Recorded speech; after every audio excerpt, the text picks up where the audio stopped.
Hey, there I am. Here comes the game. Yeah. Whew. Am I ready for this? Very close to approximately ready for this.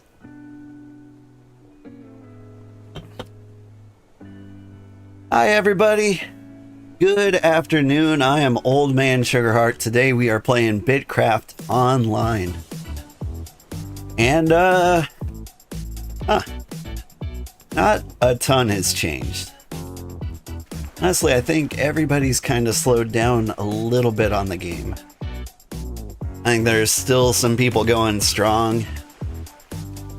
But, you know, player count's trending down. I'm still having fun with it. I did get distracted while I was like grinding on Final Fantasy 14. Hey, we got a new member. Our new member. E.I. Psy Kangaroo. Old MacDonald had a kangaroo? Kongaroo. Sorry. Boop. Yeah, it feels like the honeymoon is over for devs and players alike. Yeah. Well, this is like the first week I didn't notice like a big update. That's fine. What do we got for supplies here? 6 days. That's not a days. But like, for example, last week we played all day and didn't accomplish all that much. So things have been moved around. We've got Mutation's house over here, acting as kind of a storage for our like tier 5 research. And we are dedicating ourselves to leatherworking. We've got 46 refined rough leather and 24 refined simple leather. We're trying to get this up to 40. So like we've hit our quota on this. But what we need is a lot more simple leather. And so like we're trying to work on leather research, but like we played for 8 hours last Saturday and we did not get very far in that at all. In this house, I've added a few more brick slabs to it, but it's very slowly getting built.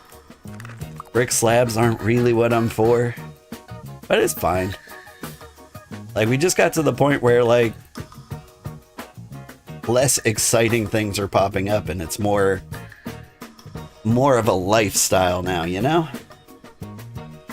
You think they're dialing back the server resources for things like animal AI trying to optimize operating costs? That makes sense. Crafted all the T3 brick slabs for the twins at Sotomora a few days ago. Thanks for the kilns. Yeah, no problem. Thank you for helping out the twins. Twins are very nice people. Looks like somebody's been making lots of blue ingots. A lot of concentrate in there. And it is gone. But we're gonna throw in some Elenvar frames. Then I think we're gonna... I think I might need some bricks to get this started. Or to get the frames done anyway. We'll start with this. But yeah, I think I want like a constant stream of blue ingots going. And while they're cooking, we will do our runs for leather. There's a lot of chatter in the Discord too of people needing leather. And so like I want to make sure I have all varieties. So we can do like a T4 hunt, T3 hunt, a T2 hunt. And then I think we'll be set. How's the BitCraft? The BitCraft is going pretty good. I've decided to slow down on it. And I'm worried that like my decision to slow it down has kind of like killed the momentum my stream has had.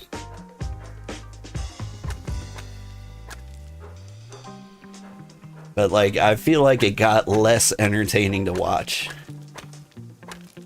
Like, once we hit a tier 4 settlement and we got everything constructed, like, the next things to work for are so much work. And that's fine. But it just feels kind of dull to watch me, like, sit here at a crafting bench for so long. But the good thing is, gives me lots of time to jibber jabber, which people seem to like.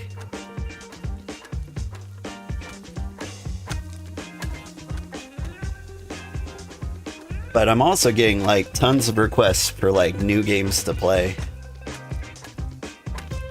Like, this has been kind of like taking my cozy game slot. If you like the game, if you like the game though, it is fun, right? It is fun. I gotta say, like, I don't mind playing this game. It's actually less fun to stream it, I think. Is like, the major appeal about this game is like, it's something you can kind of idle on and like work towards other things. Like, if you're being like a good member of society, you could be like doing your dishes like while crafting over here. Or watching like your favorite anime, or like playing Uma Musume. Tested out streaming while you were gone. Low effort TTS text to speech ping tubing. So like, you don't have a mic set up, you would like just type what you want to say? Huh. I mean, like, ping tubing is kind of the way to go. Like, I got a really cheap model. And, you know, he's cute and everything. But I wonder if he, like, would have been just as popular if he was, like, a flapping little PNG in the corner.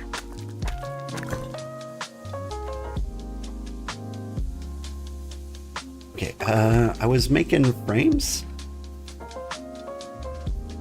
I think I got some cooked bricks. Specifically for the frames.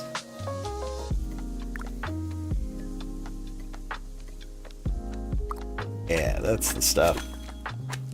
You like the little old man model? It's cute. I like him too. I kind of wish like I had more hand movement. Like, you can't see that I'm like waving my arms around constantly while I play games. Like, I'm a very animated speaker. I was actually thinking of upgrading my model soon. I know my brother could do it. But like, I also don't have the money to pay my brother a fair price.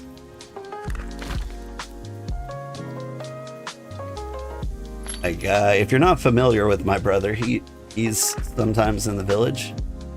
Over here, actually. Wasn't sure who was here. This is my brother.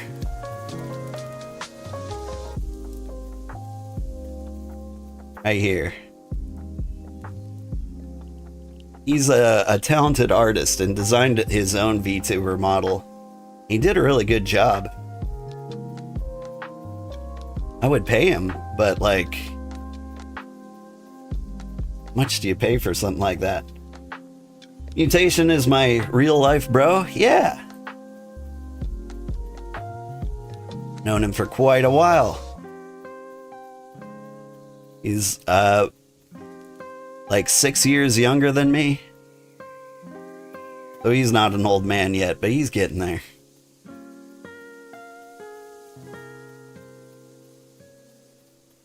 I've got an older brother too, who's, you know, an ancient man.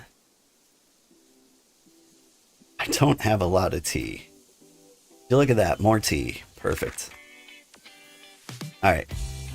Let's go get some Ilinvar. Because I want to keep the frames cooking so I can keep the supplies topped off. Gonna need a lot soon. I would like to say, like, the city will last a week without me.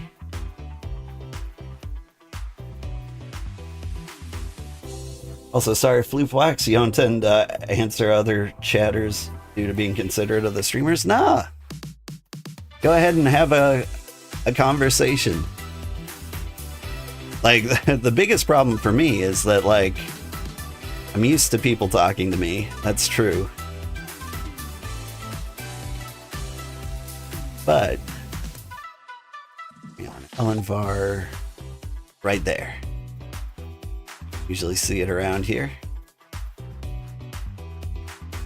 And so, like, there is, like, that weird moment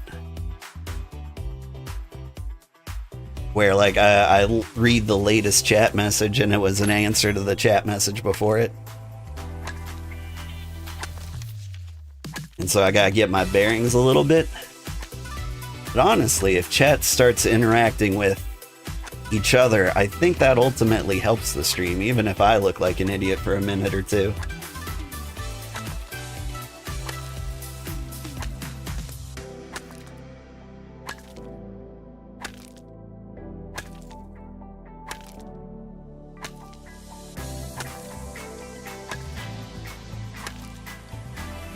Let's see. Bloop asks, Kendra, in the 300 years that you've been alive, how would you describe the effect video games have had on humanity? And Kendra responds, alright, well then I would say they have honestly been amazing to see and fun to play. It is kinda crazy. Like, I've just thinking of, like, video games being in the state they are now, which is just kind of the most fun you can have most of the time. Like, you could spend your entire life playing video games and, like, what the? Somebody WTF'd me. There's a glass craft up here?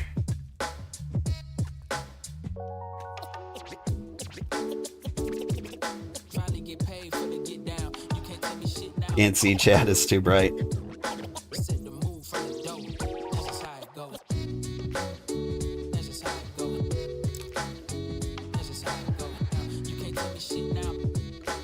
There. If you click on the chat bubble, it'll give you that black background for a while.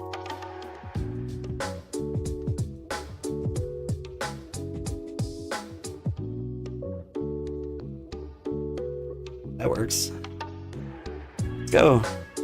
Getting snow blindness. Let's go see if there's some Elenvar up by our friend here.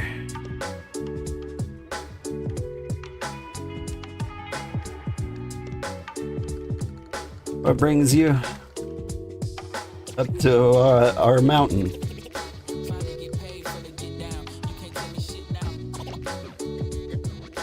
Berries?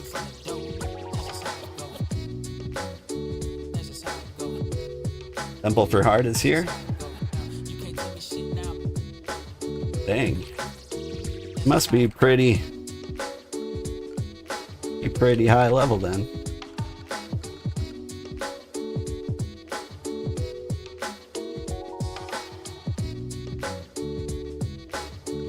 That's fine.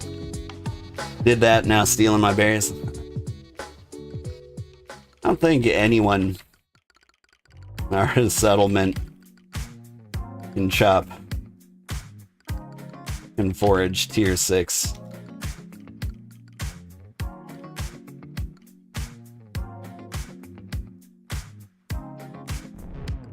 We're good. Omen is still B4.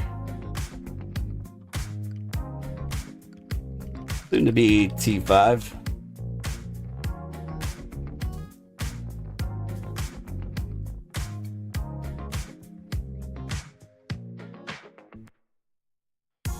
The Elenvar. Okay, hang on.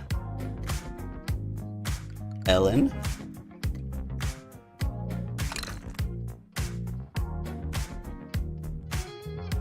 Point me up there. Need a place that's accessible via cart.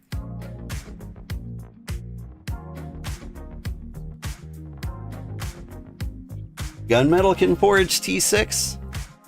Good to know.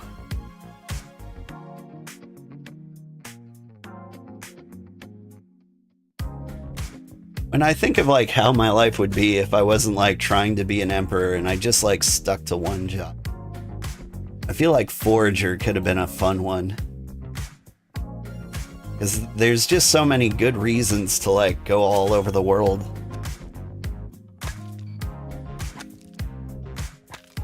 Like for mining and like tree chopping, I feel like the tiers are all kind of like clustered around each other. Like you don't have to go very far from tier 2 to tier 3.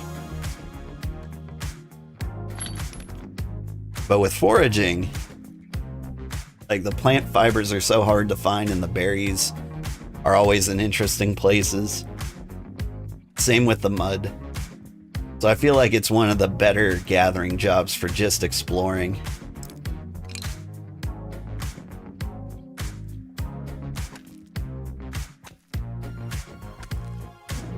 I might hit my first level 50s this stream. A 49 miner and a 49 smith.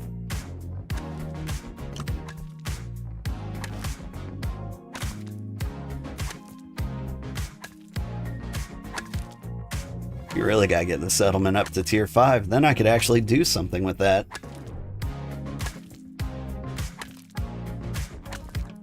Mutation should make models for free for looking more handsome in my wedding photos. No, it was my other brother that was looking more handsome. My older brother, who went to Japan and actually lives on a normal diet. Not like eating gallons of high fructose corn syrup. That guy looks great. Me and my brother Mutation, on the other hand, well, we're looking a little more spherical these days.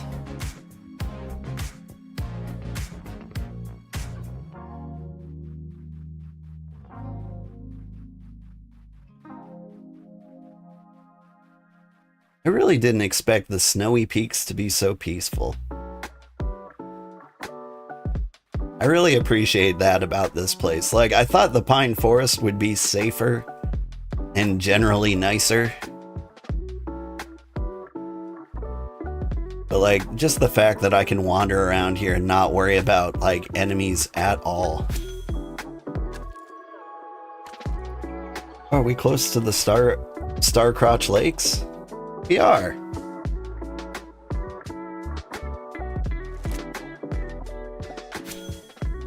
You realize they were that close to us. Oh, what am I doing? Got all the stuff. This is so nice to watch.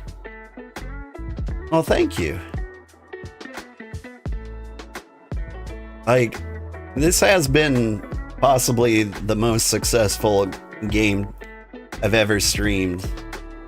And a lot of it is like, it's just kind of idle background noise. I can put on some fat beats that I've listened or licensed.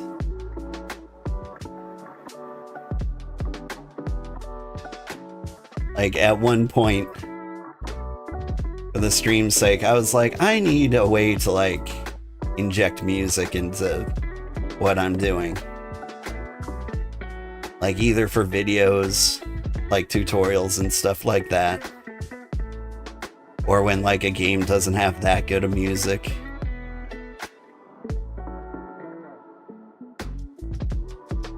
And this game, like, most of the time it's so not exciting. I can just honestly jibber jabber all the time and we can talk about all sorts of things. Took my daughter to a birthday party today. It was nice. It was a pool party. I wore jeans because I'm a schmuck. I got drenched anyway.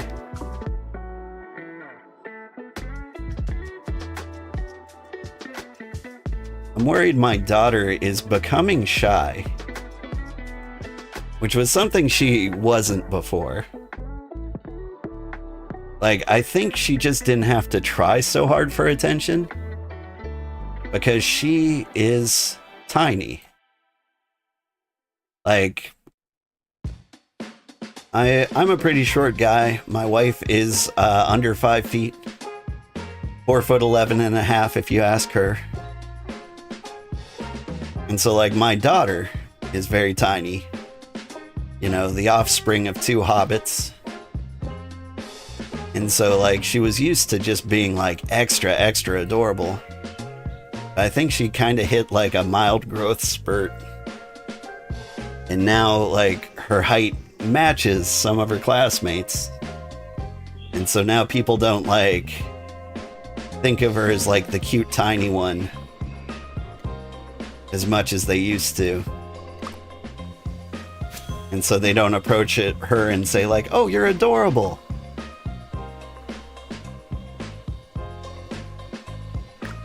And so now that nobody approaches her, she doesn't know how to make friends. But, you know, I'm trying to, like, work on that with her.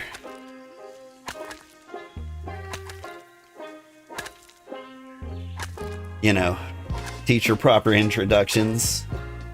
I like saying, hello, my name is Inigo Montoya.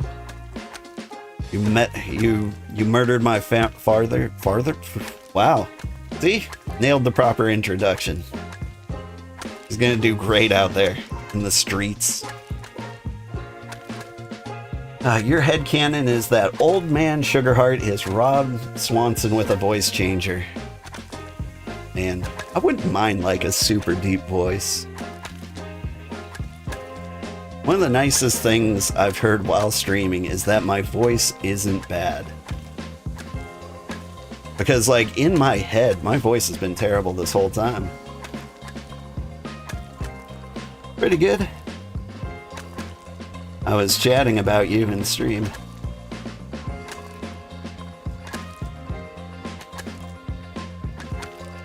How much to commission a VTuber model for me? You splashed my father at the pool party, and now you are going to die.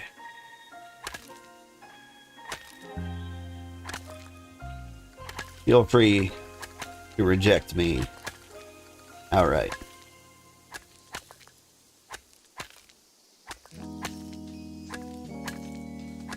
$3D one or the artwork for a 2D one?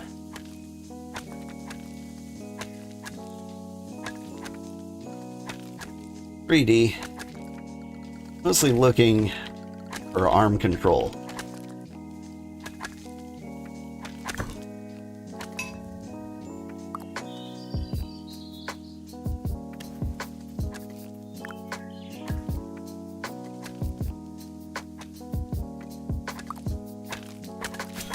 Because currently, I give off dolphin vibes.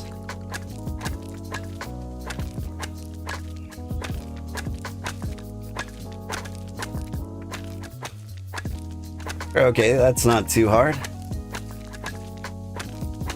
And I once started one as a present, and you never finished for you? Aw. Shucks.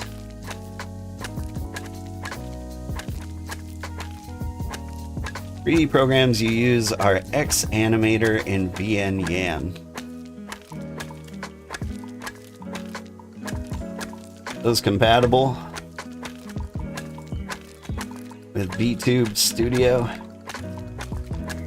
Or do I gotta learn a thing?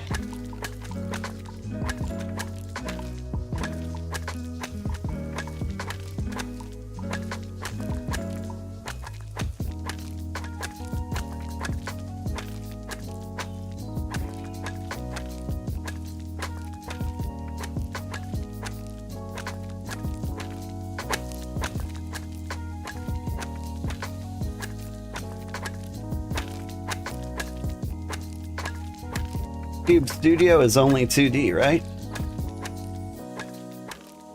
I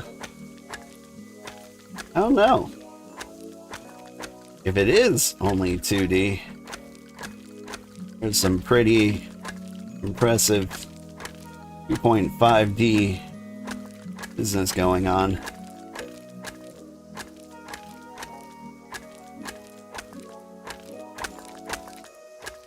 But yeah, learn a new thing. I don't mind learning new things.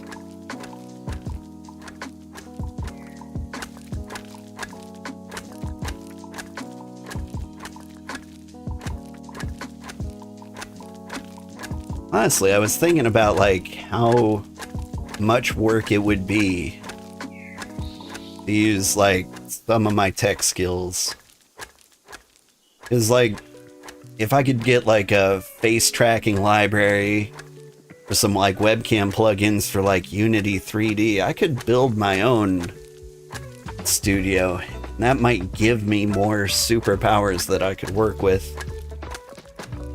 I just don't know how hard that would be. But in any case, you can grab any of the default Vroid models and then start setting them up and testing everything you need before you even make a model. Oh. Cool. Mind DMing me a link to any software or tools I need?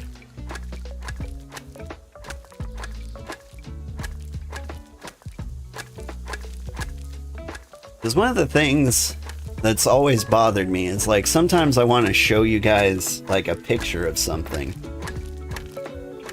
I don't have a great way of doing that. Like you never want to share like your raw desktop view. Some streamers do that. But like it can like pop up with like any information. All of a sudden it says like you've got an incoming call from your mom. And it'll have like her area code or something like that. And so like what I wanted was like Microsoft's snipping tool and like be able to share that window, and then I could use that to like just occasionally show you guys things that like I highlight in a specific way. And I think there are ways to do that. I'm just trying to think of like the easiest way, and like one of the ways I thought about was making my own snipping tool. Because if I can attach to game windows, anything I make in Unity be a game window. Not that anybody still uses Unity. It's not true, everyone still uses Unity. Like, yeah, the CEO went absolutely crazy at one point, trying to charge developers per install of their game.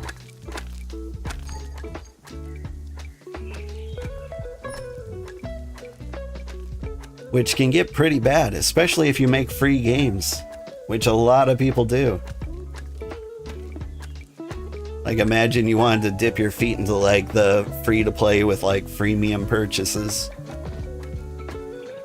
All of a sudden, you've gone completely out of business.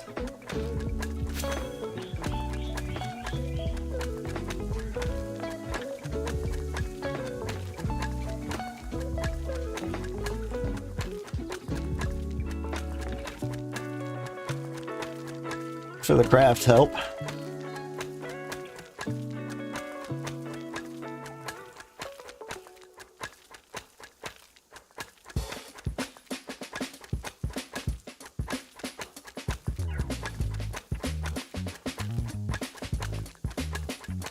Alright, after this is done, then we gotta start doing our hunting trips, I think.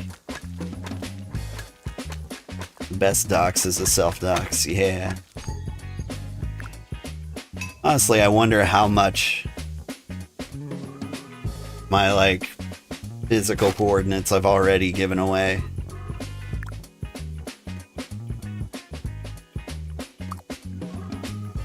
I feel like a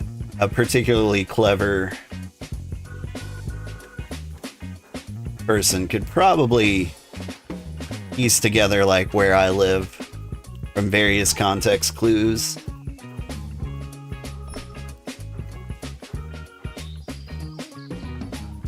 Every now and then I'll say something to throw them off, though. You know, I feel like they'll be getting close, and I'll be like, oh man, what a blizzard going on outside. Thought you lived in the bayou.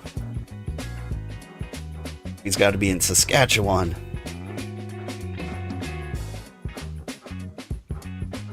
What am I doing? I think I need sandwiches. Got a couple of sandwiches. Zesty berry pies for movement multipliers. That could be cool.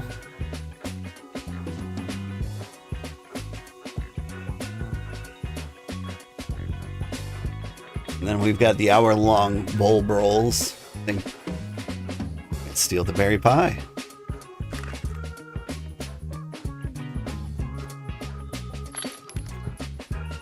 I think movement speed might be better than the hunting cooldown.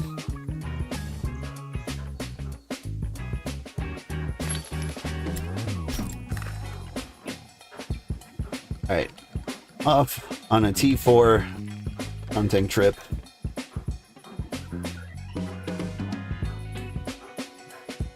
There are a couple places I go tier 4 hunting.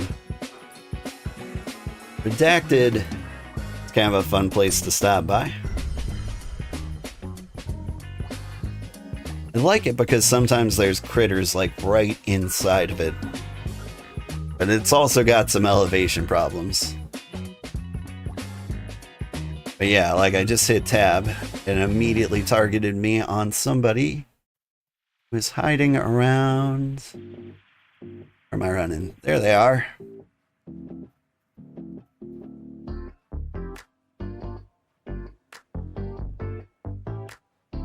Oh, Scroffas.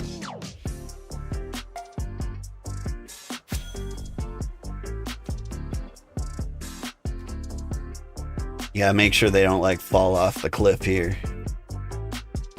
Like very occasionally, take out an enemy, they'll spawn, or their bodies will spawn like at the bottom of whatever zone you shot them at.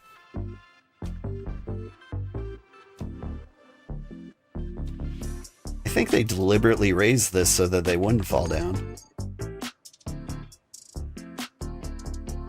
You shoot that guy, please?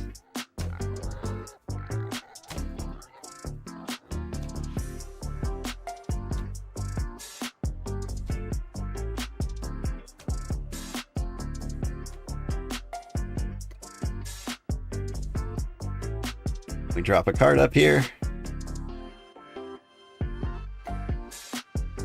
Let's pick all these up.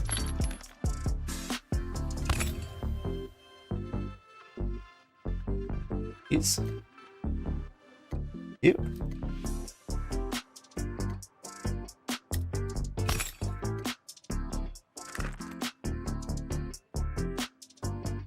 Ooh, it's a wild boar? Yeah.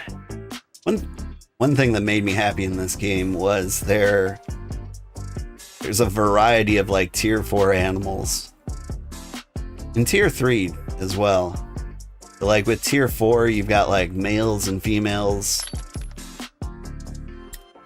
I've already had like a stack of these. But like on top of these guys, there's also some like deer, and also some like birds, like the swamp. So you don't have to hunt the same thing everywhere you go.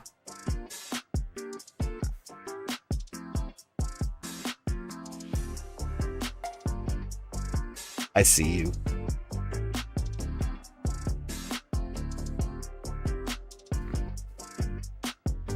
Wait, where are you going?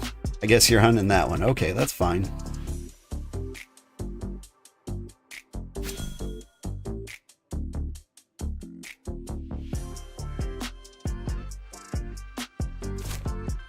Things it's targeting. Oh, Scroffas and veins.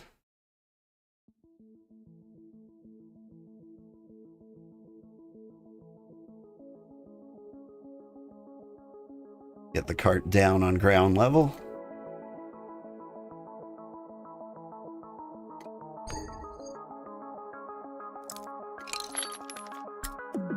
Boop.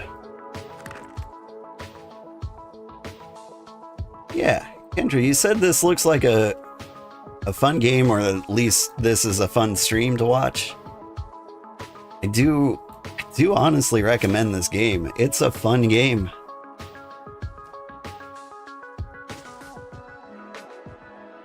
And I think they're very conscious and aware of what it needs to be like a really good game. Like, I feel like there's a lot of things that they're kind of, they feel like a pressure towards. Like PvP, for example. I think sometimes they think of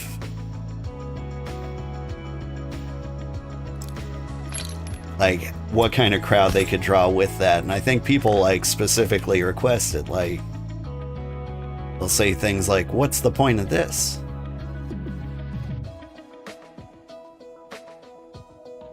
I feel like PvP, if done wrong, could be a very easy way to like ruin this game. Honestly, the Empire system's kind of pushing it itself. Speaking of which, where are the Empires going? It looks like Osakana hasn't charged their towers. I hope they do. I like having them as neighbors. They may have given up on the game. Honestly, we could drop a tower over there. That'd be crazy. Make it feel like part of our empire.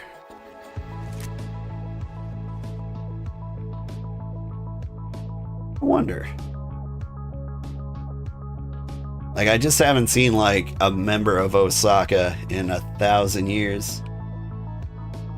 Just finished grinding tier 6 carpentry to finish building tier 6 stations. It took you all day. Yeah, I've had a couple of days like that with this game. Honestly, like,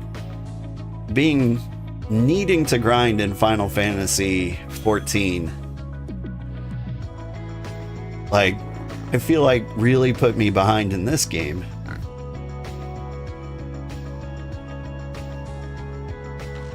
Because, like, the people who are playing the game been asking for, like, materials. So, like, most of the things I gathered the last time I played got gobbled up. Well, I mean, like, willingly distributed, but still. It made it feel like if I don't dedicate a lot of time to this game, like, I end up losing progress in the end. Yeah, I need you to run in the other direction. Here. And towards the cart. Didn't spot any fruit last time I was at Osakana. Feels like people have timers set to harvesting them. I think you're probably right.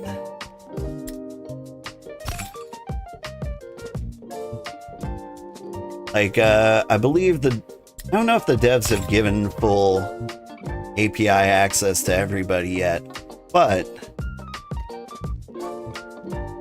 I think that information is in the API, and so, like, yeah, you could easily set up some timers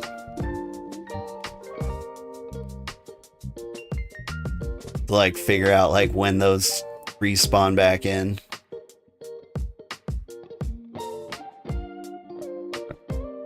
Which is kind of a bummer. I liked it as a get-rich-quick scheme, but, like, it feels like it's too easy to manipulate.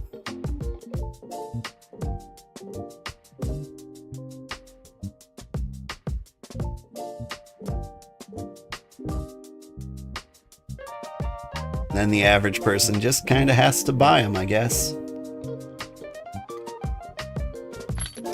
Alright. Honestly, a decent amount of tier 4 critters.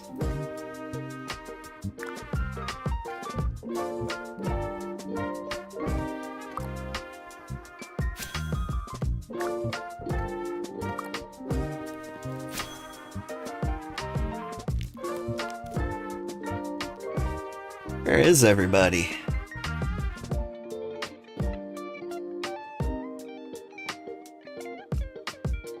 I'm actually kind of surprised this settlement isn't more bumping than it is. I believe... I want to say New Haven uses this as kind of like an outpost, but apparently they've got a lot of land up here anyway. So maybe they don't need that much.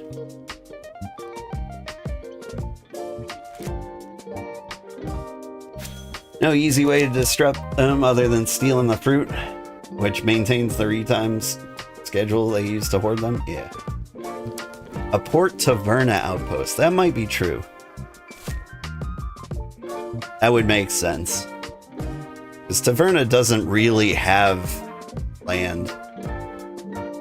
It's got like this square and then it's got like this area because these guys specifically asked to continue to be part of their empire. At first they were stretched all over the east here. And everyone thought like New Haven went crazy and destroyed them, but they were like reacting to, or after reading what the Emperor of Crown and Cask said, it sounds more like he just didn't want to maintain that huge sprawling empire by himself.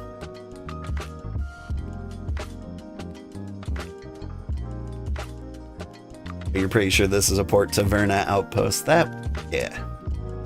I still like Port Taverna. It's my favorite place to go for goats. There's a decent goat population in this triangle. And so you can do like a run through here when you need tier 2 leather. Here a lot of people go to like Randy Ribbit as well.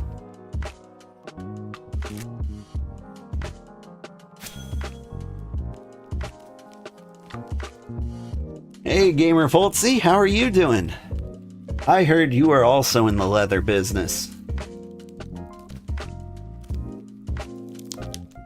And you're helping us get to the tier 5 research. What level hunter are you?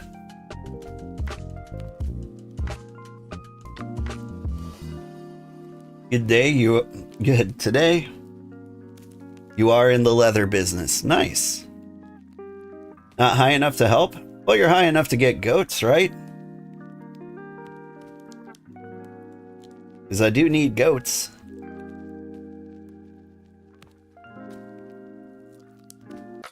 Like, we've gotten enough tier 1. That's the only thing we don't need.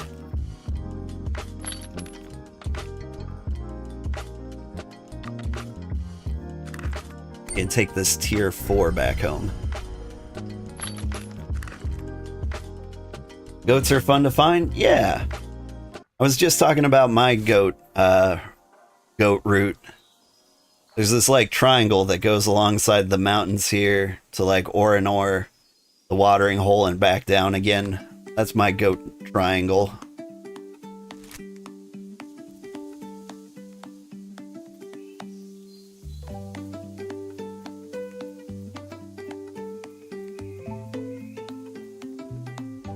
But yeah.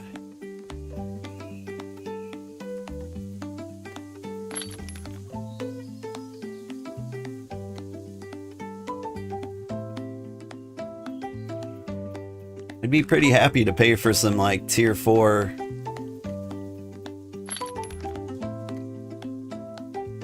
tier 4 leather. Not tier 4, tier 2 leather. Or the goat carcasses. I don't have a lot of money for leather though. Like I can't pay leather prices. I could put up like a fairly cheap ripoff order.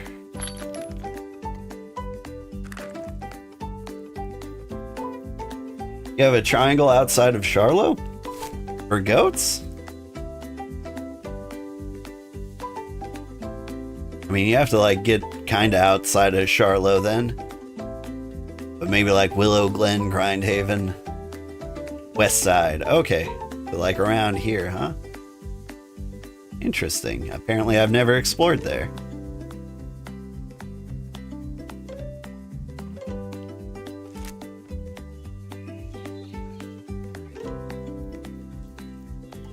Go to Iron Rest for my birds now.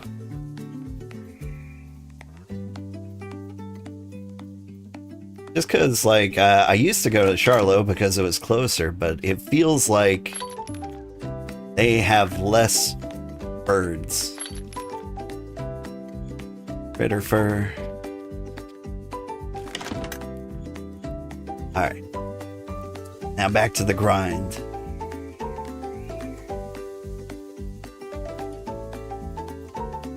See, I don't think I've been playing for an hour, have I?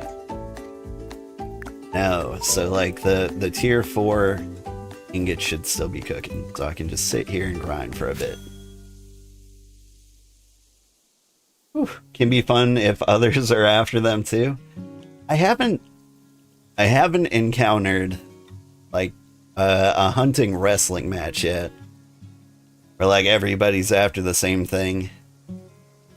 I have done like the killing spree cleanup before though, where like some hunter just wants to like level up, so they just kill everything in sight. And you walk by with your corpse cart like, oink. Like, it's not the best way to live, but it works. Done that too. Because the murders, killing sprees are frequent. They just keep happening. Finders keepers, yeah. Oh man, I was so happy to find like somebody went on a goat killing spree. Oh hey.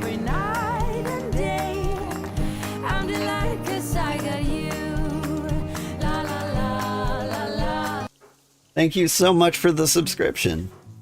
I really do appreciate it. I hope you've had a good time.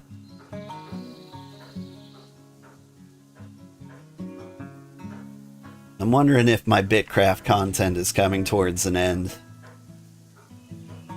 Like, I didn't play during the weekdays this week. I'm really curious how this stream does. Like, we got 11 viewers right now, which is pretty good. I want to say, like, my average outside of BitCraft is closer to, like, 7.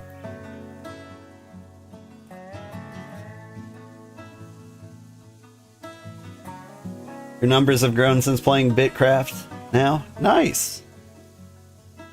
I mean, if you stick with it, like, I feel like you could be, like, one of the few active BitCraft players.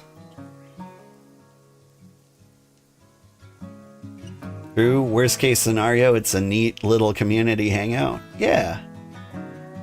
One thing I thought of is, like, I could just keep playing this game in like the background.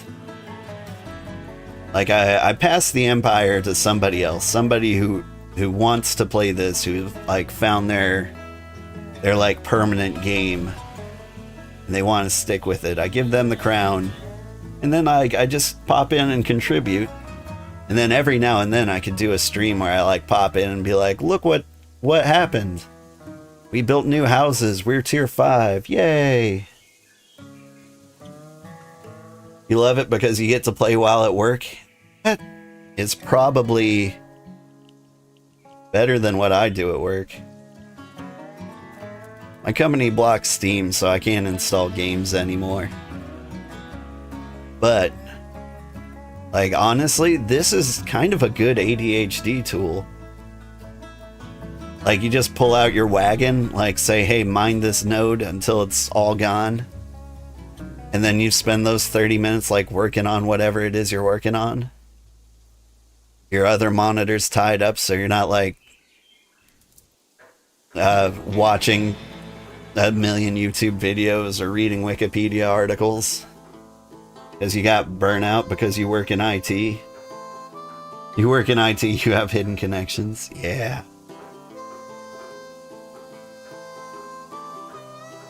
Yeah, you've drawn more than you have in a while thanks to BitCraft.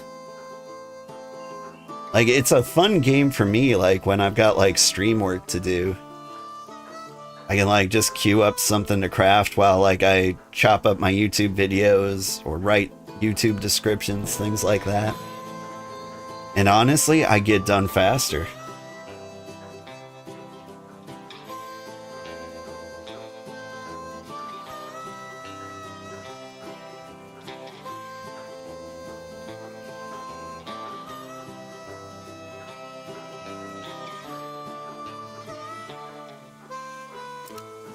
Spy on my brother. Oop. I get used to the screenshot controls. I see you down here. Hammering away.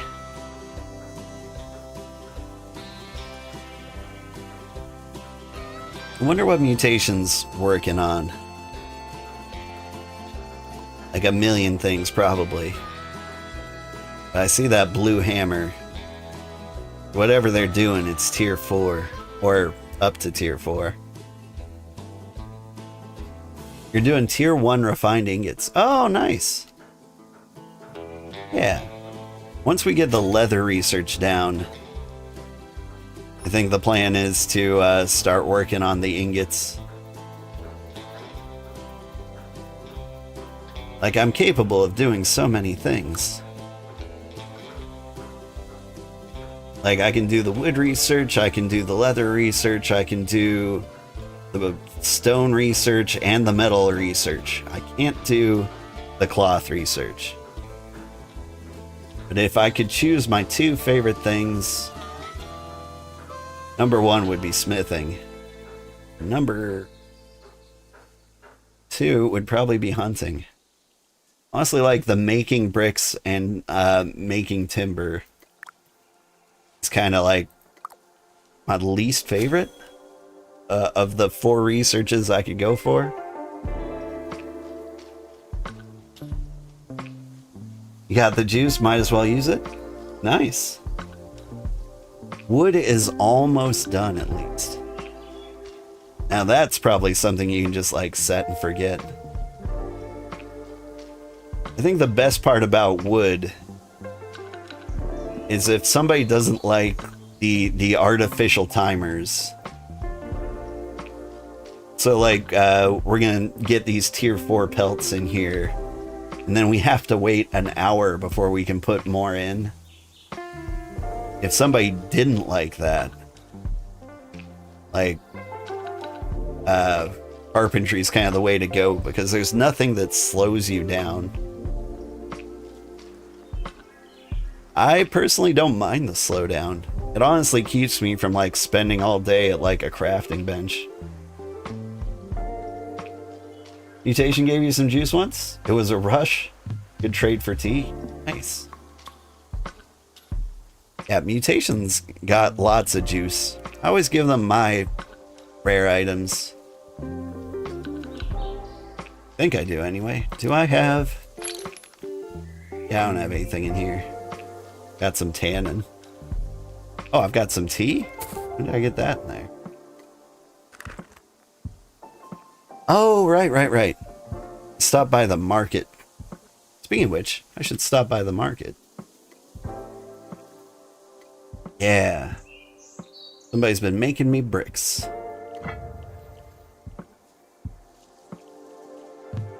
I need all the bricks. More bricks for sale?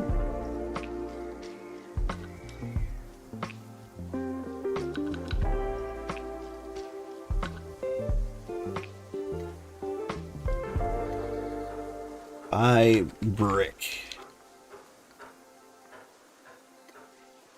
Go the unavailable.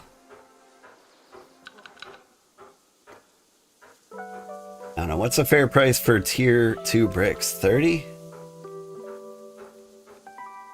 And I would like 400? Maybe not 400. Let's go for 300. See where the day takes us. The big order. Like, that's my other plan on, like, helping the community. as far as research is concerned, I'd just like have orders out for many, many bricks. Like, I want to make the bricks myself, but we'll keep buying them as long as people keep making them. If I give you scholar things, you'll give you things you need. That is a good deal.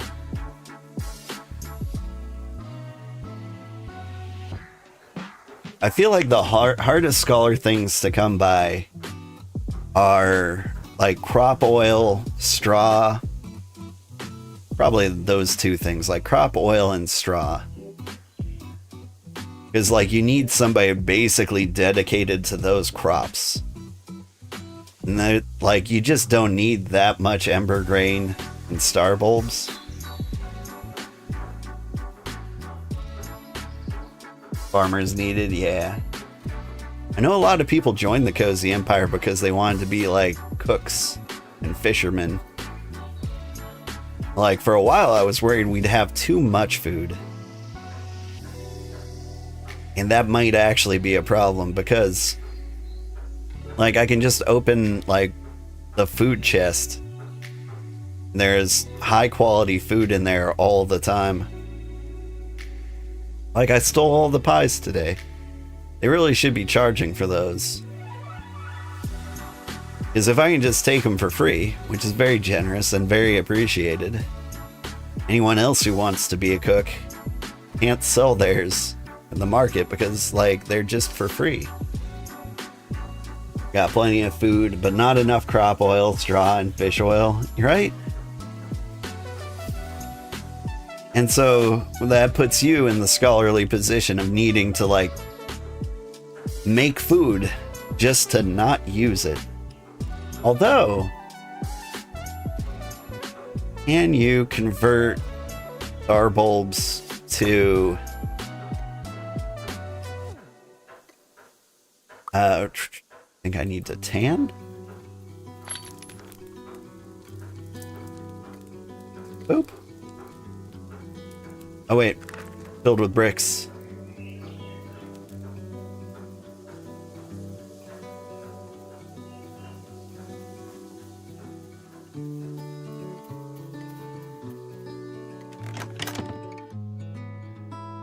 Must lurk, be back soon. Enjoy your lurk. Ingots, leather, cloth, planks, all the bricks. That's a lot of bricks. There's 5 there. That's about 50 of them. So we need 750 more tier 1 bricks.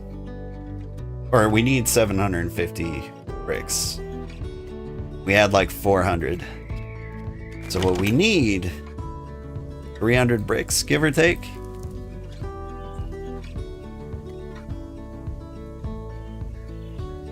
Drop off the tea. I'm not gonna need that. Look, I've got another 200 bricks in here.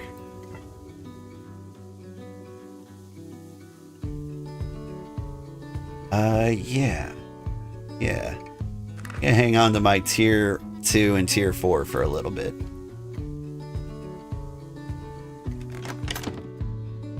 We are doing good brick-wise. There's the brick. There's the brick.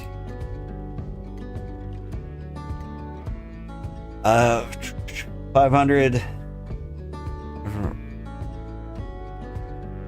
Yeah, roughly 600 bricks if you count the tier 2 or tier 1 refined bricks. But I'm also not counting the tier 6 refined simple bricks or the tier 3 refined bricks. Because each refined tier 3 brick took tier 2 bricks, which took tier 1 bricks. We might have a decent number of bricks.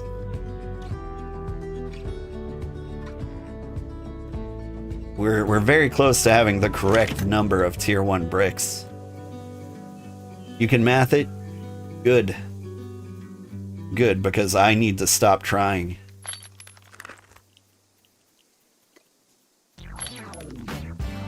Alright.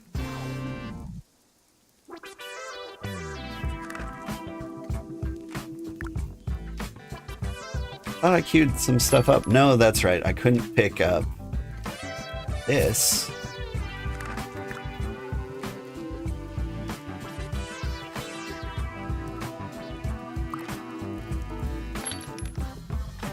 Let's grab another 10 and throw it in here.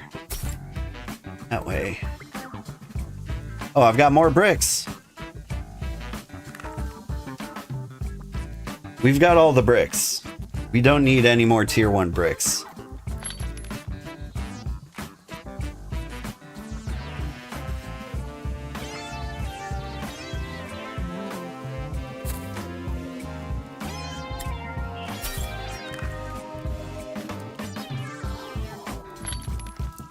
We are bricked up.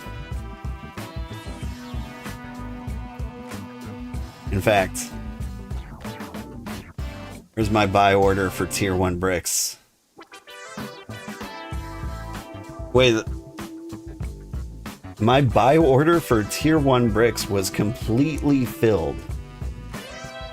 That was 800 bricks. That's a lot of bricks. Yeah, don't worry, I've got the rest of them. 665 bricks? Well, guess what?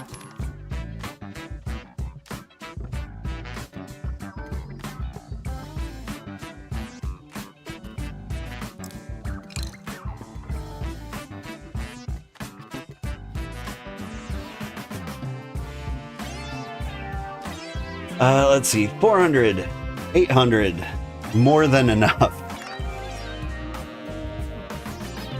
Like, you needed 800 tier 1 bricks. There's 875 for you. You're good. And that is not including the ones that already went into the tier 1 refined bricks you have. And the tier 2 and 3 refined bricks, which required tier 1 refined bricks. Like, honestly, you probably got like 100 more than you need in there. What am I doing? I was checking this. Still need more time on that. I think it's time to go on another hunting trip.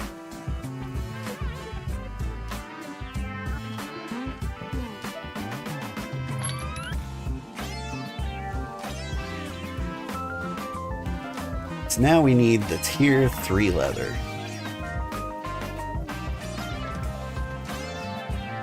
Alright, now if we're going on a tier 3 hunting trip,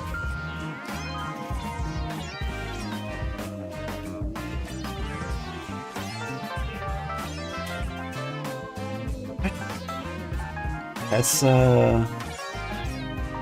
what did they name it? To Massacasius. There's also Foltzy's place, Port Seahaven.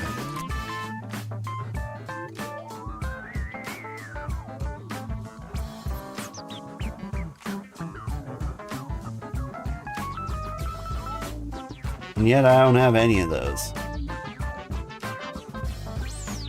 Okay, I can teleport to Avignon and head my way up.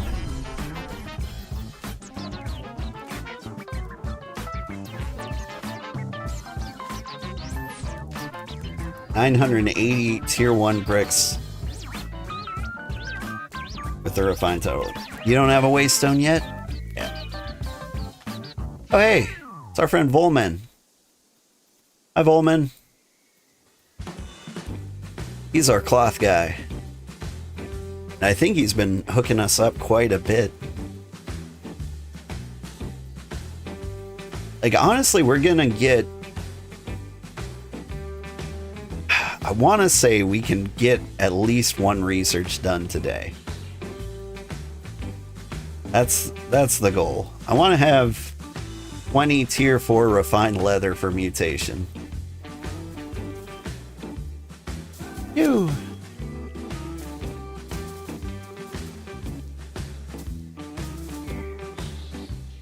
Yeah, he's been working on the tier 3 cloth research.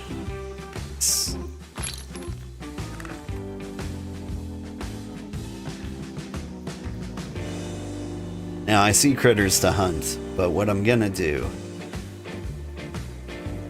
Let's run all the way to the end of the road and then fight my way back down.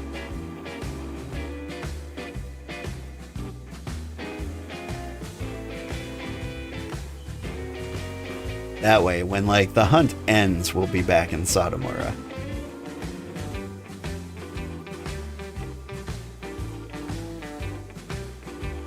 If I have the leather on me, Bullman had some interest in it in Discord.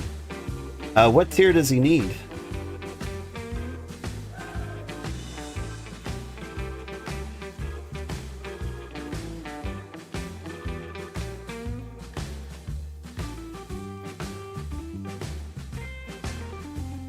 Tier 3 and Tier 4. Okay. Well, I'm working on the Tier 4. The Tier 4 will be done in about an hour.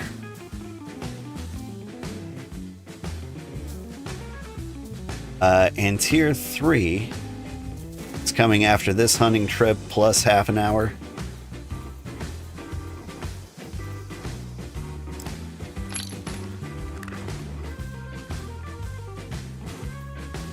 And so, yeah, I would say you can tell him to hit me up in like 2 hours. And I will definitely have the leather he needs.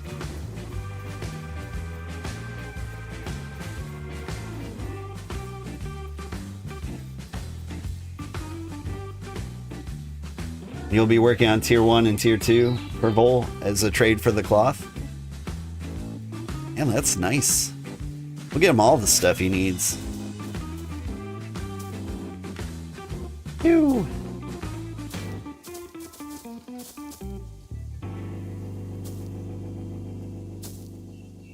One game I've been thinking of playing lately is Dune. That might be a good game to like play after this. Because even though it's not like as cozy, it's another community game. We can play on a server and like everybody can join in if they like. I even found some time to like watch the Dune movies to prepare. I'm normally very out of touch with movies. I'll give you an example of how out of touch I am. I watched part 2 and I was very excited because I thought it was the last one. Of course it's not the last one. Everything's a trilogy. I should know that. See, here we are in Toma Tommaso Cassius. They've got a waypoint right here. I've deliberately touched it.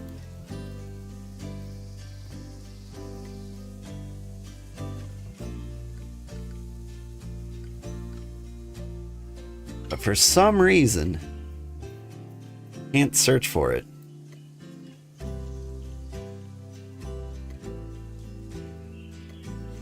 They've got a market here, though. Pretty nice. And I think they're really close to a mine. I think it's like right over here. Yeah.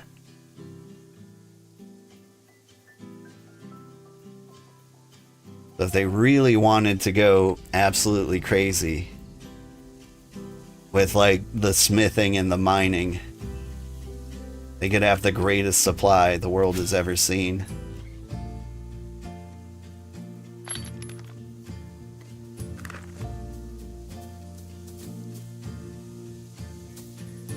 Look at all these tier 3 rocks right here. Is this a... No. They haven't leveled up their masonry bench to tier 3, or did they? They did, and they just kept the old one. Okay. Man, the next time I need to make bricks, maybe I'll stop here.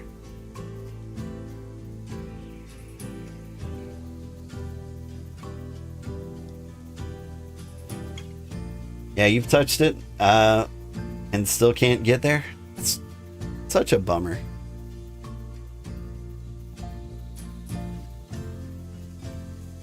Hey, how nice is it to have a road all the way up to your house? Oh, and there's even like a little bridge to our towers. One of the reasons I'm making like blue ingots on the side is so that I can get our resources up, because if we check our Empire tab, like our nodes are a little under a month. Some of them are. I'd like to get them all boosted at least one more point. Hey, it's Foltzy. This is Foltzy. He's in the chat right now. He's also a streamer. I don't know if you're planning on streaming today or if you are currently streaming. You are currently streaming. How are you hanging out with me at the same time? Put 6 hours in today? Okay, fair enough. Man, it is kind of cozy living on the coast, isn't it? I like being deep in the woods, but you know, I did kind of miss the opportunity to live on the beach. Okay, so if I was gonna go hunting,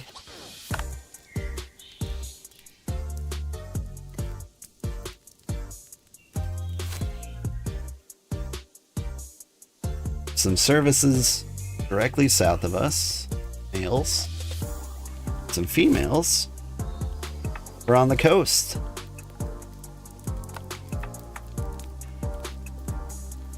Great fishing? Yeah.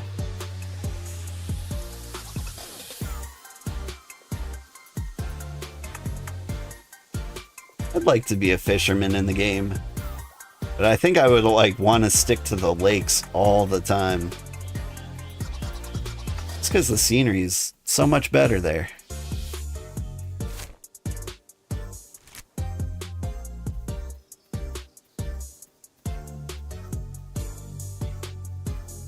Bear wants a piece of me.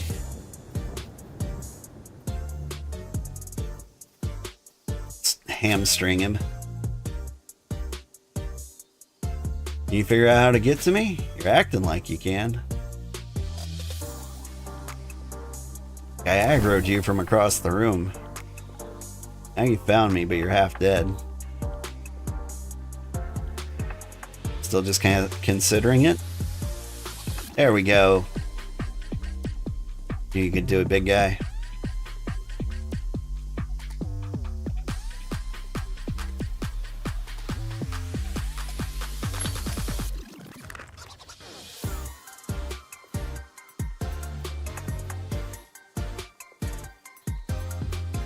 Alright, I thought this was like the quick way to get to the female services.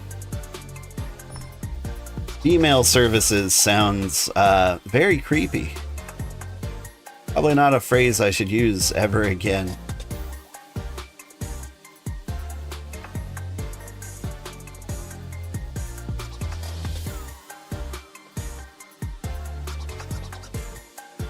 But if you would look, you would see a female service just kind of hanging out. What's up? You the only one in here?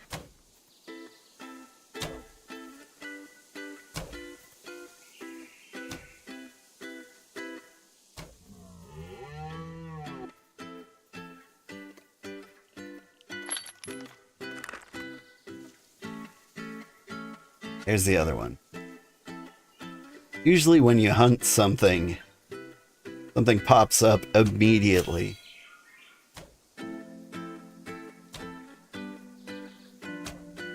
Alright. Walk to the road. All the way to the road, please.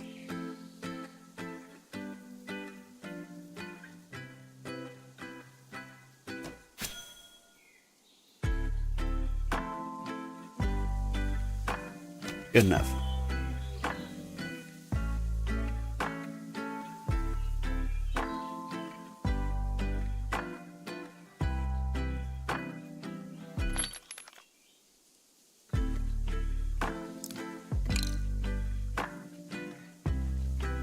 Alright, and I was told there were mail services around here too.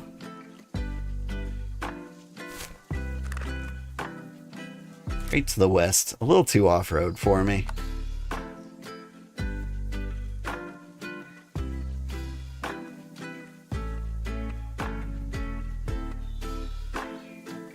Plenty of both. So, I know somewhere out there, there's some like really, really good hunting spots, but there's like no convenient way to get them back. I need to like up my goats. I like this gate. How it uses the natural landscape.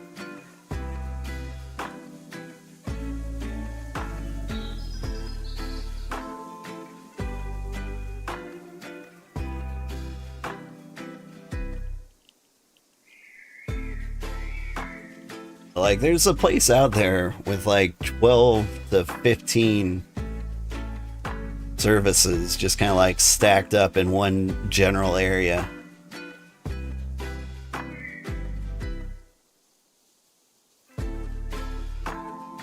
Like, so many so that like it's almost worth it to go out there to hunt.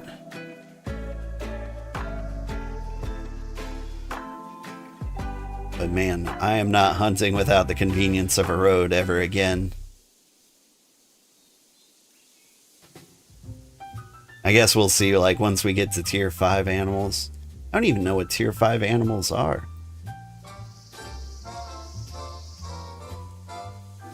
Where to find them.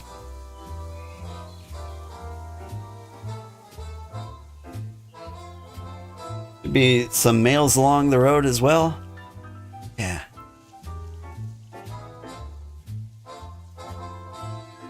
There are the males.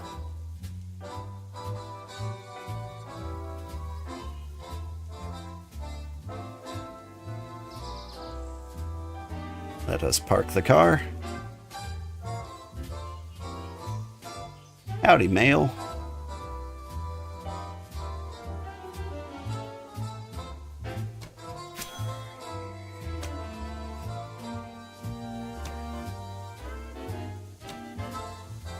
Right on the road.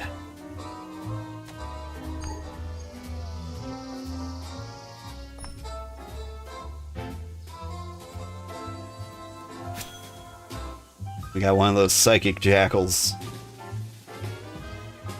Phew!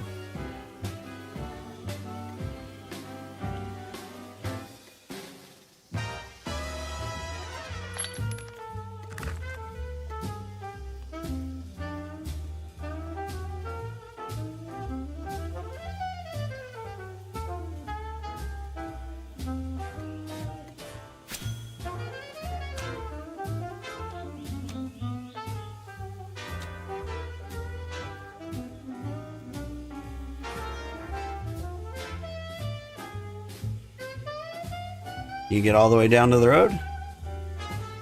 You can. Nice. I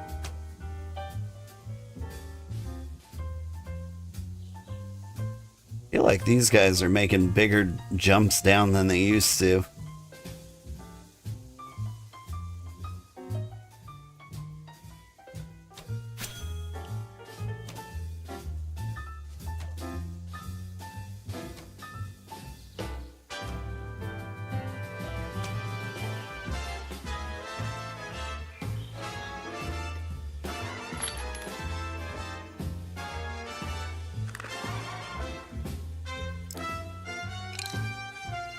Come on, give me the guy.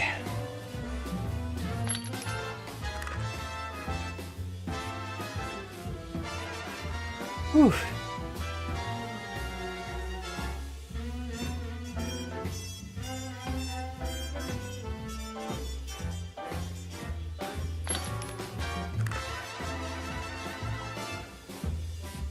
Let's walk the cart over here.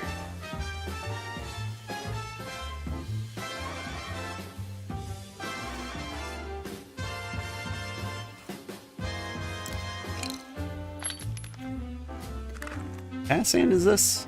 Crystal. Oh, that was like a bluish color. Alright. Next closest male is actually very close.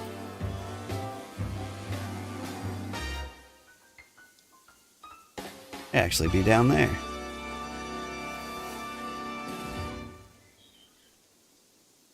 Yeah, I see him. He's in the sky. Oh, right. I remember this part.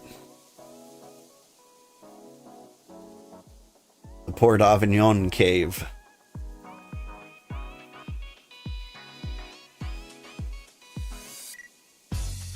Park the cart right here. Gentlemen. Oh, hang on.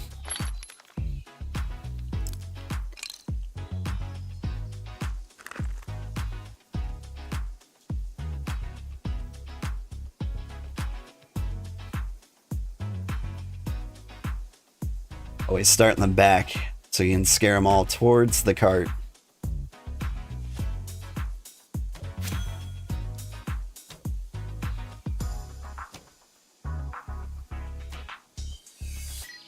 Oh, this guy doesn't seem to want to run. What about you?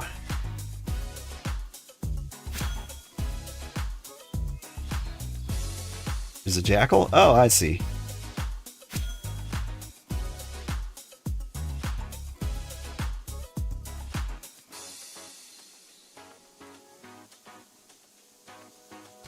Alright, I don't think they want to run down there.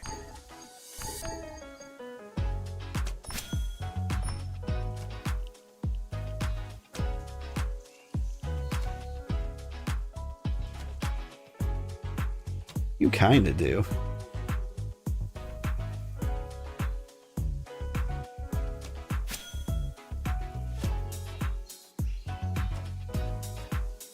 But do you guys drop all the way down? I don't think you do. That one did.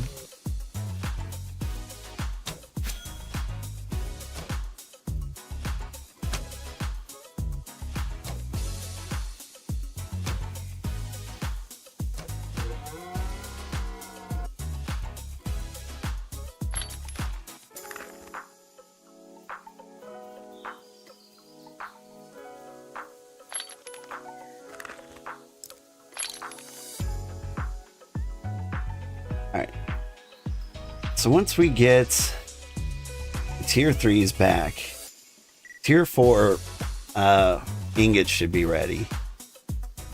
And make another fence.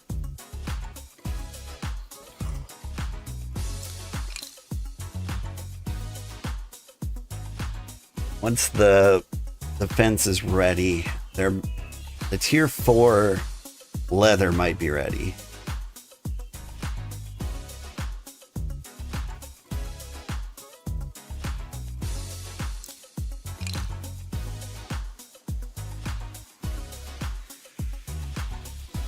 I don't know. Either we wait for someone else to hunt the goats for us, or we hunt it ourselves.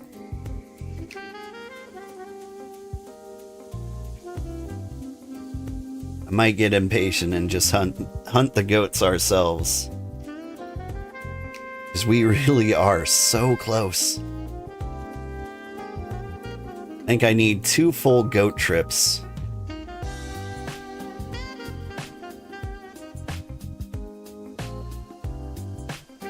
Because there's a mail service right over there. How many goats? It's a good question. I did the math. And I think it's just above like 31 goats. And so like probably like 45-ish. You went for 40 earlier. Oh. I mean, if you have leather, if you have the tier 2 leather, I think I should have enough leather treatment to use it all. Yeah, the leather research. Cool. So yeah, if you give me that leather, I can complete that part of the research.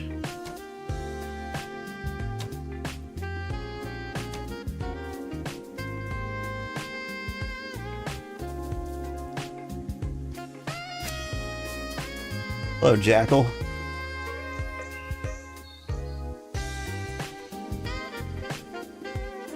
You're interfering with my auto-targeting. We'll go and get more for me? Nice.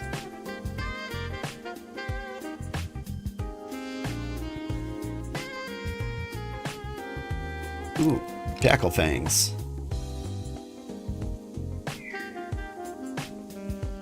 Oh, the sun's setting. We gotta wrap up our hunting trip. Not because we're in any kind of danger, but because there'll be an annoying amount of enemies. That's really it. That's the only problem I got.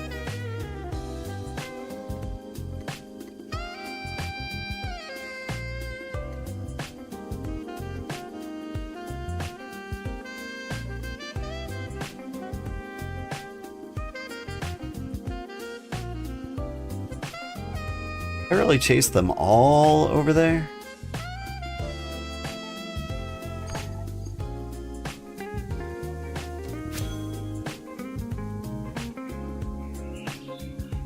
You guys run all the way across the street to over here? Or are you guys always over here?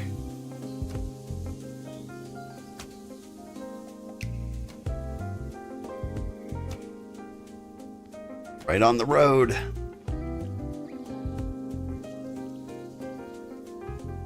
How much in simple leather? Sorry, you have it completed to leather. In simple leather.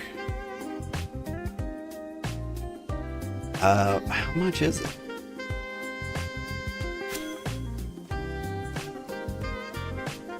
I forget.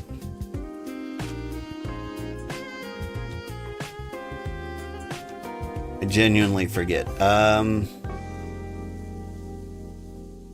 So if I needed, say, roughly 45 goats, that is 135.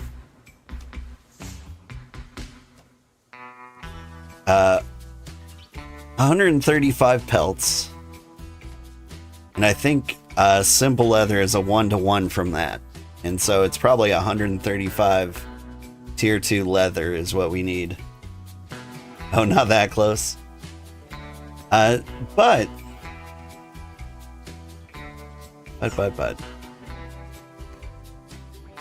if you have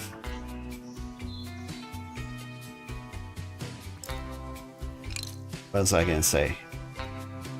Sorry, I'm just distracted by picking things up.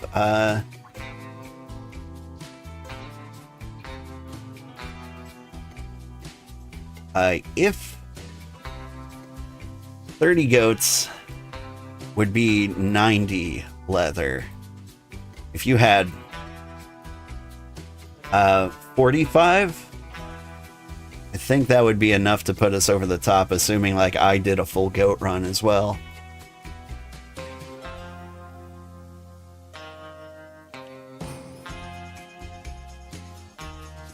Can't ignore you.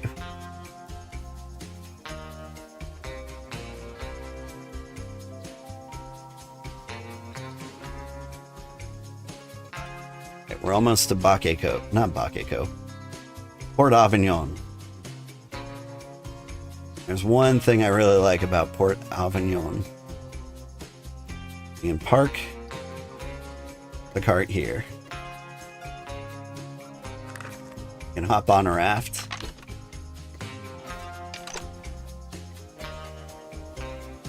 To our favorite coastal hunting spot. You have 50 simple leather? Yeah. If you are willing to donate that,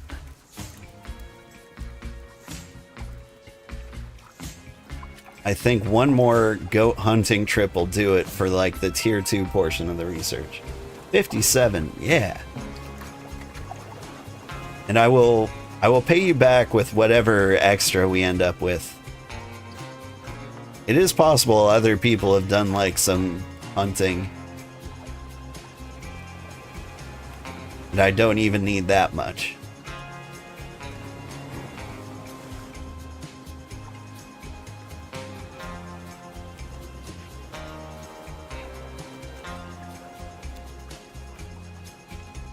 It's one of my favorite hunting spots. These guys don't have anywhere to run.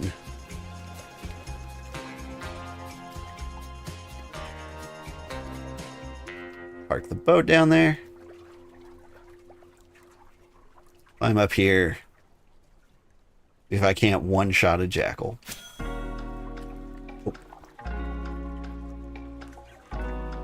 With a lucky shot, I can do like more than half his life. Where do you want me? Where do I want you to take it? If you take it to Port Avignon, I'll take it home the rest of the way. Or I'll just meet you along the road.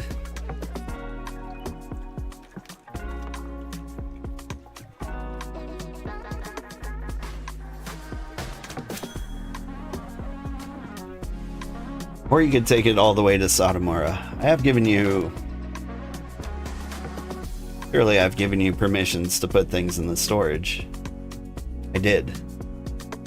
Yeah, you could drop it in the leather storage at Sotomora, if that's convenient for you.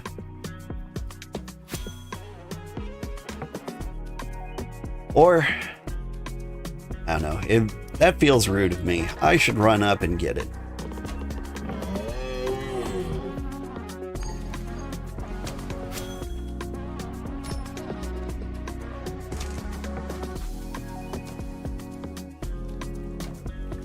You can deliver? Nice. Does make things slightly easier.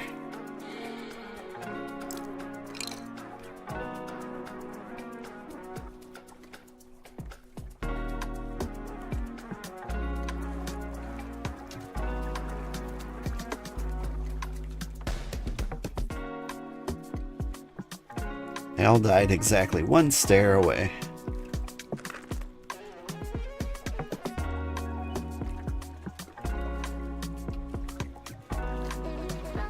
I don't know if it's worth it to come out here to get the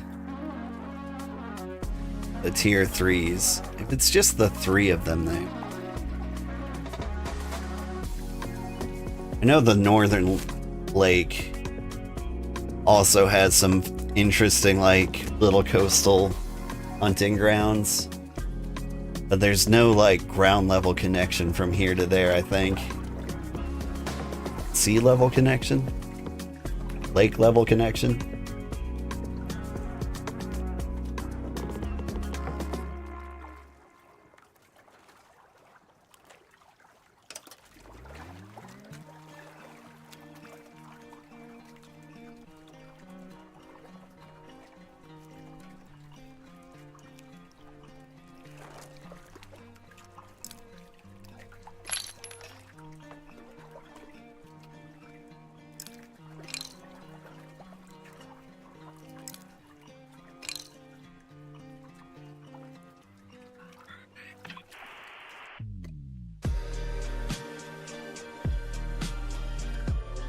Oof.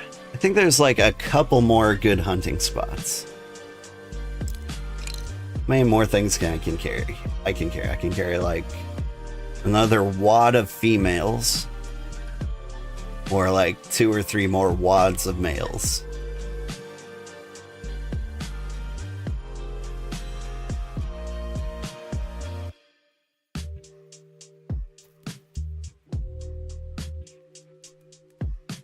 Wad's probably not the proper terminology here. I think you'd call them like a pod?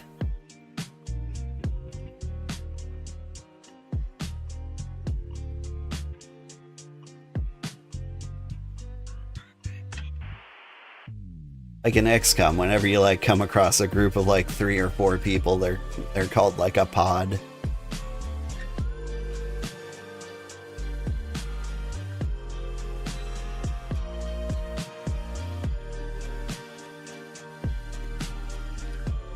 For some reason, like, it never felt right calling enemies mobs. Like, when, like, that terminology was, like, introduced in video games, like, it made sense in, like, MMO context. Be like playing EverQuest, And there'd be like a literal mob of enemies, you know, chasing you through the zone with pitchforks and torches. And then people started referring to like every enemy as a mob. And they'd use it to describe like a single thing. But like, unless it's a group of like 100 things, it still feels weird to me. You got the first 100 T1 cloth done? Nice. Look at us making that progress.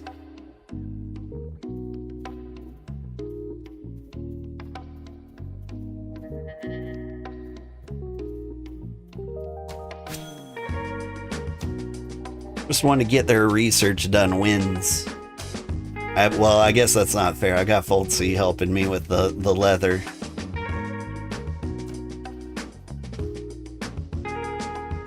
Although I think mutation might have wood basically done, so maybe I've already lost.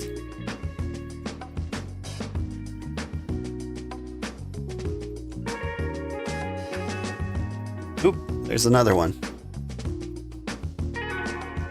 I know this place. Definitely be able to find like 3 females around here.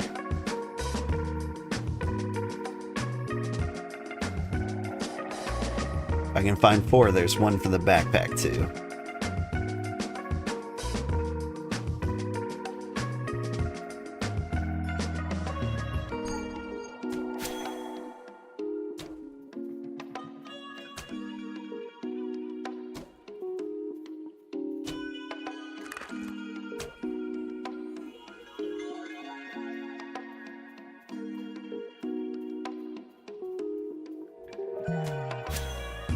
The disadvantages to like Sotomura as a settlement in general. Like we do have like the tier 3 hunting fairly nearby, but like all the way from the coast to the city, it's dead. There's no hunting there at all. Hey, stop it, don't go all the way up there.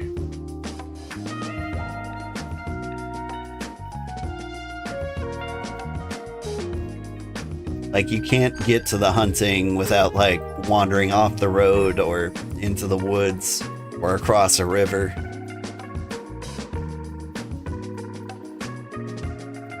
Which might be something to look out for if we ever build an empire again. That's the thing. If I stop playing this game, like, I'm still not opposed to, like, picking it up again. Like, when it comes out of early access. Then we can take all the things we learned, start a new empire. I don't want to make any promises, though. I might still be burnt out on the game at that point.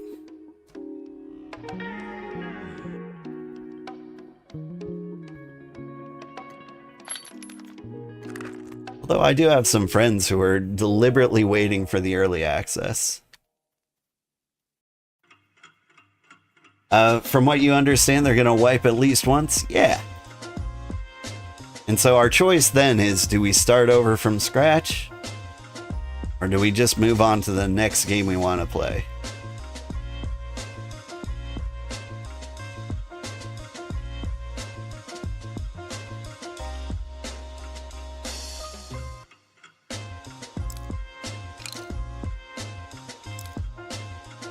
Wait, I can just place cargo? Oh no.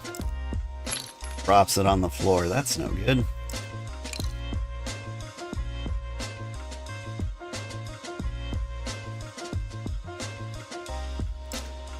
Stop digging sand. How dare you? Get out of here.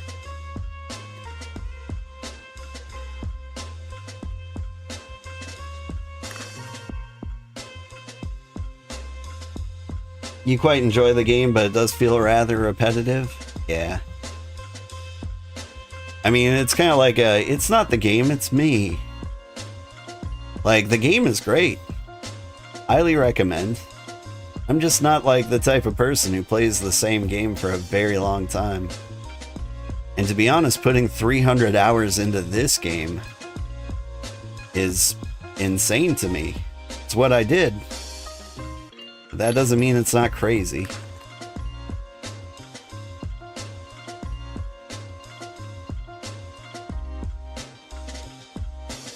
But yeah, normally once I put 300 hours into a game, like, I never want to touch it again. At least for like 3 or 4 years.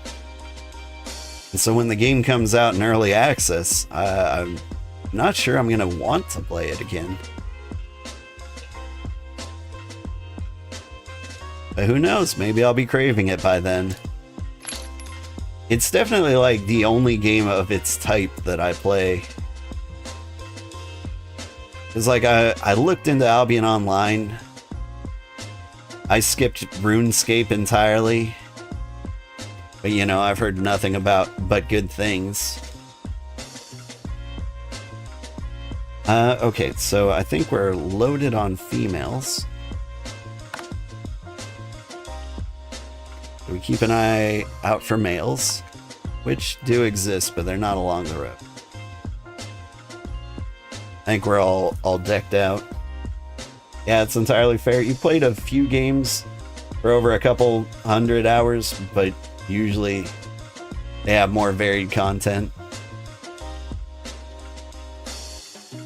I don't know, it's really easy to get me with a game where like I can set a goal for myself. And like each goal is basically a game in itself. So like a game like Valheim, for example, sunk a lot of time into that because like there was always something I was excited about. And it was like, I'm gonna build the perfect house in the Black Forest, or I just need to kill the next boss, or like I need to get silver. Like just having like one goal after another made it easy for me to like keep playing that game. And this game has a lot of that too. But like we hit the point where like the time sink might be too big.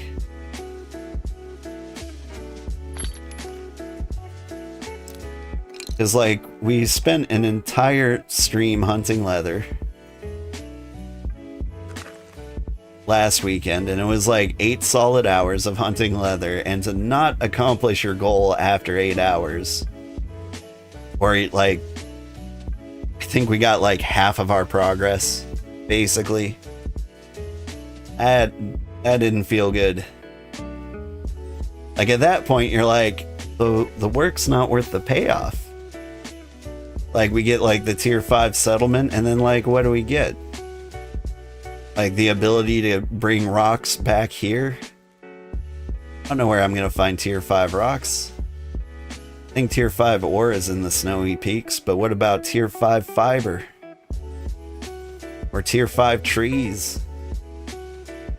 Like I haven't looked up where you find these materials yet, but it's gonna start requiring like cargo ships and stuff.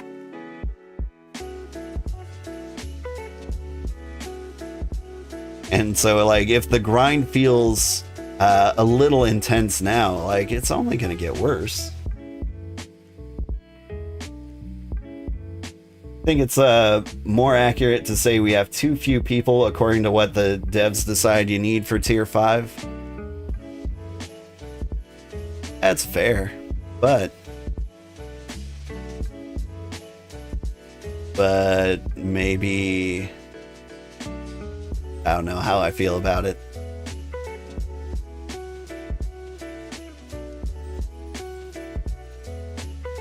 I mean, it feels like they're banking on many hardcore players.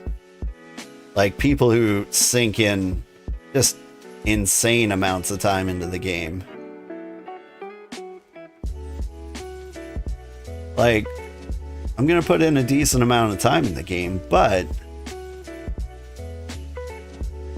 Like, I'm never going to accomplish, like, tier 10. I don't think a lot of people will. There'll be, like, one tier 10 civilization, maybe, in the entire game.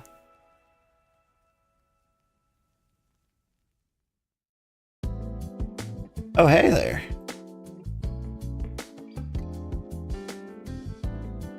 Is it in here?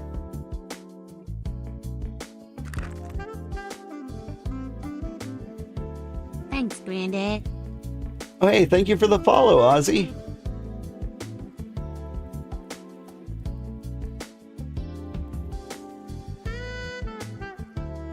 Where do I want the leather again? You can either give it to me or just put it in one of these chests. That'll work.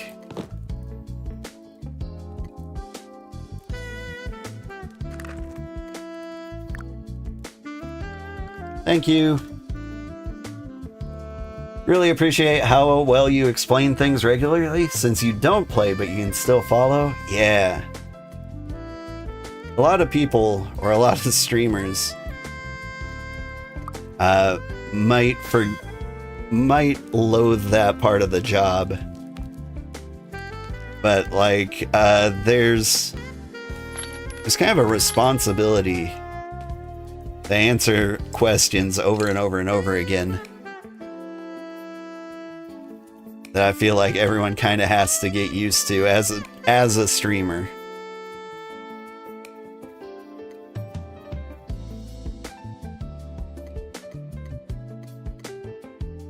Is like, people will pop in. A lot of the times they'll have the same questions as people who have been in the whole time. And so, like, they'll ask, like, man, is this game worth the money? That's, like, the most common question in the world. And it's worth it to answer that over and over again because, like, there's a bunch of new viewers. Or genuinely wondering, like, if the game is worth the money. And so, like, some streamers get, like, upset at answering the same question over and over again. But I kind of view it as part of the job, you know? I do feel like this game is worth the money if you want to get it before early access. The amount of players is trending down, though. Like, around after release, it was hovering around like 3,000 concurrent players. Now it's down to about 2,000. Skiff acquired. Nice. I haven't done like any sailing quests. A lot are getting burnt out from the grind. Yeah, I think tier 5's kind of a wall. Like, there's, I want to say 5 tier 7 settlements. 3 of them are in region 5. And like, so those are like the biggest streamers and the biggest towns in the entire game. They've got like hundreds of people. And they're very well coordinated. They've got all the correct Google Sheets. We tried not to be bad. That was our goal.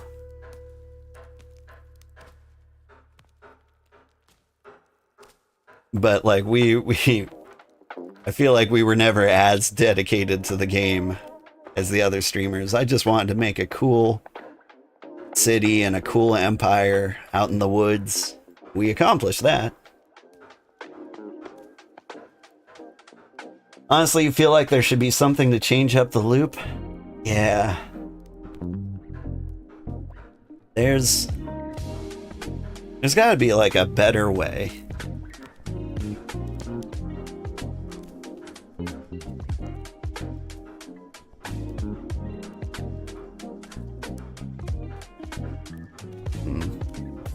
Trying to think of if I have any good ideas, but I'm not here for ideas. Yeah, you do agree. I think one person gathering 1,600 tier 1 cloth is going to be monstrous. Just going to assume that's what you need for tier 6. I think you're right.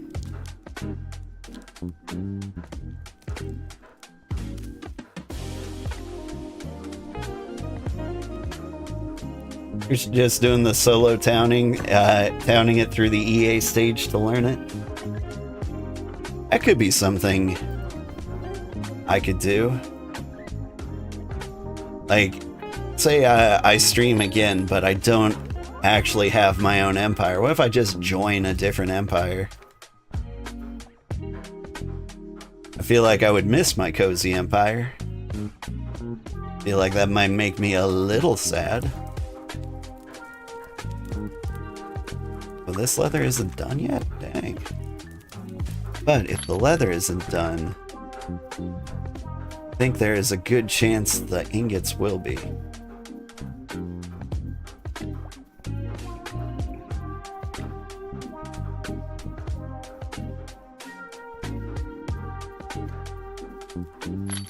I like to throw a bunch of meat in here in case they need it for chum. Edge of migration of animals, so sometimes birds and animals change biomes. Oh, that would be nice.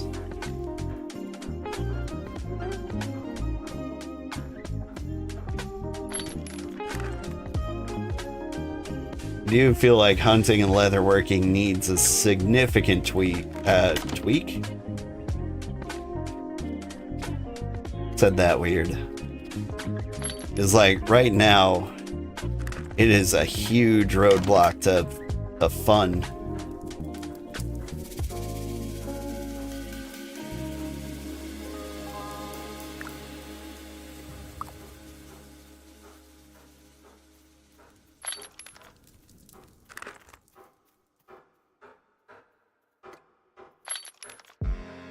Increase in pelts per body would be nice for leather. Yeah. I don't know, it's so painful to hunt.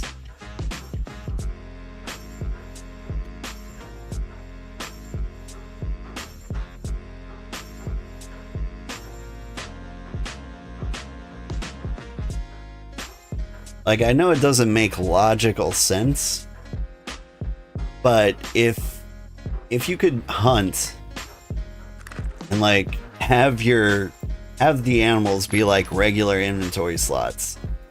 I know it doesn't make sense in the context of the game. They're huge and they kind of should be huge to some degree, but like just the fact that I can't, how much effort it takes to get these animals back home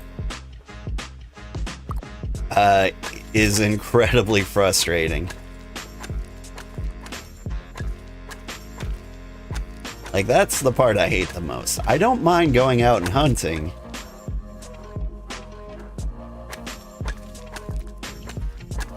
It's just how I'm supposed to get the animals out of here. Or make it so you'd field dress them, make the pelts and meat there. Maybe you could get less though. That's actually pretty cool. It might put a stop to like the killing spree meta, where you just kill the animals and like gather the leather there and then make the trip home. I actually kind of love that.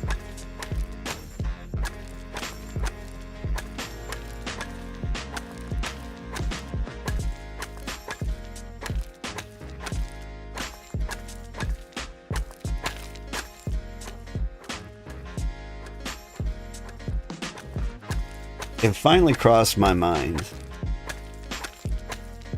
You use your tools on the various stations, right? Wired tool. Okay, yeah, but... And so, like, the hunting station requires a hunting tool.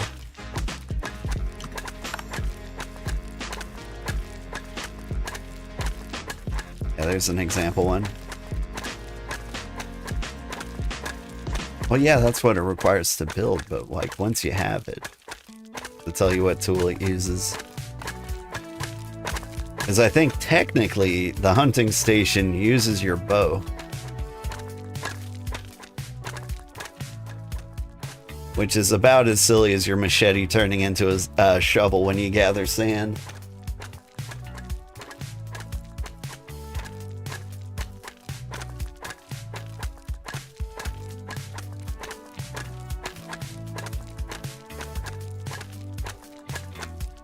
Hello there. So close to 50. There's also another achievement we're really close to. Discoveries. See, 2.5% of the world. I've achieved it 100%. Still in progress. We're very close. I think I'm at like 2.49.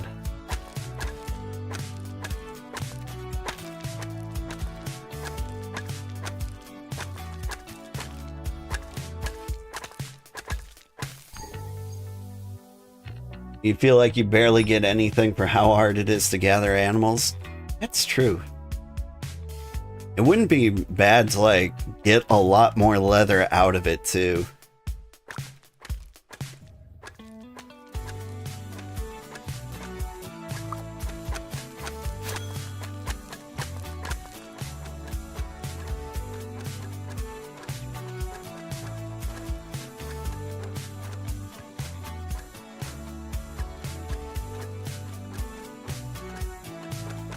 Want to get our supplies up to about 1,300. We could help mutation. Would be the polite thing to do. He says, wandering off into the woods.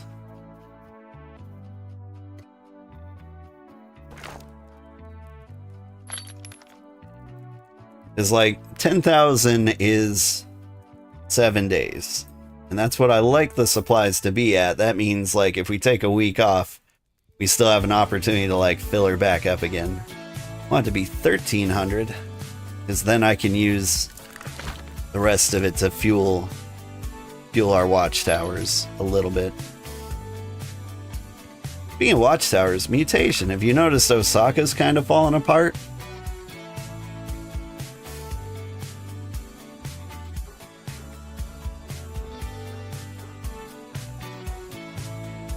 Have you seen them at all? I know you guys kind of hit it off a little bit. What am I doing? Give me the monster parts. I think I got more monster parts in here. Yeah, they don't have towers. You don't know if they're still around? We could claim that island.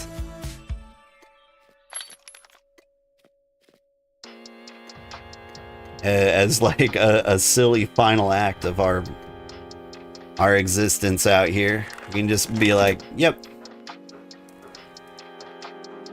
The island has been abandoned and it has been claimed by the Cozy Empire. Because we are the closest empire to it.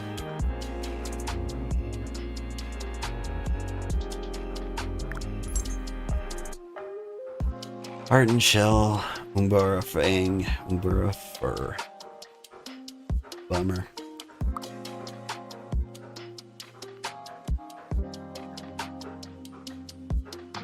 One combo, they might be gone. If they say, I say if they're gone. You still call it Osakana?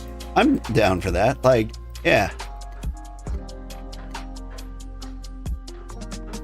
I'm all for colonialism. It's just not the rebranding. Okay, what was I doing? Did I start cooking more ingots?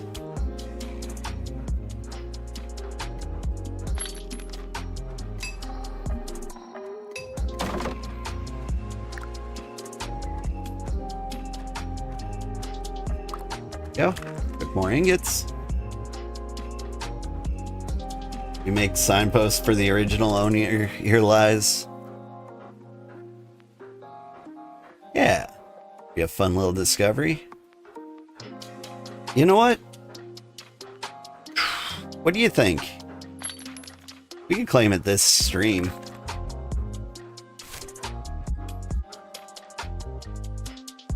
Let's zoom in.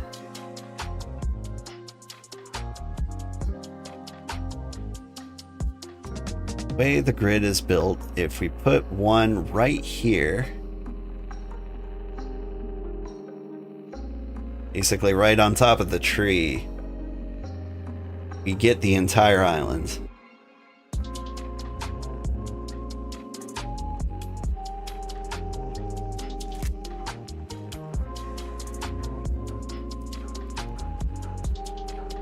I've just about convinced myself. I'm gonna do it.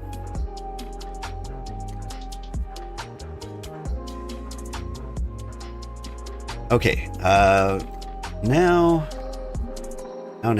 what am I doing?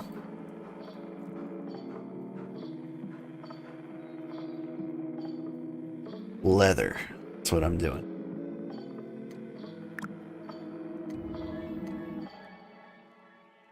Go up some more. You.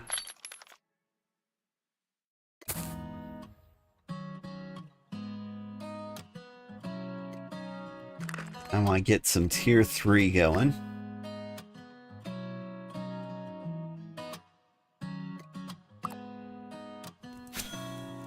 Get that queued up.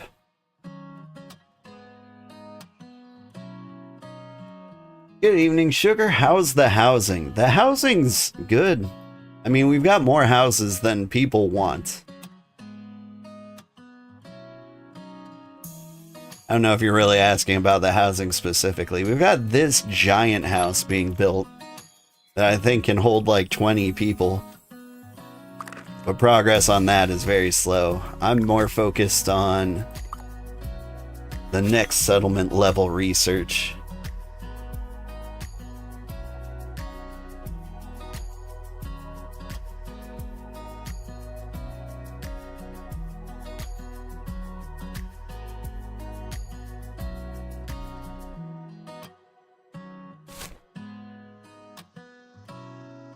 Yeah, we also just, or in my head, I have resolved to taking this island.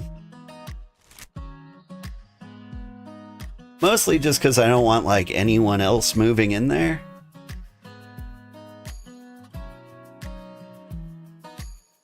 Like we can put a watchtower up there, keep it fed. And then if anyone from like Osaka comes back, we can just give it back to them. I'm okay with that too. Or if they never come back for it, we can just give it to anybody who wants their own little tiny island settlement. It's rough out there though. Like to not have tier 2 stone or tier 2 wood at all makes like progress over here so slow.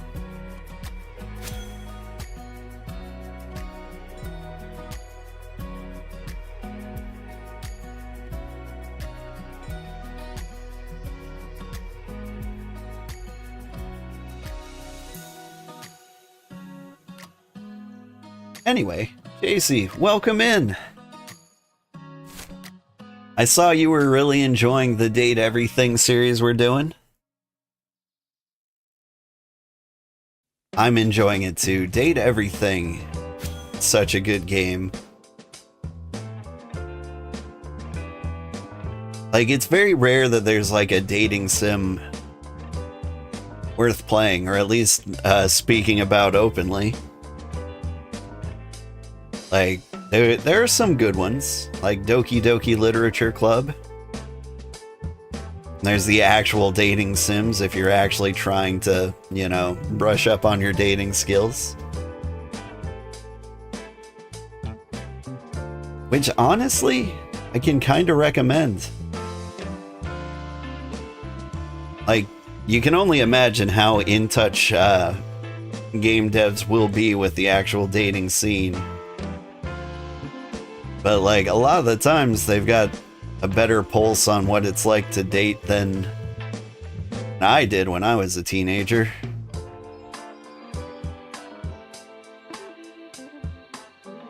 The first Haroful Boyfriend was pretty awesome too. Absolutely absurd and good English translation in your opinion? That's, I mean, I heard good things about it. I mean, like, I mostly heard that, lol, it's so funny you date birds. But, you know, I guess I'm doing the exact same thing. Lol, it's so funny you're dating a couch. But at least the couch is sexy. You don't watch any other streamer playing it because you don't want to, because you wanted to watch me play it and not get spoiled? Aw.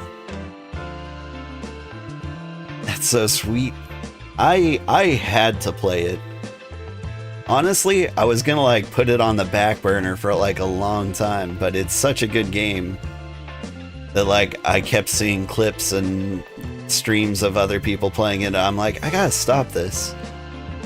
You know, spoil so many surprises for me.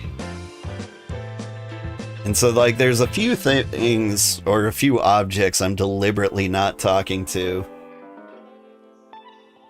because everyone else went for those and I don't want to relive their experience.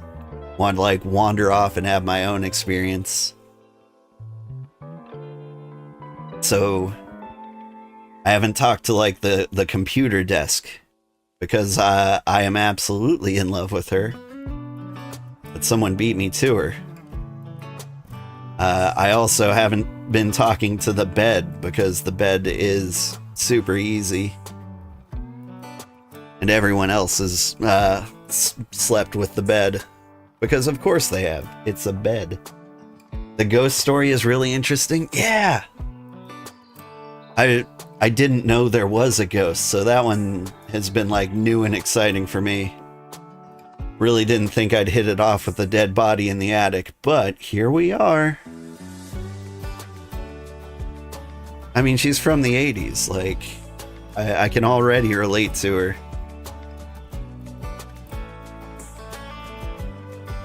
Part of me wants to talk to the time capsule more because I think he wants to like quiz me on like 80s things.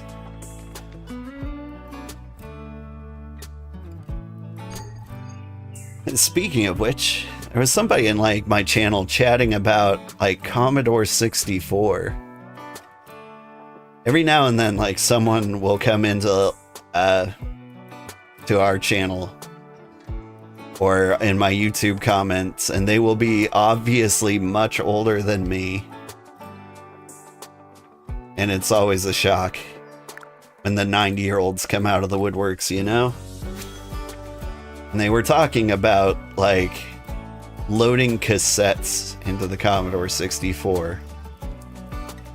And I didn't even know there were games on cassettes. Like, I'm very old. But, like, I have never played a cassette tape video game. Like, when I played Commodore 64, I had the big floppy disk drive. And I don't think I got a computer until, like, early 1990. Give or take. Like, before Windows, back during, like, MS-DOS, I think was when I first got into computers. But apparently, some of the early computers, you could play video games on cassettes. You wonder what Mirror and Ladder look like? Oh, and there's one more too, you can't remember. You wanted to talk to the fireplace, and I want to talk to the fireplace too. I do want to talk to the mirror, because the mirror's got the potential to be very sexy if it's just a picture of me. But, ooh, it would be a fun game feature. They use my webcam to like snap a photo of me and then like put it up on the screen. I know it doesn't do that because I'd hear other streamers or VTubers like screaming in horror. But like sometimes games will do that. Like there's a surprising number of like games that'll just like straight up dox you sometimes. Like Inscription's one of those games. I think if you go like down a certain path, it'll start looking at files in your computer. And there's horror games that'll like look at your like Windows registration and I don't know, like find your personal information on your local drive and share that. Like The game will try to freak you out by like calling you out by your name. Which, these are all cool features if you're not like an anonymous streamer.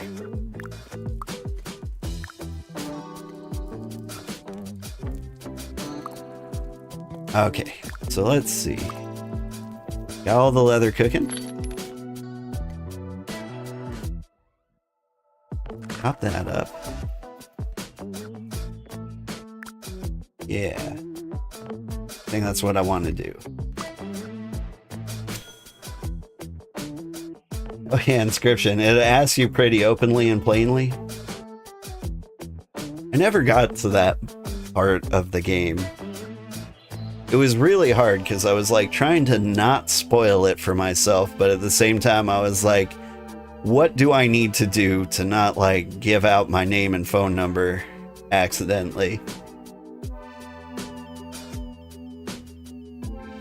It asked you to risk your oldest file and you found an old MS Paint sprite comic you made? Yeah.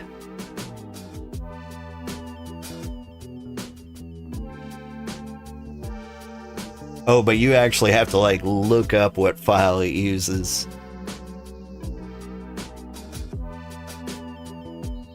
Man, I wouldn't have very old files. Like, this is a fairly new computer. Got this one after I started streaming. I remember when too. Like, it just got to the point where like, I get a new computer when there's like 3 modern games that I really want to play but can't. That's when the computer gets the upgrade. And so it was Baldur's Gate 3. It's the third one that that was like the final straw. Aside from that, it was like Marvel Midnight Suns and like Darktide. Like, all of those games were pretty resource intensive. A couple of them because they were just like poorly optimized, which is kind of like an infuriating moment where you're just like, if you made the game better, this wouldn't be a problem. But like before then, I was running on like an NVIDIA 970. And it was amazing the amount of things I could get away with. I was playing Elden Ring on that thing.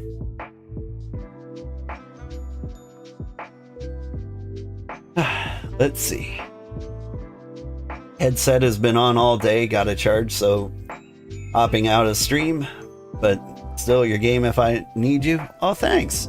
Oh, hey, you needed leather, right?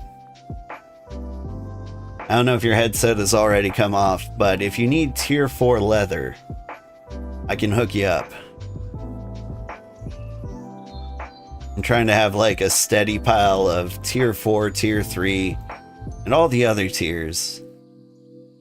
As people have been asking, I should have the leather to hook them up. Like, we've been funneling all the leather into the research, but that's greedy and selfish. And also, people need the tools to accomplish, like, the other researches. And so, like, I sympathize with the leather drought the rest of the world is feeling. Okay. Speaking of leather droughts.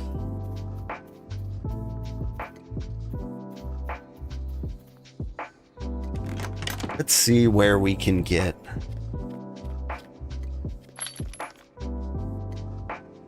with the tier 2 leather. I think this is all I need. But I'm trying to make, I think, 40 tier 2 refined leathers.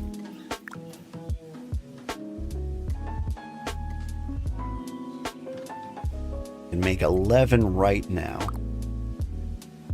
Plus the 24 I have. That puts us at 35. Yep, I gotta make another goat trip, whether I want to or not.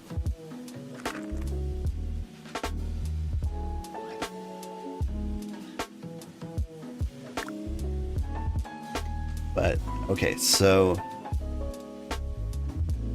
the good news is it only takes 5 simple leather to make a refined leather.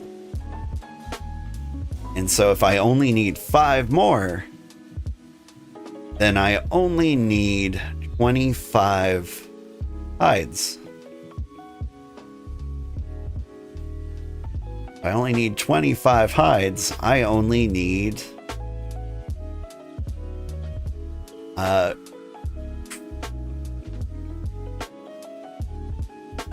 goats.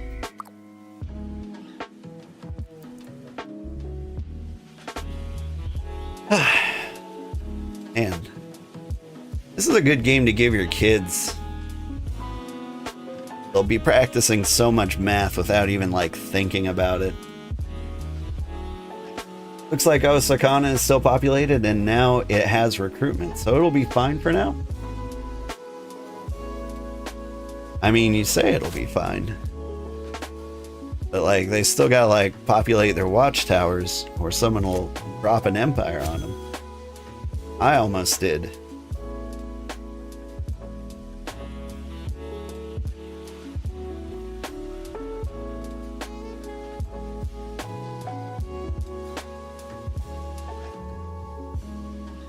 feel like they should remove that one tower and then put one right in the middle, so that they can claim the entire island, like they deserve.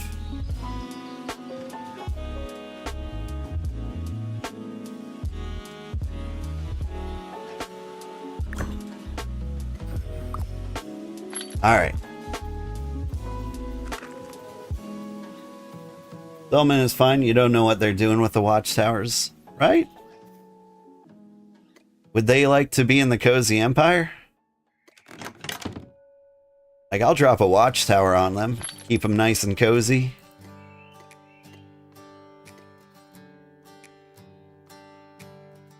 Alright. So let's see. The leather's cooking. The ingots are cooking.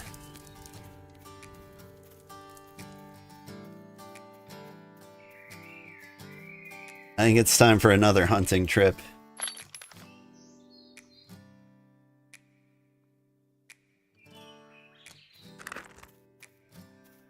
What if I just pop over to Osaka real quick?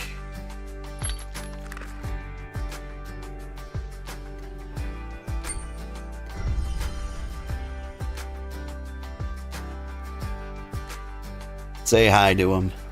Steal all their berries.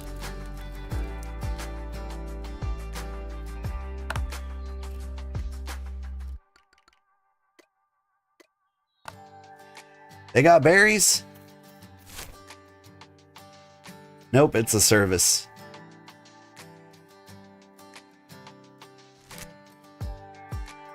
Hey, there's people on this island. Who's this rotten jerk? One citizen in the west, but they seem okay. AFK? Ah. I see. So there, you came here and verified that there's human beings.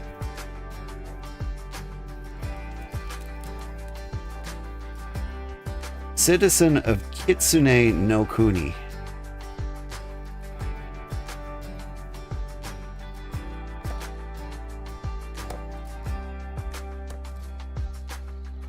They're chopping down trees, but like, and they're a professional farmer.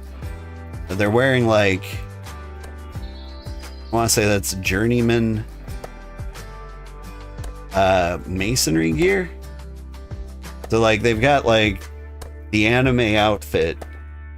They're a professional farmer, but they're chopping trees. They are all the things. And I think it's just for style.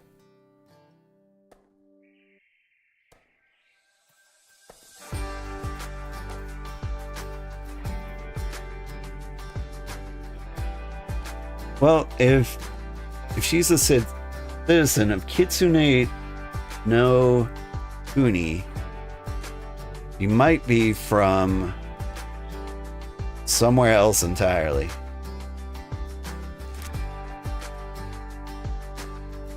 Hi.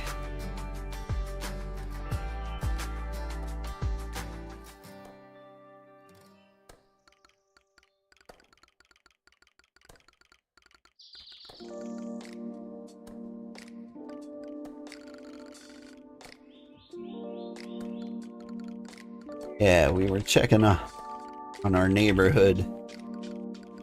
You seem to be the only one on the island.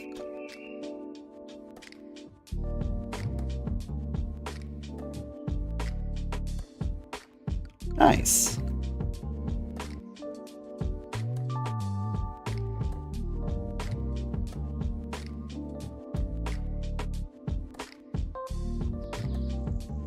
Yeah. For the Cozy Empire.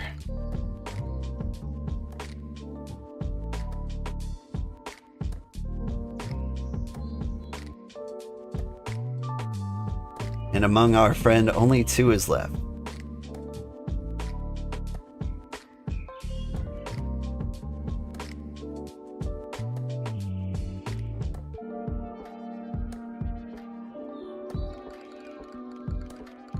Do you need any help?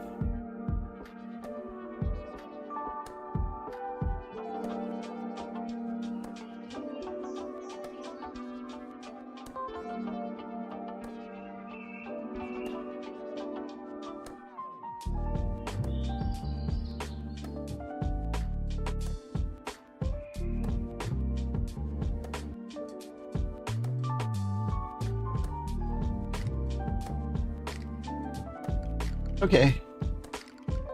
Do you ever need anything?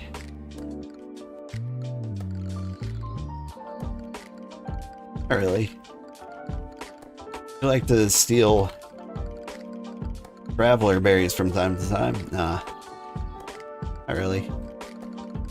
In the pine forest too, so we have a lot of the same stuff.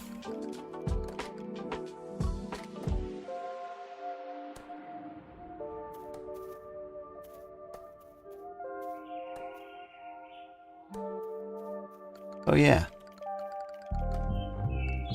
That's true too.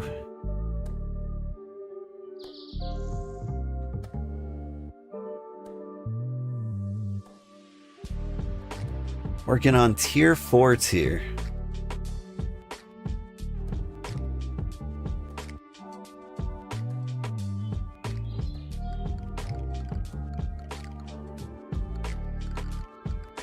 Got a decently active market. Satomura. You ever need to trade?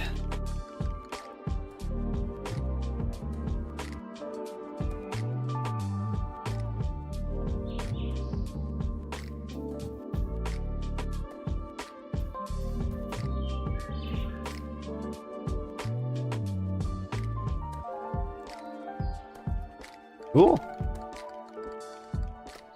Have a great day.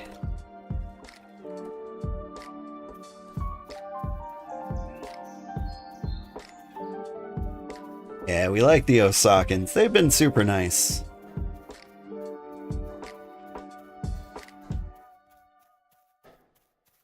They've got that pleasant weeb energy that we also have. Where are we going now?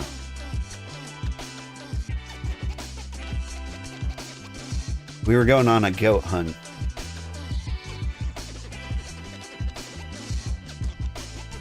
So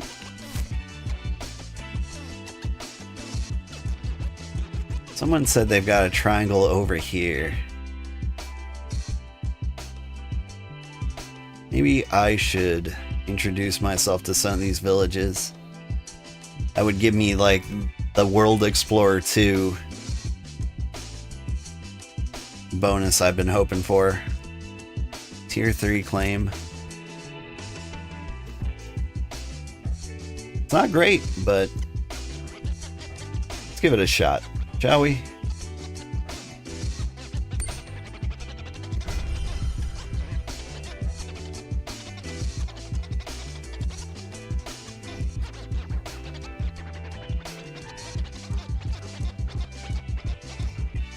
she said she wanted to like refuel the capsule or the watchtower. About offering our own hex capsule, but like every single player in the game should have more than enough Hexite shards. And so like giving away a capsule doesn't really help as much. What she really needs is supplies.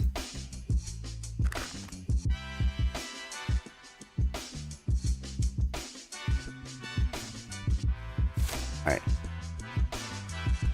Yeah, I think I'm heading for that big building out there.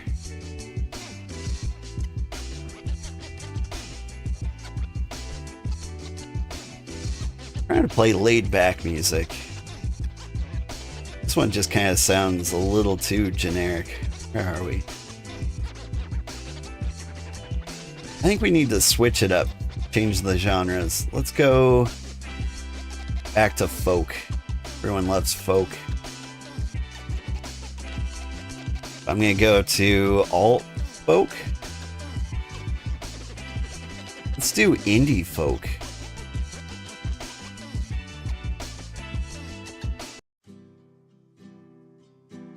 Never sure what indie folk is.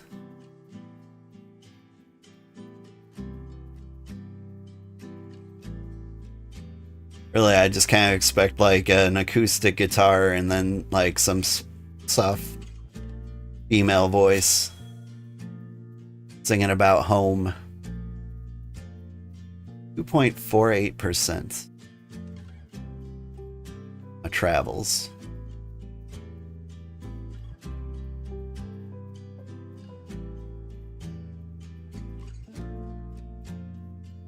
Hey, goats. I'm gonna start tracking goats. Yeah, no, I don't need a whole lot.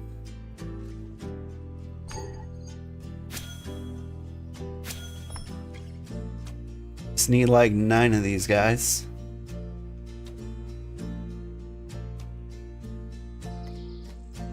Should probably get more than enough.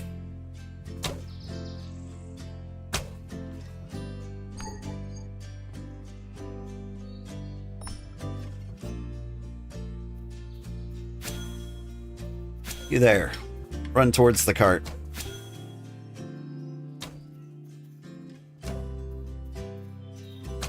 More goats for the goat pile.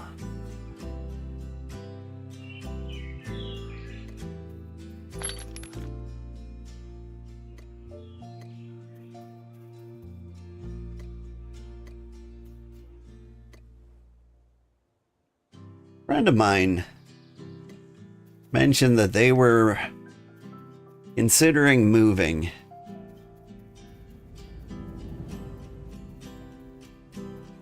And they were going to move someplace very, very far away, like another country. I don't want to rat out like who they were, but they mentioned that they are aware that I stream. And they were moving to a time zone that might actually be able to like watch and even participate in games with me. Like they're an old friend. So that was an option. So that's been swimming around in my mind as of late. Because I'm a pretty shy guy most of the time. And honestly, most of the time I prefer to play solo. But you know, there are really cool games out there that like you just can't play alone sometimes. And so like we could play games like Split Fiction or something like that. But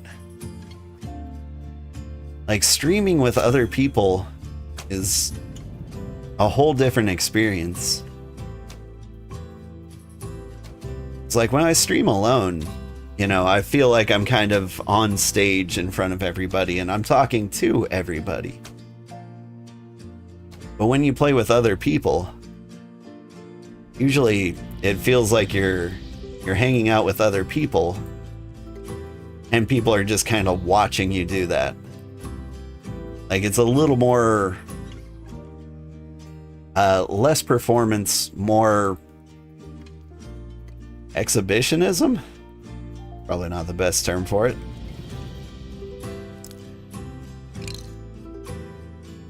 Can I get my goat? Like my goat, please.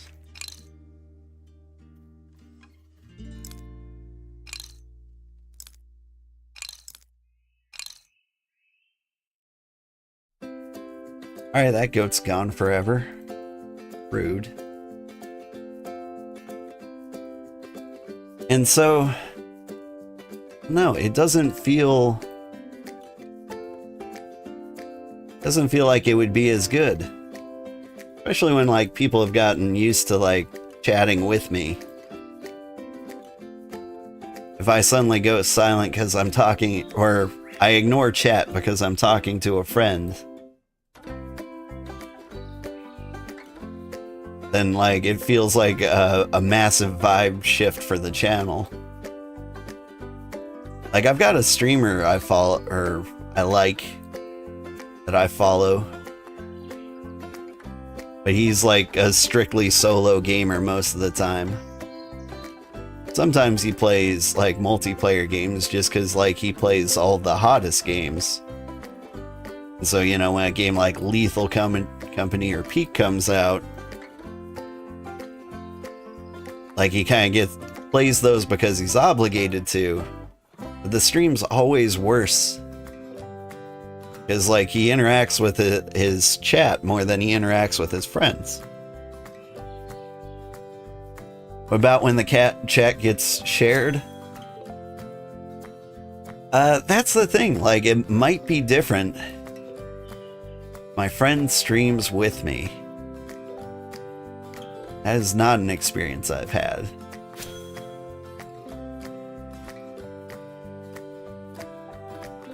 Like, I've streamed with, like, friends who just happened to acknowledge that I was streaming and were down for it.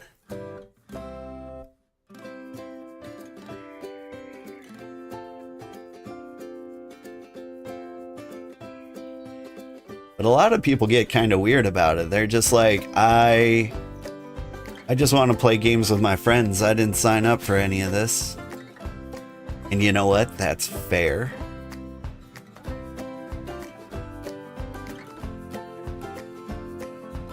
But I'm trying to make a career out of this. Like, I've taken my hobby and I've monetized it. I'm not allowed to have friends anymore. It was a conscious decision that I made.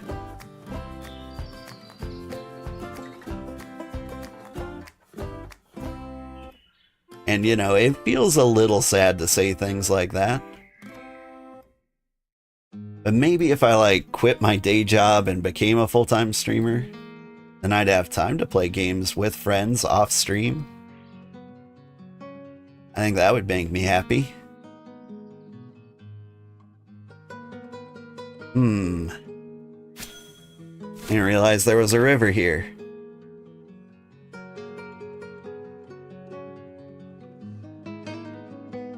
Goats are all the way over there. I don't want to go over there.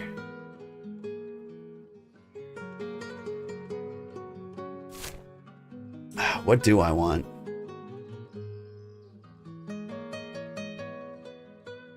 All these tier 2 claims, but I guess they all work for goats, don't they?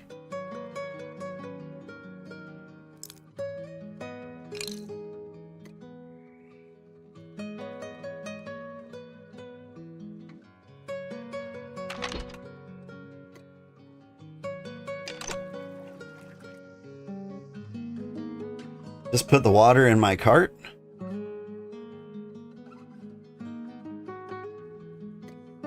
Think you might be a genius. Hang on. Oh, come on. It's not that deep. I was like, I think I might be able to walk across here. But you can't take the cart, like, into even shallow water. How dare they? Why does BitCraft hate hunters?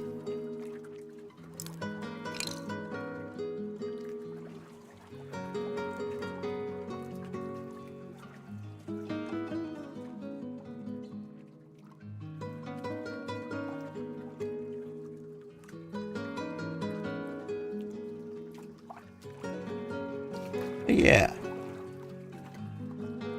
And so sometimes I think, am I gonna be a solo streamer forever? Or should I be more open to collaboration and playing with other people? Because I feel like, strategy-wise, like, it's best to stick to one thing. Like, you be a solo gamer or a friend gamer, but, like, not both. Because I've noticed that in the streamers I follow. I've got, like, a streamer for solo games. Got a streamer for multiplayer games or squad games, and then I've got streamers for like large group games, you know, like Among Us. I don't know why it happened this way, but like I've got 3 streamers. They each have different purposes based on like the amount of players there are, and it's just because like they're better at these things. Like, I don't watch my squad streamer for solo games. I don't watch my my solo streamer for multiplayer games. Like, it's just more entertaining when they stick to like one thing like that. At the end of the day, do whatever makes you happy. That's true.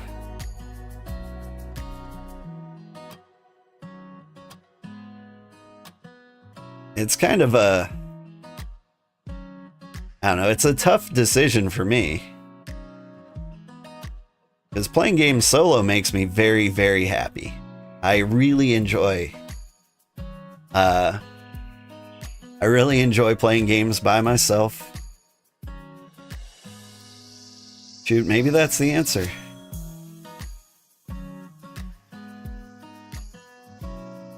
But like, I do miss game nights with the friends, and those are that was something I gave up when I started streaming. Like, part of it was like they just couldn't play with me because they were all off having babies,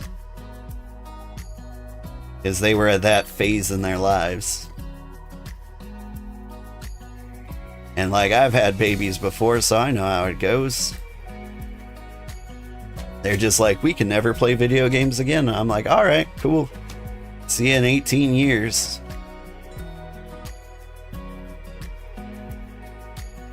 But now that their kids are like getting old enough not to die instantly from, you know, ramming their heads into cabinets and whatnot, and they sleep through the night, like, I think they're gonna start to be like, you know what? Let's play games this weekend.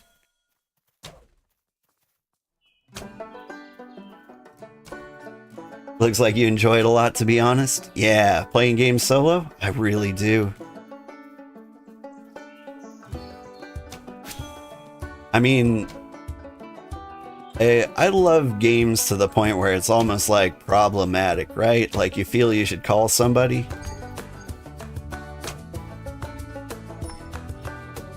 And like, everybody plays video games, but like, I will play any game at all. I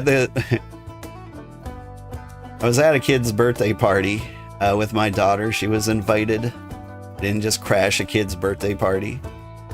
And one of the kids was talking to me about Minecraft, and they're like, oh, I have 3 systems that I can play Minecraft on. And I'm like, oh, Switch, PC, and tablet. They were like, how did you know? I'm like, just a guess. Like, we talked about creative mode and stuff because, like, I can only communicate with children. Because adults have horrible interests. But, like, the kid got a little too interested in, like, talking to me. And it got, like, a little awkward, you know, where you're having like a serious conversation with a child while all the adults are talking to adults and all the other children are talking to children.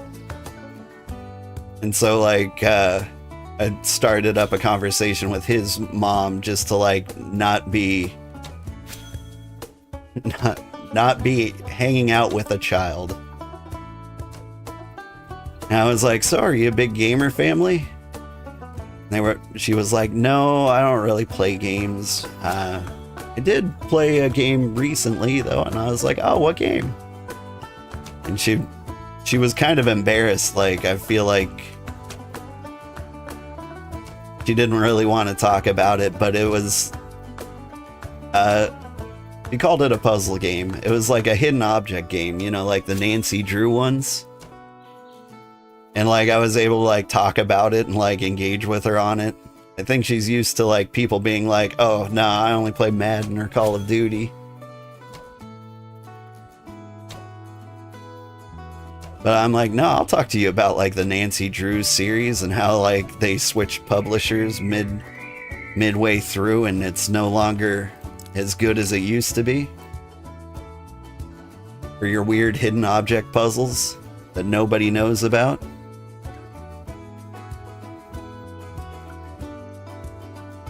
Oh, you're the same with grandkids? Yeah. It's rough being good with kids. Like, you always feel like you're doing something wrong when you're just like, I just want to talk about video games. You ever see the movie Grandma's Boy? Mel Gibson is like sitting at like the kids' table talking about like how to beat a boss with a bunch of like 9-year-olds. That's how it feels. And like we're all just living our lives out here, but still. Oh hey, I got an achievement. World Explorer.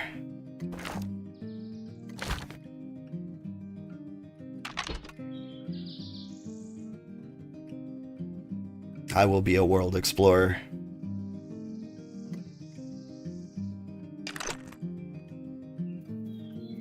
Like that one kind of feels like an achievement because you can really spend a lot of this game standing in the same spot.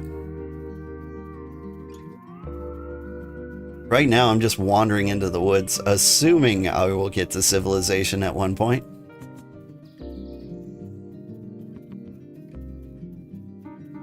It's starting to get a little rough over here.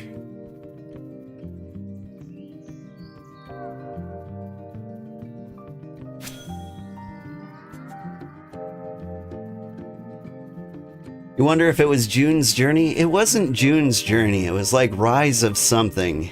It was like Rise of the Golden Temple or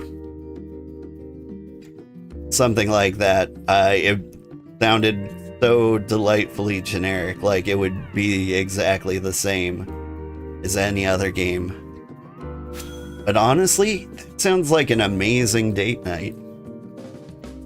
Like, my wife doesn't play video games, but I think she might be on board with something like that. Like, my wife just doesn't know what video games she'd enjoy, I feel like is the answer. I've been able to like trap her with a couple of games. Like Racketeer was a good one. She walked in on me playing that and asked if she could have a shot at it, and I let her, and then like 3 hours later she was like, this game is awesome. Or the one time she walked in on me playing The Sims 3 and I was like making making a model of me, and I was like, hey, does it look like me? And she's like, no, you did a horrible job. Your eyes don't look like that. Here, move aside. And then she just started playing the game. Stardew Valley is a great home game. You can play house with the kids. That is a good idea too. I don't know. I'm trying to raise the kids to be a little more healthy and normal than I am. And so I'm trying to like keep their gaming addiction down. And if I like really invite them to play with me, I'm really kind of terrified that like it'll reach unacceptable levels very quickly because I will be so excited to play games with them. And so like I think we're gonna work out being able to get games or money as a reward for game time, or money as a reward for doing chores, instead of just being like it's your turn, or you can play today, or things like that. And I think my son is very deeply on the like, oh, I'm gonna do so many chores so I can play so many games.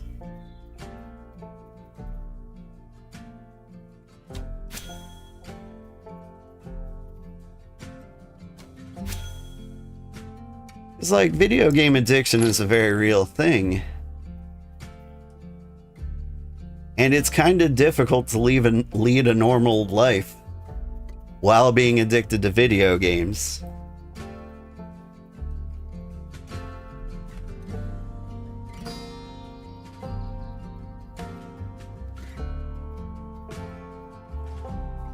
Like, man, there were some times when I really didn't want to show up to work in the recent months because I was like, all I care about is the housing crisis in Satomura.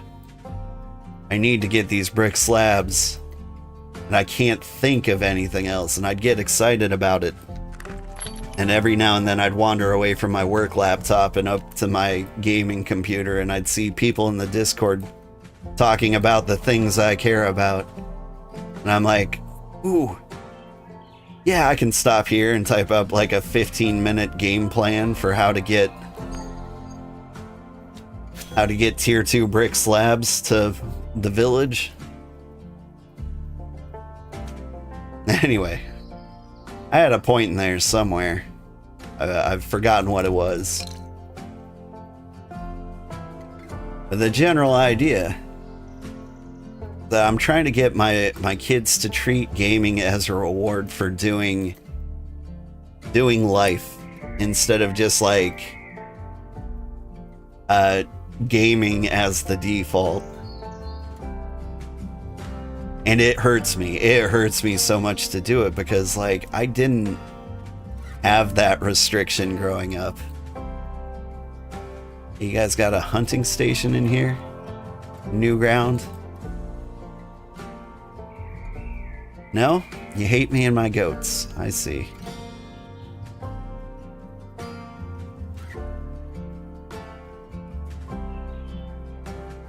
We'll just continue to wander then, I guess.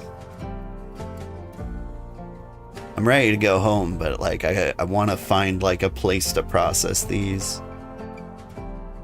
Not so much that I'd like pull up a map.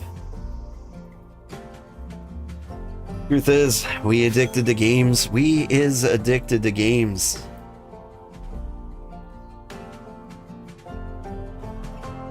But like we've had pretty decent lives, you and I, brother. At the very least, all three of the brothers, Sugarheart, have managed to like find work, move out, live our lives. I mean, that's going to be a lot harder for my kids because, you know, there's no way they can afford to move out, but at the very least I could give them like the social skills required and maybe a mind for working for the things you want that might help. I don't know. We're all doomed. My kids especially.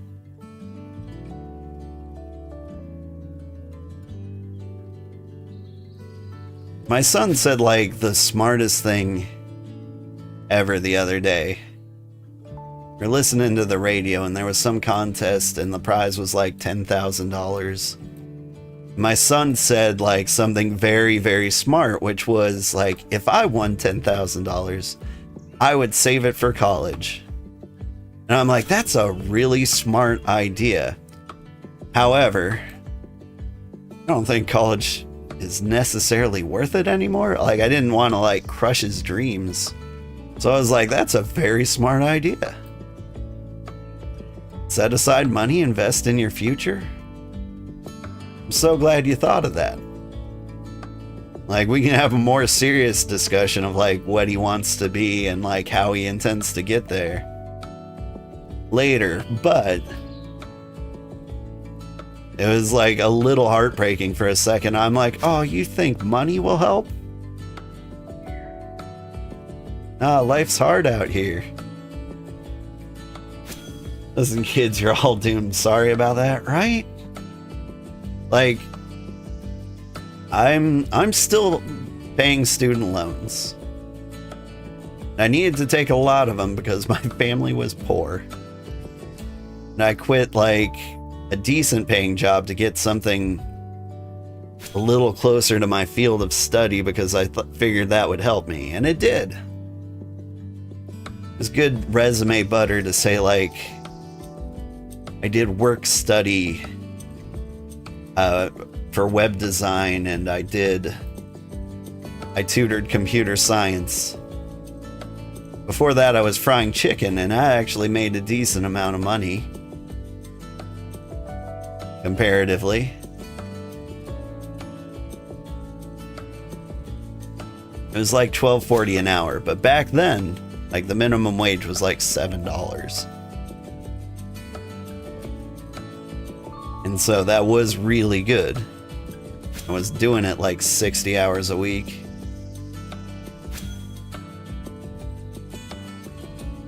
But then I got like the real big boy job, you know, like an actual company, made actual money.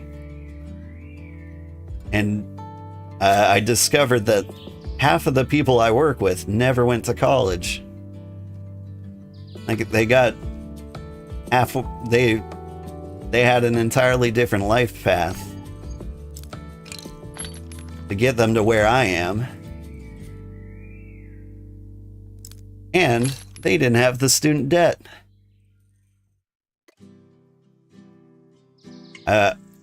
They just like had on-the-job training at someplace else, a place that would take anybody and just train them to be developers, which is becoming more common because a lot of jobs are so desperate for developers that they will just like take people in other positions and train them. At least big companies will have processes like that. Who can afford college, right? Certain kinds of college may still be worth it, but honestly, self-study might be better in most cases. Yeah, if only I was good at self-motivation. I have found the ocean.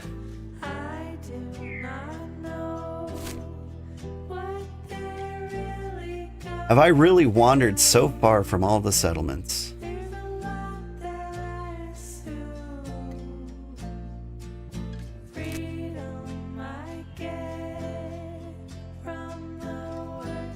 Alright.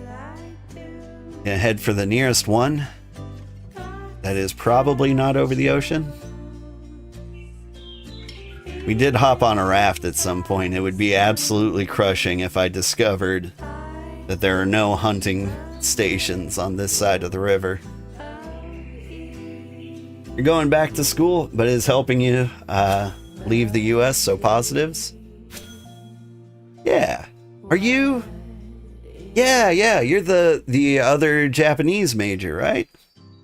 You helped name Satomura. Yeah.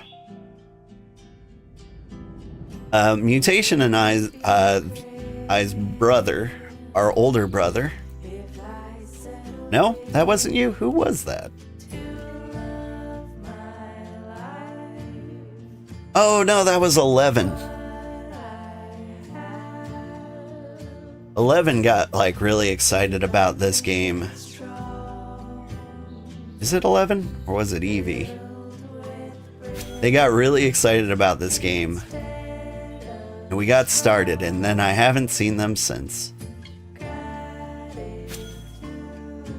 Man, they're one of my favorite viewers. They come in like a whirlwind. We just gel so well, and then they disappear for like months at a time.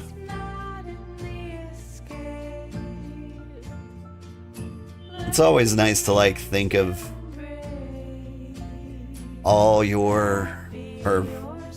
the strange types of viewers you get.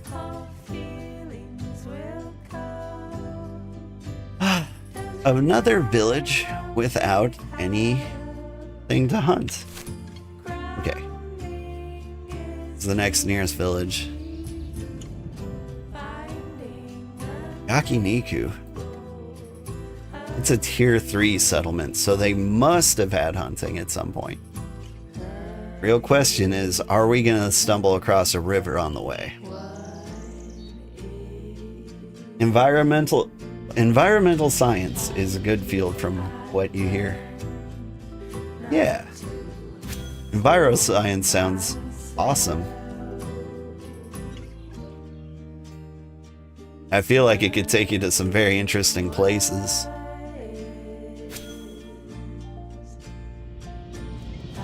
Like, what kind of places do you expect to travel with a degree like that? Are they going to throw you in the Antarctic? Are you going to get core samples? Do you get to go to Iceland and say, oh man, the lava's real hot today?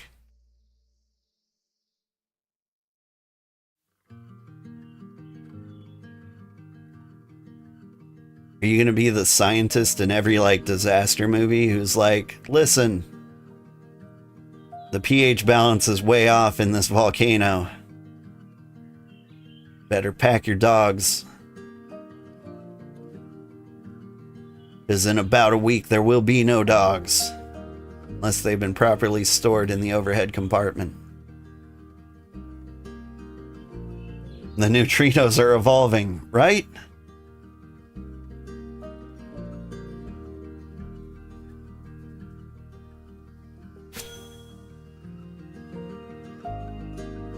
And the president, you're going to be put on the phone with the president, and they're going to be like, I don't want to acknowledge any disaster. You know what that would mean for my constituents? They hate dying. They're very opposed to it.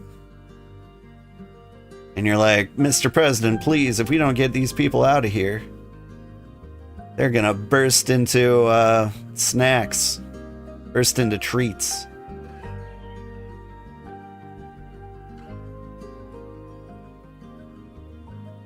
You're more interested in restoration work, but you definitely have definitely science slang your way to confusing the layman.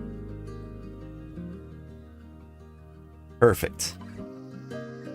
Joke's on you, I was confused before I got here. Where am I? How did I get here?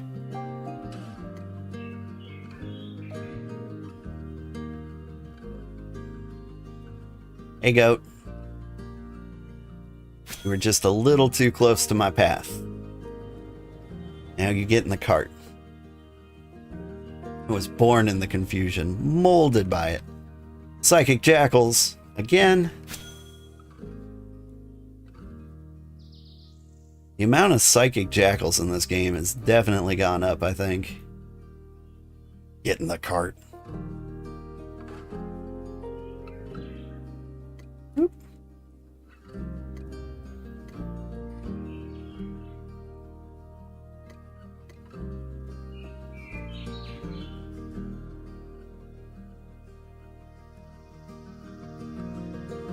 was at the park with my son one time.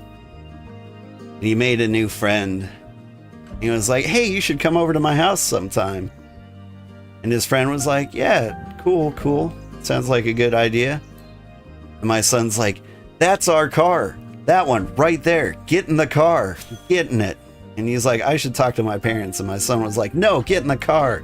I'm like, son, stop. You're gonna get us sent to jail.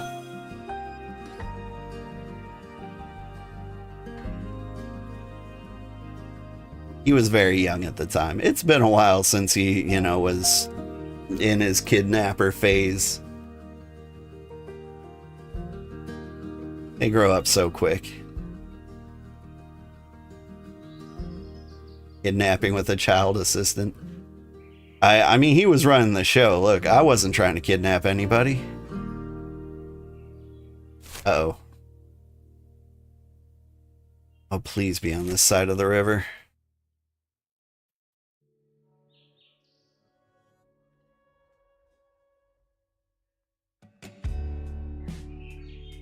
Like, I don't have the boat space for all these.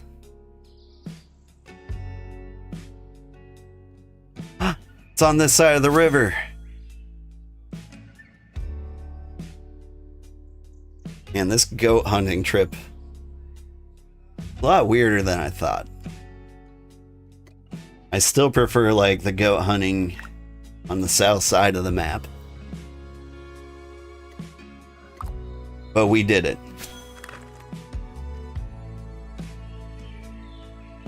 We discovered some new land and we got an achievement. It was all worth it.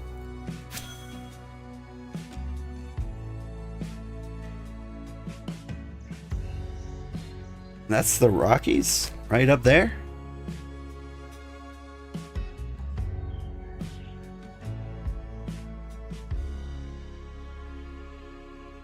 Hey, that claim's expired.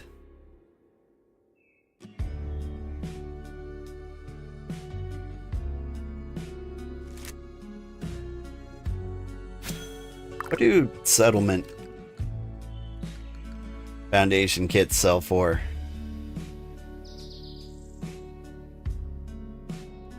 Quite a lot. Alright, after we chop these up, I think we steal it?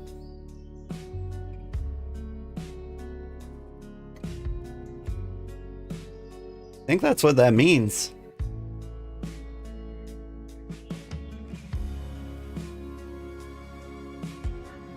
It might be free money.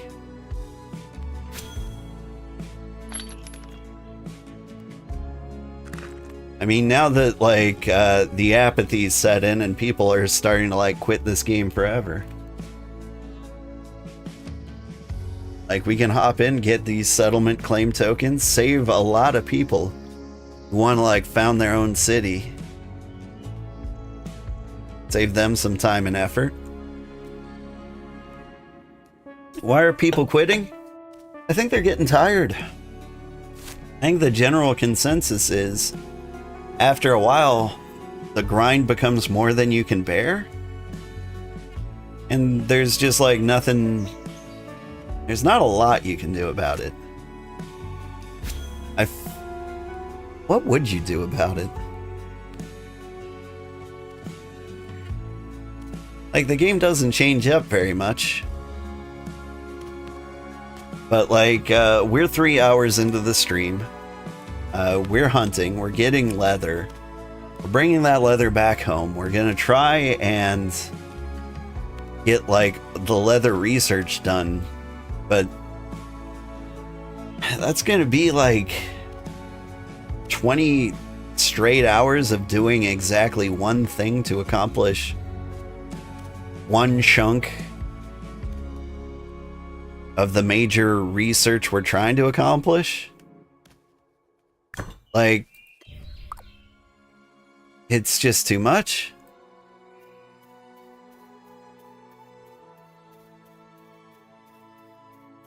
Like,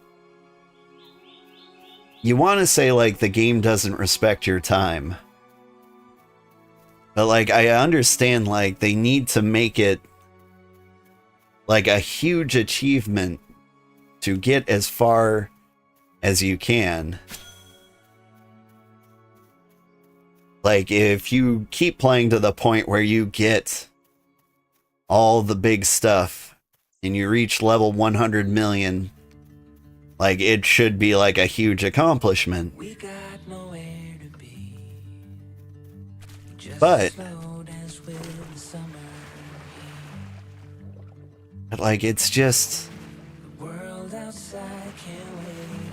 it's not really worth it after a while. Honestly, have they updated BitCraft in any years? BitCraft is a new game, kinda. So, like, BitCraft had a bunch of alphas. And a lot of people played during those alphas. We didn't. But it came out in early access, I want to say June 20th. And that's when we started.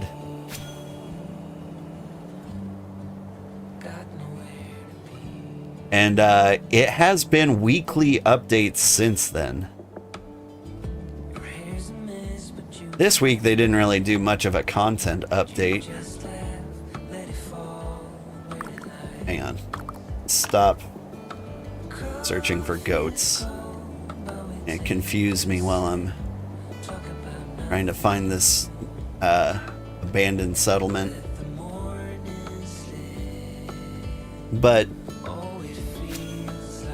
yeah, like this game's been doing good. They're making progress. They're adding things. They're taking notes. They're making moves. But once the early access comes out, they're gonna like wipe the game entirely. It means every skill you get, every city, every skill, every player is getting reset to 0. And then it's gonna go into its full release. But after that, like, they're never gonna touch it again.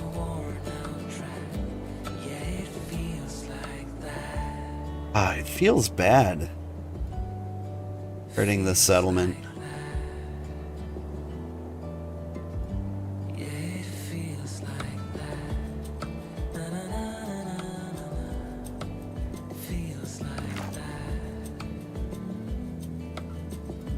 New members, Dark Ranger, Zernak.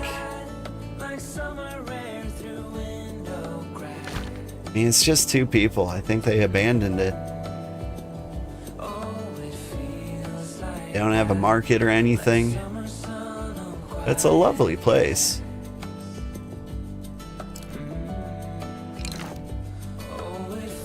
How do I destroy it? Do I just take ownership? Alright, I own this now. Deconstruct. Will remove all protections, delete all deposited supply, and all research will be lost. Are you sure you want to continue? I feel bad. Get the buildings first? Okay, but like, what am I gonna do? Like, carry them somewhere?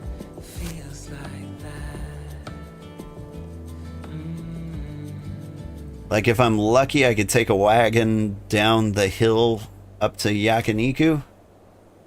And then what? What's my end game here?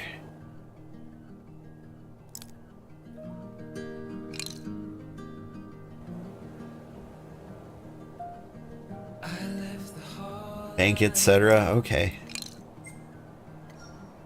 Alright, well, I'm taking your bank.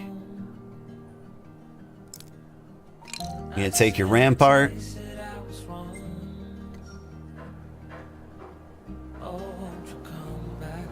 You can help carry stuff in a second. Wait, is the banking kit...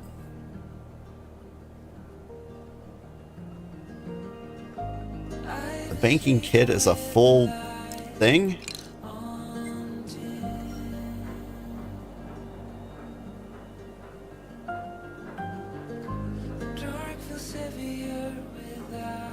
These guys don't have a waypoint to teleport to.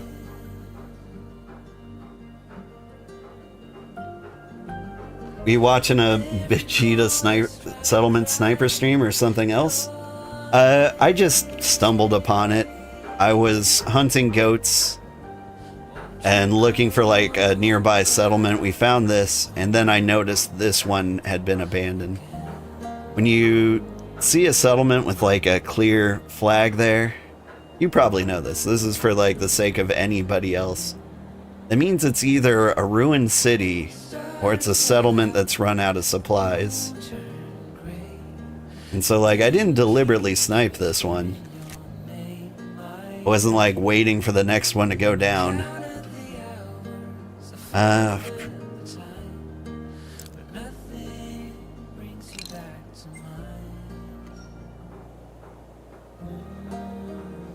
It just kind of it played out this way. Nothing personal, Roomba. Where am I? I am at Verdite, south of the Yakiniku Udon. That some kind of noodle? I don't speak weeb.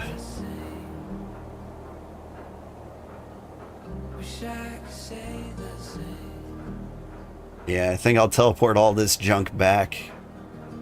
I don't know what to do with the bank, though. I can't carry cargo.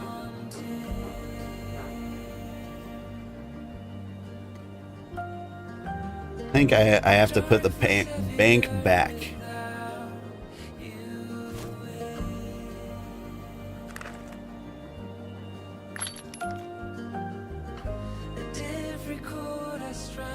Hmm?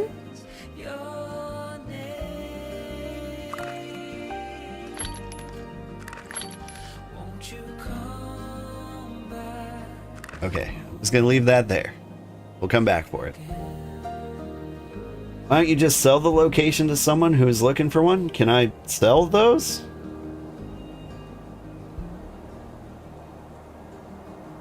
Grilled meat udon. Thank you.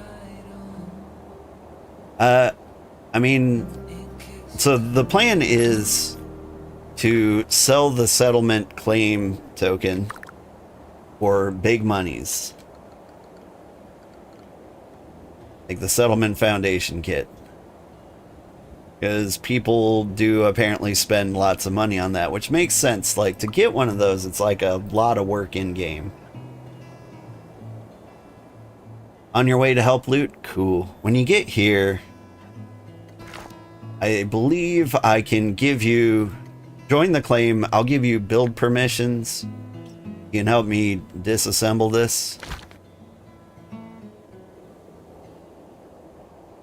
And we'll loot the settlement. It still feels so mean. I don't want to be that guy, but like... I mean, free stuff, free money. Sorry, friend, we need your resources. Tell you what, if anybody meets somebody from Verdite who comes back and is in tears that their settlement is gone, you send them my way, and I'll give them a new settlement up here. We'll help them get started, get situated, get them back on their feet. We'll be good people.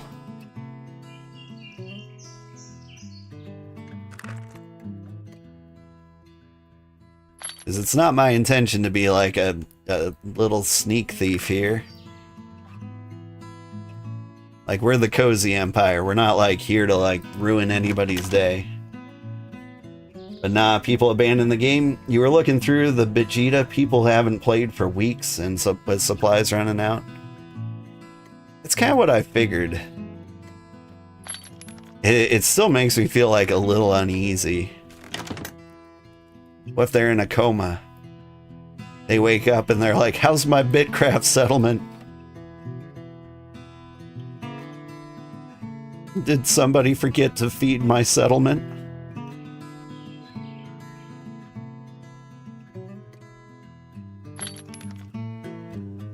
They didn't buy a settlement sitter?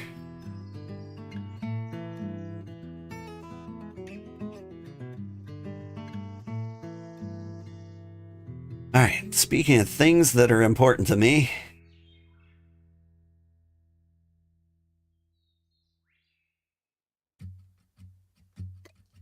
I want to get back to our settlement.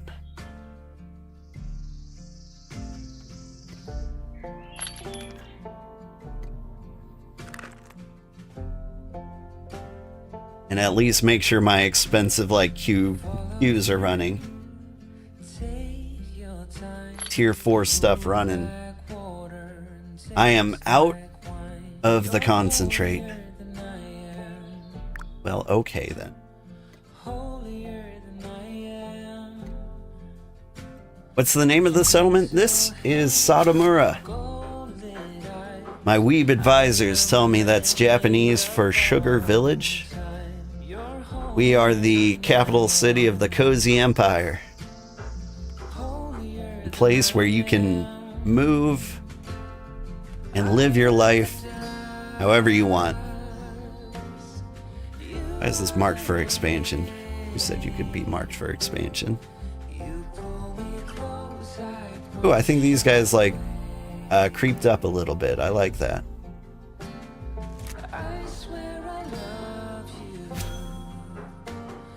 I like that they're filling the gaps. I feel like they gave us like an extra border of one tile here for no particular reason.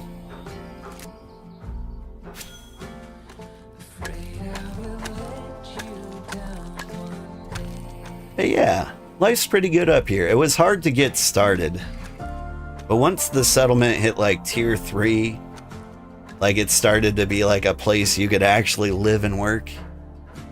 And once it hit tier 4, it actually became a nice place to live and work. But like starting out here was a little rough.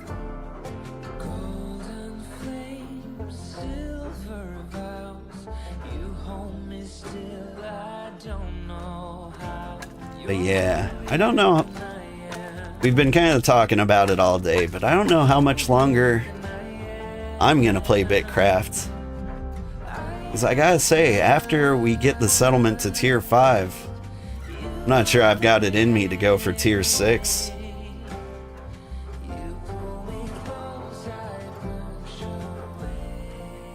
In which case, I need to pass the Empire on to somebody who might actually care or be passionate enough to keep that up.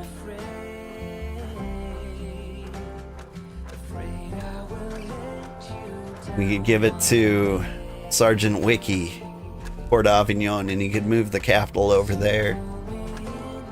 Or Lonnie and Iris, the twins, over in to Massacasius. I mean, aren't settlements supposed to be collaborative efforts over time rather than a solo rush grind? Yeah. And we've actually we've got members. Oh, not here. Wait. Oh, mutation?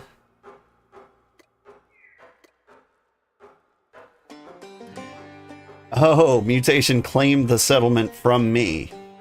Because there's still no supplies there. Ha, pranked. Well pranked, brother. So, anyway, what was I showing you? We've got people. We've got like 46 members here. And we're all contributing. But like,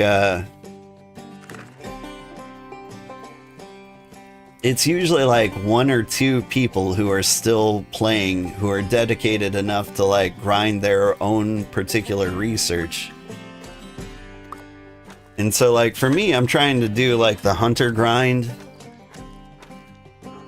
As you can see, I've been a little bit distracted. Hello, Excalibur. Welcome to the zone.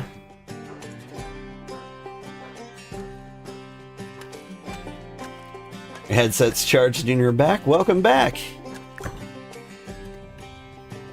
But that said, like, oh, need bricks.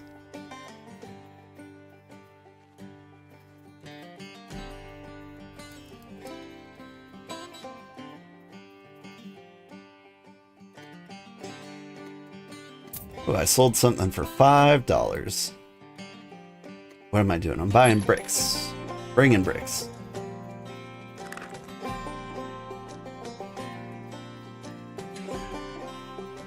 There's an opportunity to socialize here. I could ask him what he's looking for. But I assume if he's come all the way up here, he knows what he's looking for. They grabbed it. They're running for the portal. They're making a break for it. They stopped making a break for it. Try to wave to everyone. Yeah. I will wave. If they are still there, but they are gone.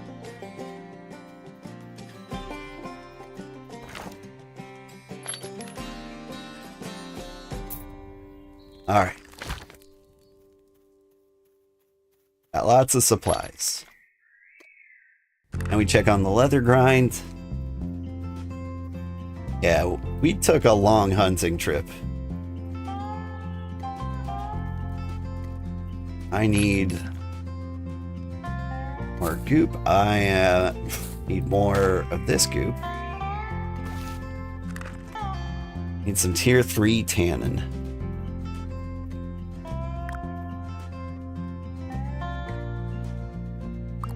Specifically tier 3 tannin.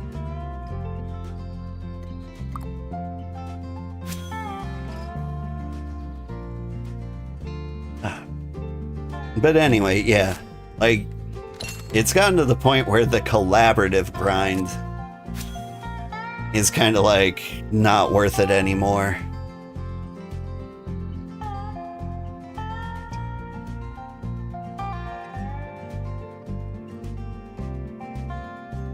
Like, I can just keep grinding forever and ever and ever. That's fine. But, like, I got other games I want to play, too. I watched the Dune movies. So I could be up to speed, so I could play the Dune game.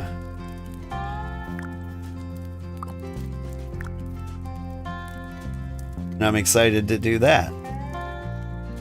There's a new game coming out next week called Dice Gambit, which might not be a super exciting or popular game, but I really want to try that one.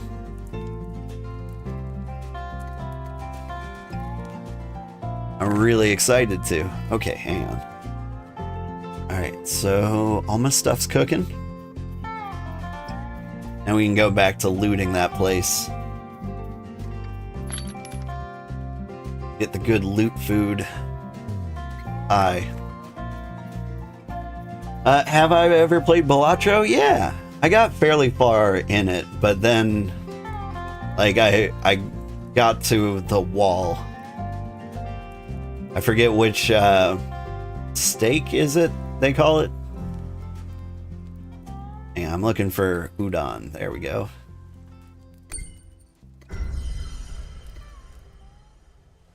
And I didn't feel like losing for 50 straight hours before I beat that one. And so like I hit my wall with that game fairly quickly, actually. It is a really good game though. Would recommend it to everybody.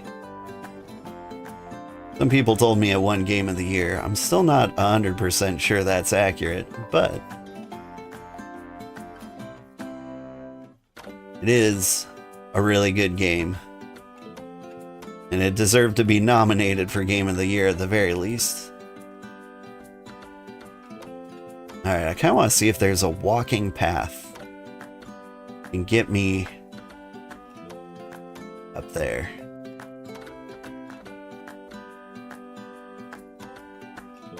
Because they did have like a ramp, sort of. I think this might be it. Nope. But Balatro's great game. Feels like it'd be a frustrating one to stream. Because I feel like the backseating in that game might be a little intense. Like, it's one of those games that has, like, half a dozen, like, good paths to victory. And I feel like people get overly upset when you don't pick their favorite one, you know? Oh no, there are some people who do backseat in chat too. Yeah. I don't mind the backseating too much, but if you get, like, a game where there's lots of backseating, I feel like it'll get to the point where you have conflicting backseaters, and then, you know, you're just seeing a bunch of you just have fighting in chat. Look at this, it's Emperor Heimlich. Be a screenshot mode.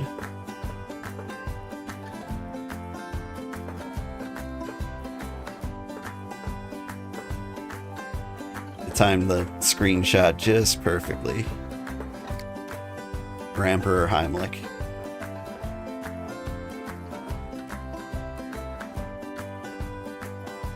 I like how nicely the crown fits around his hat.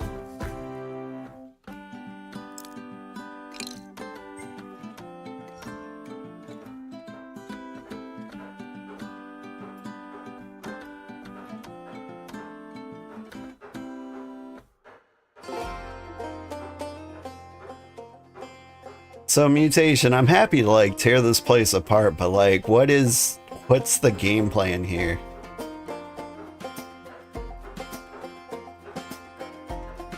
Do we get, like, every one of these things takes some, like, varied materials. Like, we're gonna end up with, like, one tier 4 rock slab, one tier 4 brick slab, one tier 4 timber. Like, we'll each have a cart with 5 slots filled with exactly one thing. Screenshot mode is very nice in this too. You feel like if it wasn't crazy grindy, would have been a very nice sandbox game. Yeah. It's all simple, so it'll all be tier 2. Okay.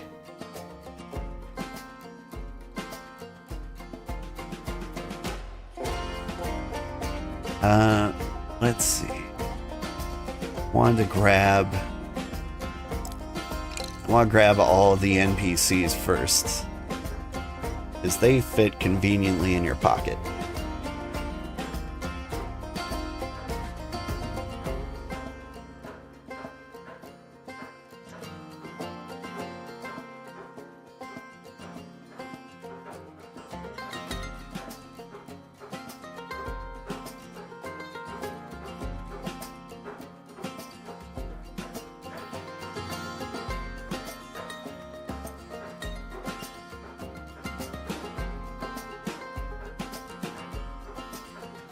This could have been us.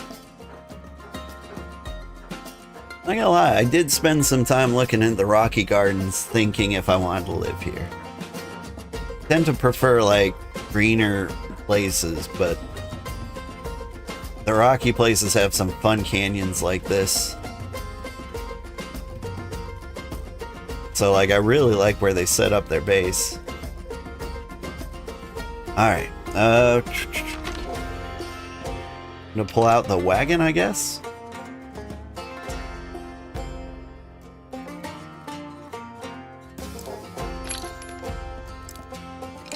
We'll start tearing things apart.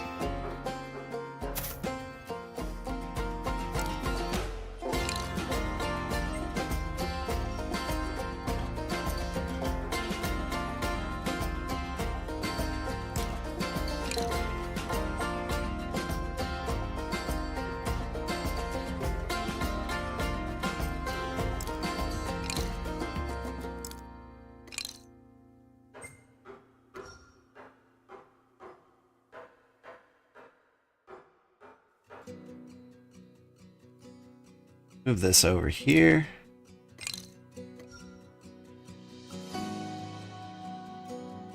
Yeah, I lost the bank piece. Did not realize that would happen. So I put it away so I could teleport. But then I tried to like rebuild it so I could get it out of my inventory. But since I didn't have the materials to rebuild it, and I just like put the material in there, it's very interesting and sad how that worked out. Don't open. Deconstruct.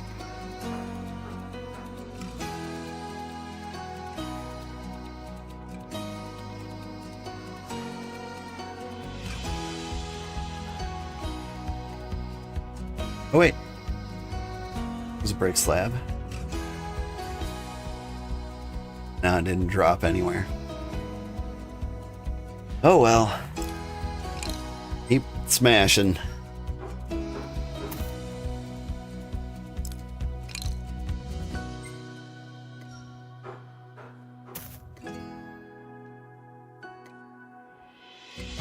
A lot of timber, brick slabs.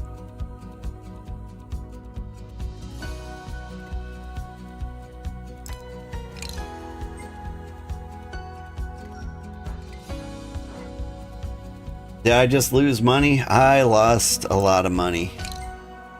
I think. Let's see how much like a bank sells for. A banking kit, New Haven sells for 1,000. 500. Okay, like we didn't lose a ton of money. 500 bucks, 250, 750. Apparently banks are a lot cheaper than some things. Oof.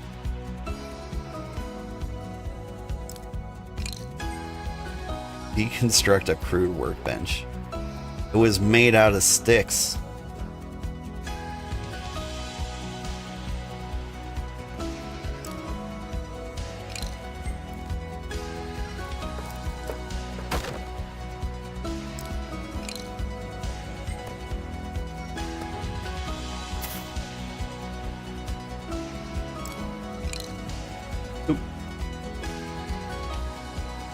This card a little closer.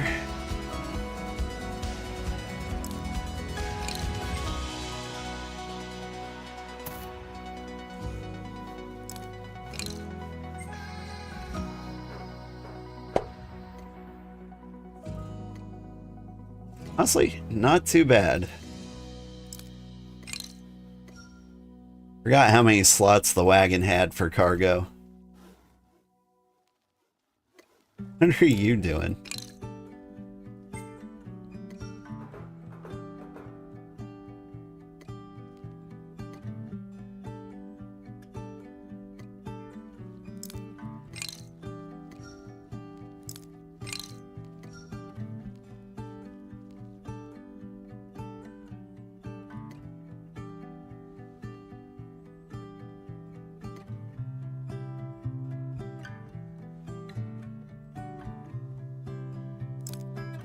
I'm even going to take their terraforming dig site. That's how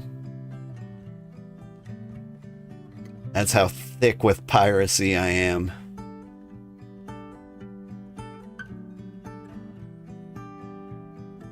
They think they can keep this stick? I'll show them.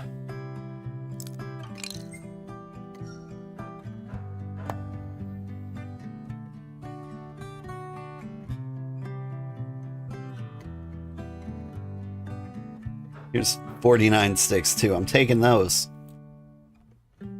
Taking all the sticks.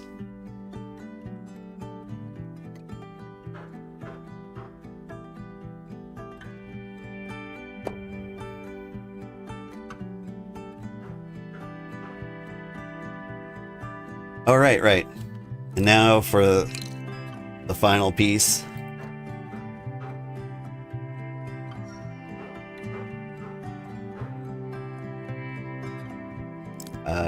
Deconstruct? Could not find building? Okay.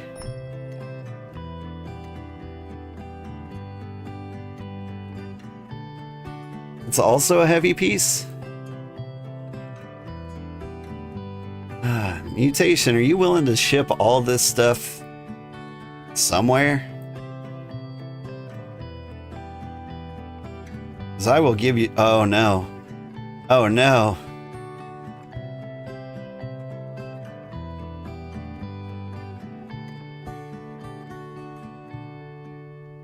Mutation. What do we do?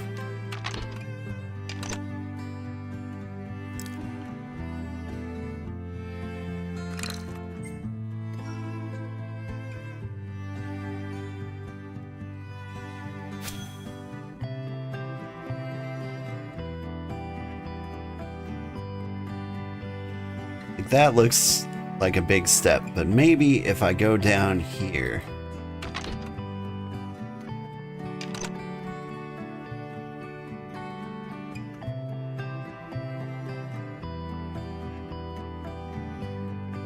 Anyway, mutation, I'll hope you get it to like Yakiniku. You can put it in the bank there, and then you can make whatever crazy trips you want to make. Sound good? Give stick.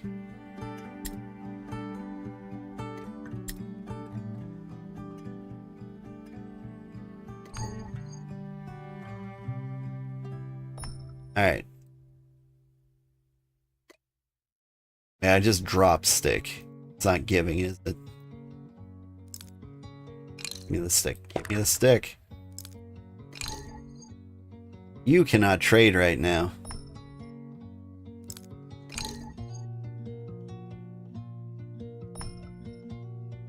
Can't see it for 30 minutes that way. Okay, hang on. Let me relog. Then I'll give you the sticks.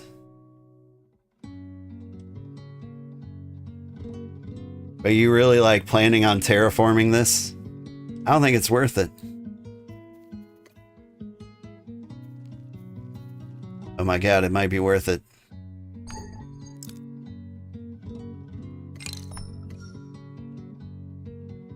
There you are. Hey, where are you going? I can mark you for expansion. What are you doing?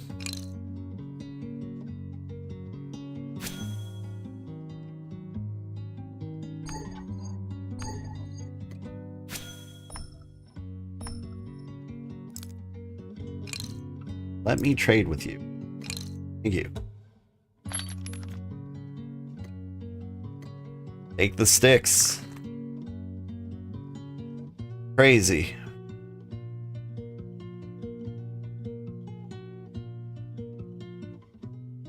The solution is clearly weird, stair-stepping, deconstructing various carriers.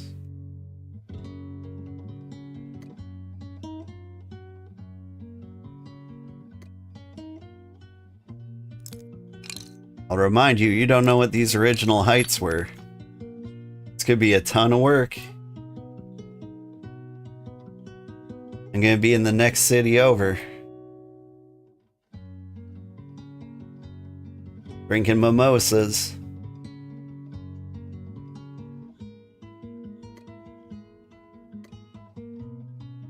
Good luck, have fun. I mean, we'll see who has the first laugh. Because I haven't gotten there yet. Oh, it's happening. Look at the flow of progress. Eat the fruit pie. Kick it into turbo.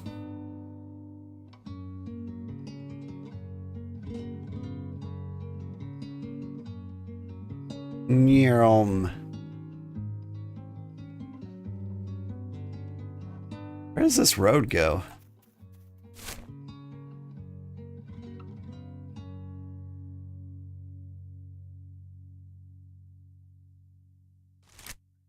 I think the place to go is probably Yakiniku. Let's hope the road's clear on the way there.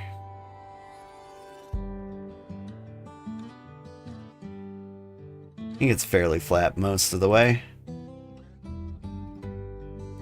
Hang on.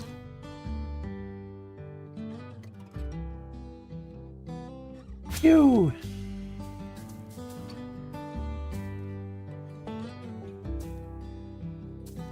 That jackal's thinking about me, but will he get to me? I don't know if he can. Seems to think he can. Yeah, he's coming. Do I need help? Kinda.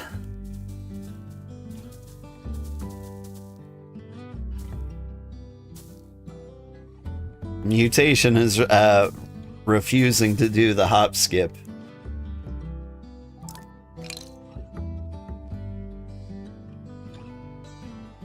But I need to get them to Yakiniku.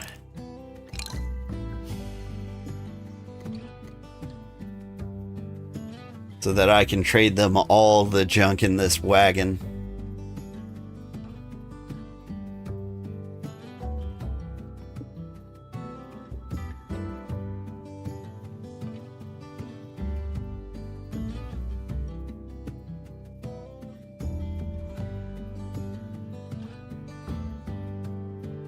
Because once they have the junk, it's no longer my problem and I can go back to like finishing up the leather research.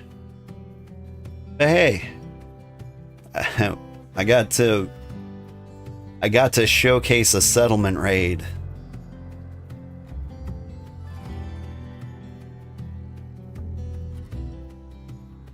Pretty cool.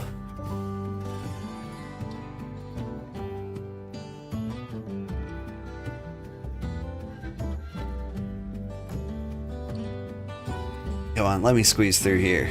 There we go.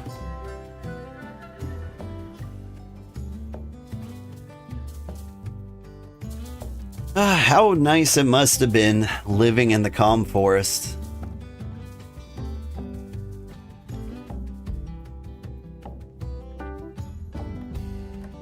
You know, taking the easy route.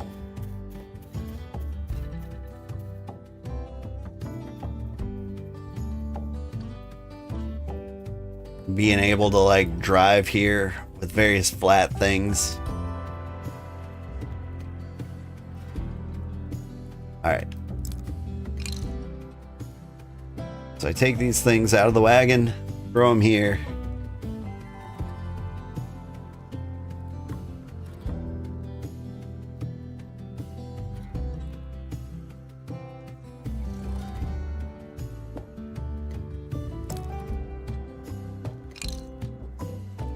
Mutation, would you like to come here so I can give you all these things?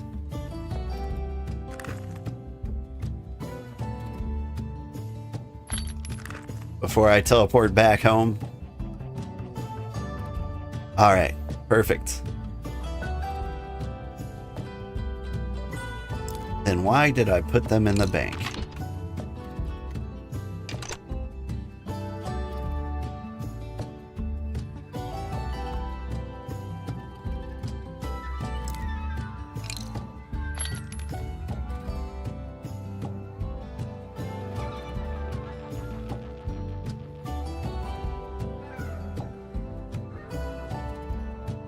I get the feeling this is going to be a very painful trading experience.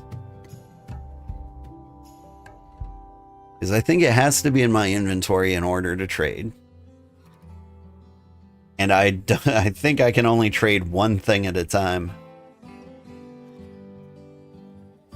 So I think we'll be stuck in perpetual handshake mode. Here's what we can do. We could go to the trade market and I could put these on sale for $1.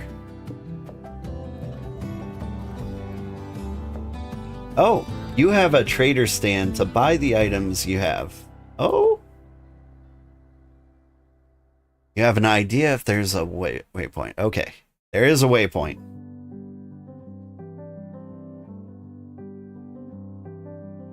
You would collect the cart and start the 5-minute timer?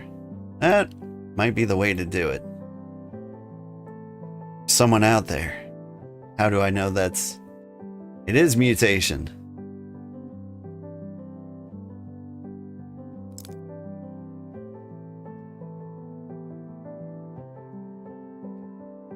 There's... There's a claim ownership problem. If I drop things in this claim and I lose ownership of them, I think they become claim property. I'm not entirely sure.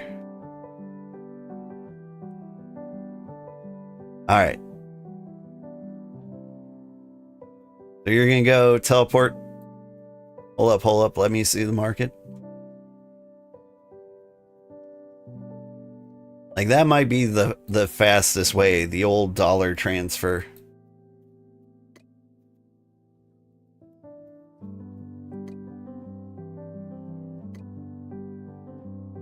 Like nobody's here.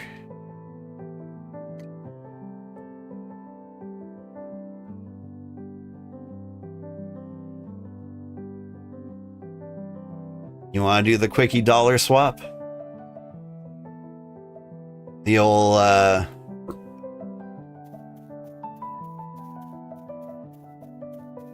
switcheroo.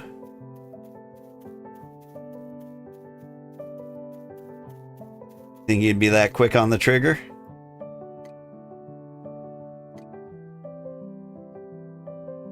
Please tell me you believe in yourself. Nobody else here. We can do it.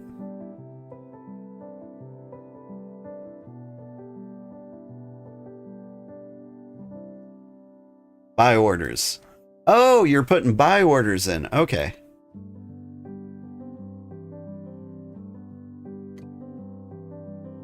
That's more clever than what I was thinking.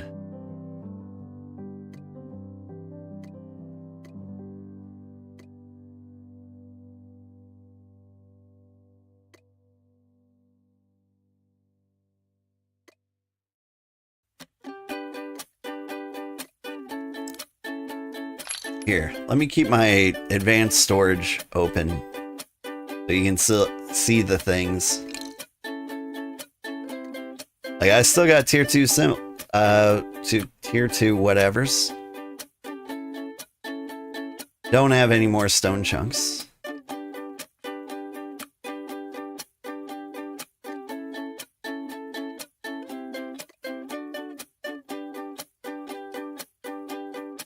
Got 3 logs.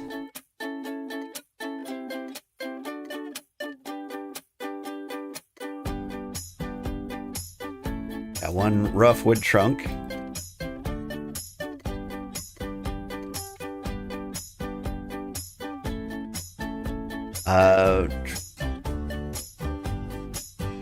Simple stone chunk? Nah. Simple brick slab? Yeah.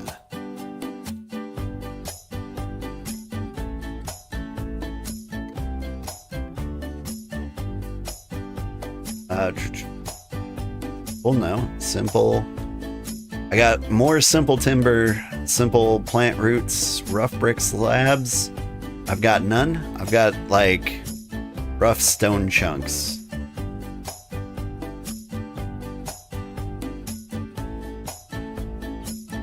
And rough plant roots.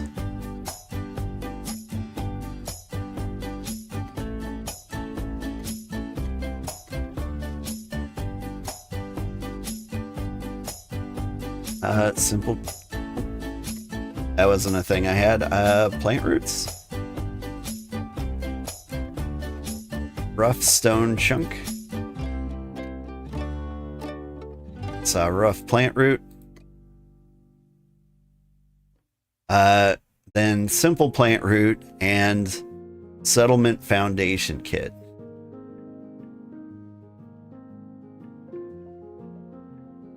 Settlement foundation kits.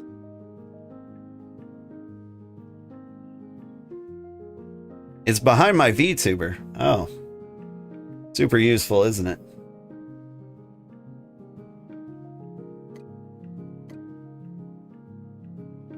Alright. There you go. You got all my stuff. Thank you so much. Thank you for the $20, sucker.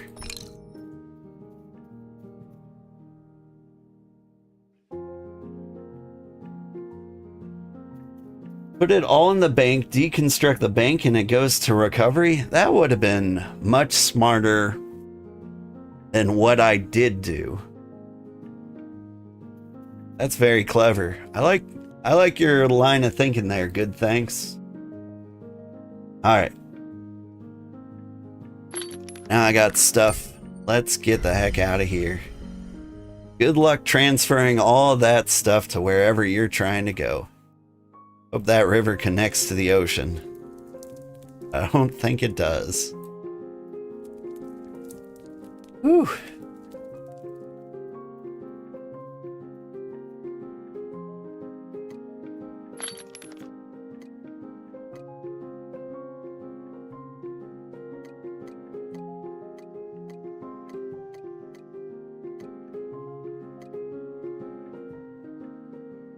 Right. And now I can sell these business vouchers. How much do vouchers go for these days?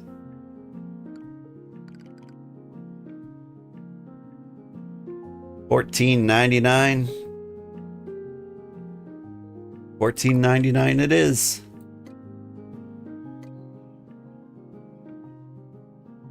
$14.98. You really get a bargain when you come to Satomura. Want to emphasize that.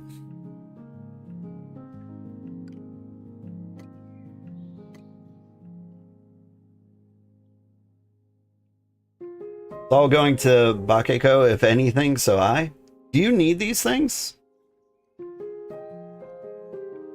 Because I'll stop selling them. Do you need business vouchers, Mutation?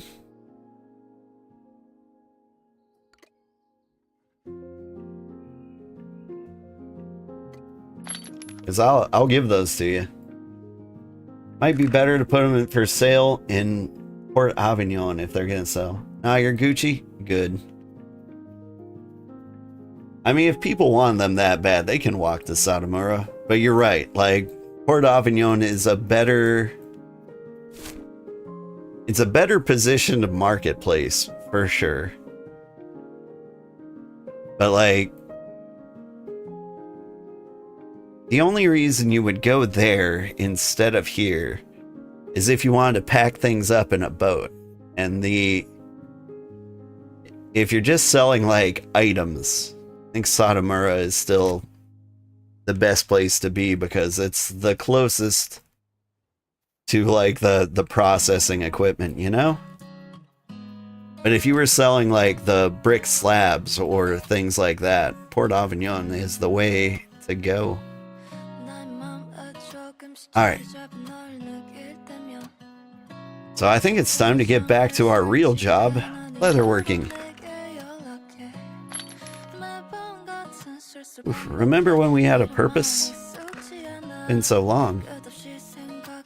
Mostly the timber you care about, Bakeko, running or building workbenches. Yeah.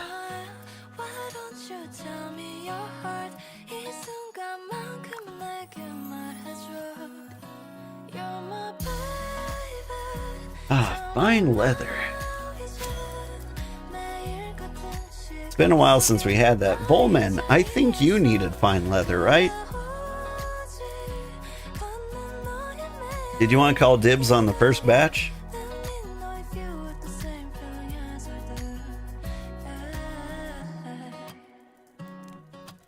I am gonna miss this fun, cozy game. We move on to other things.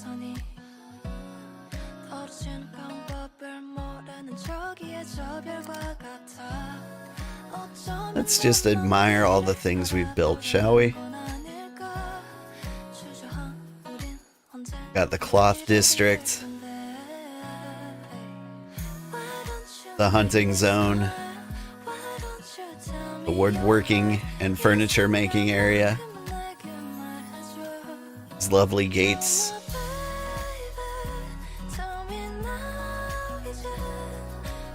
Over here we've got the farm, the fishing. I really like the fishing spot, especially like this little pond off to the side here. Our nice waterfall. Probably the prettiest waterfall. And up here, where we kept the scholar, somebody moved a bonfire up here. It looks nice. Like, this is a really nice home. Mutation's house, the tent. Rampart looking over what used to be jackal pits, but became our little masonry camp. I'm moving on. I think I'm moving on. Like, very soon here. It kind of depends. I'm gonna look at the stream numbers after today, compare it to, like, the other games I've been playing. I think there might be, like, one more Saturday stream of this, maybe. And even then, like, I don't know if moving on is the correct term. Because I might keep playing this as my off-stream game. But I think I want to hand, like, the Empire over to somebody more active.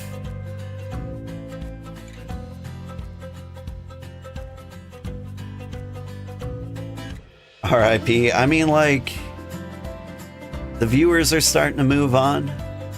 The grind is becoming a little much. I mean, like, I can only stare at myself doing this motion for so many hours before people move on. I'll miss my K-pop folk songs.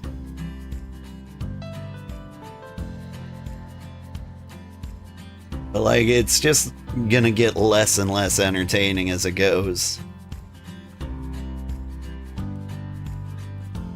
And so, like, it's just gonna end up being a fond memory, I think. And a lot of people are asking me to play other cozy games. Like, there's been a request I play Stardew Valley.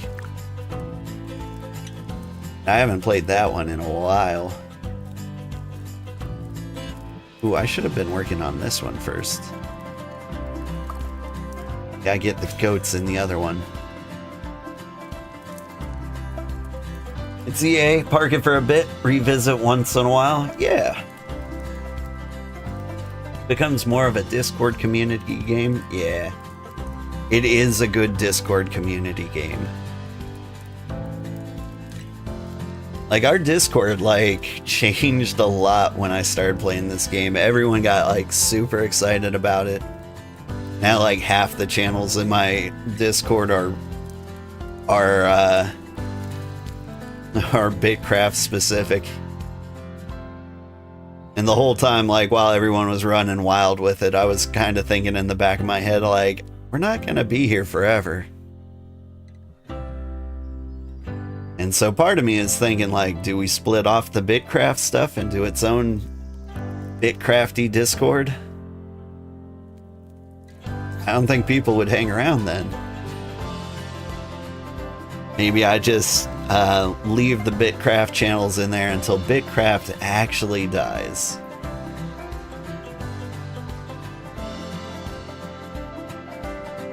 You think we have a good Discord for it too? I think so too.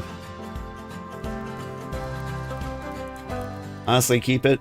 Maybe change it to community games channels.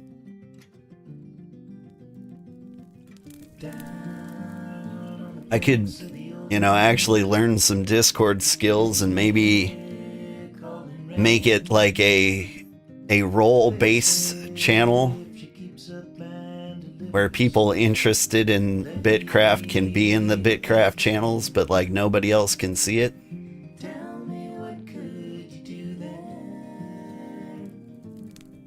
Which would be really good, especially if that like keeps notifications from appearing for everybody else. You'll get a renewed surge of interest when the game relaunches. That pretty rare for me. But it is a possibility. I think if the game launched like 4 years from now, I think I could almost promise I would be interested again. People can just mute too. Yeah, but they gotta like go through and mute all the specific BitCraft channels. Plus, there's something wrong with Discord's muting.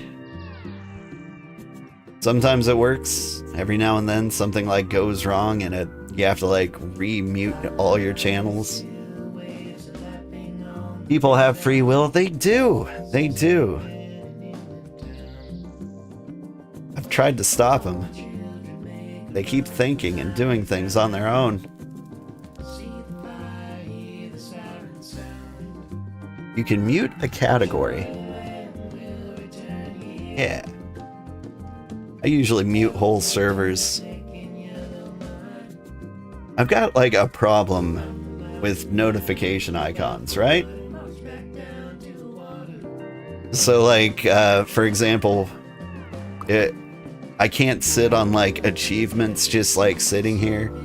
I have to look at them so they go away. You know those people with like 13,000 unread emails? They kill me a little bit. I hate games where like it'll with excessive like notifications.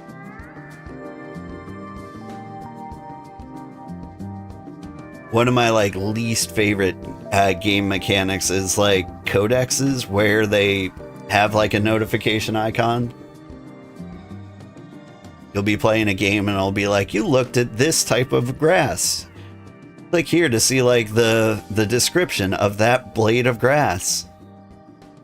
And you know, there'll be like a little red one here signifying you haven't read about the grass yet. And I'm like, I hate this.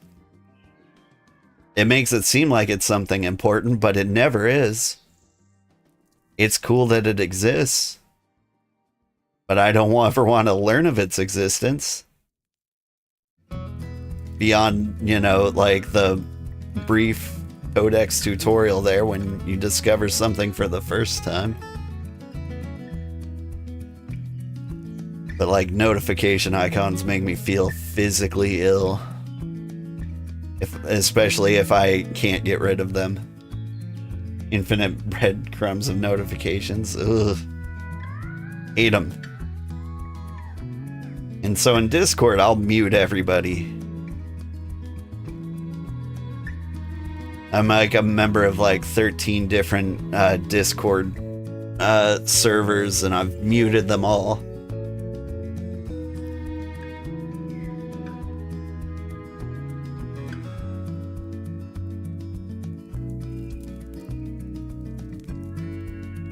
Yeah, I'm worried that when the game releases, it will not have been enough time for me to like renew my interest. It's like having a baby, you know? You have to like wait a couple of years before you're like, that wasn't so bad, we could do that again. And you have the next baby and you're like, oh, I forgot this was actually quite a struggle.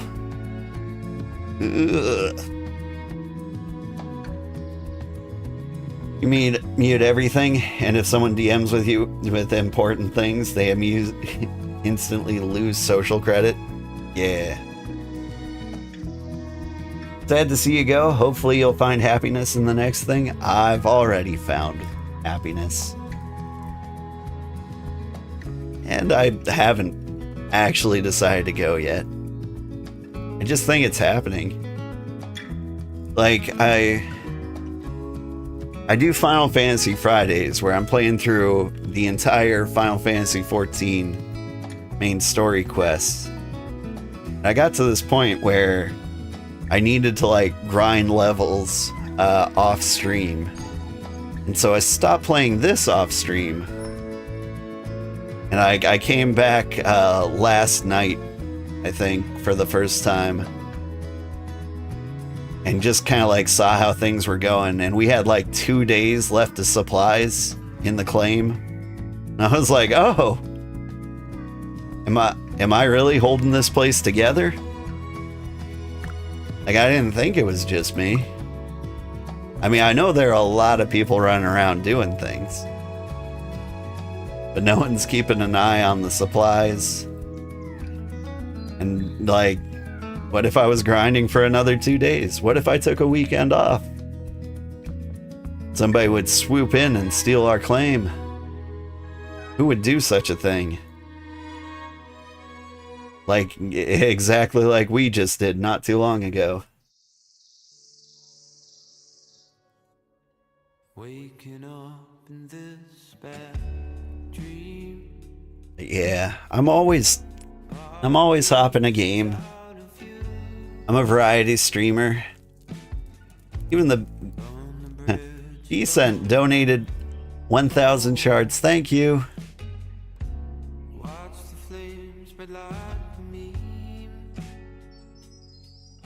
There's B-Cent. Guess they don't have to be here to do the donating?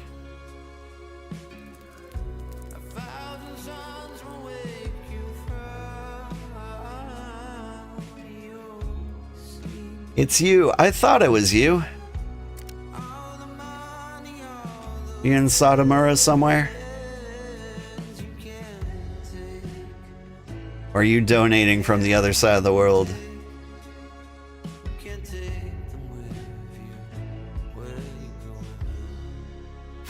That was a cool thing about the game. Like, we have 65,000 shards. And your donations are appreciated. But like, you go to the foundry here. It takes 100 shards to make one of these capsules. And so each capsule is like a month worth of time on a watchtower. And so like we divide this by 6 and we've got 10,000 months of shards. So like the Empire is not struggling for shards. I know there's like no other reason to use shards, but just like a heads up, like we're good.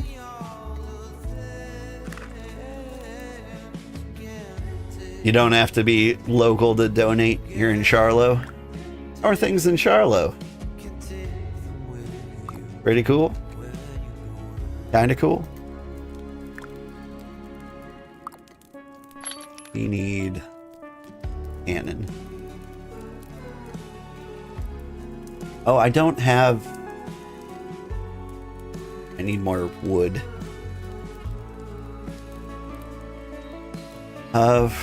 Buckets only come in one flavor, right?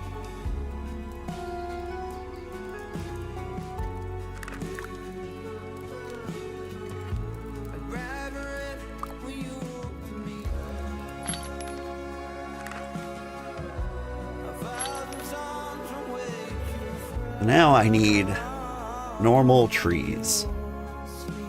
I don't really need normal trees. What do I need? I need all the buckets in the world. Anybody just selling buckets? Blank? Wood.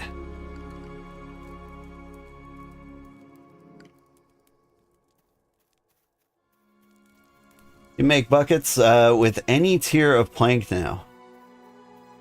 Yeah, but it feels like a waste of any big planks, but...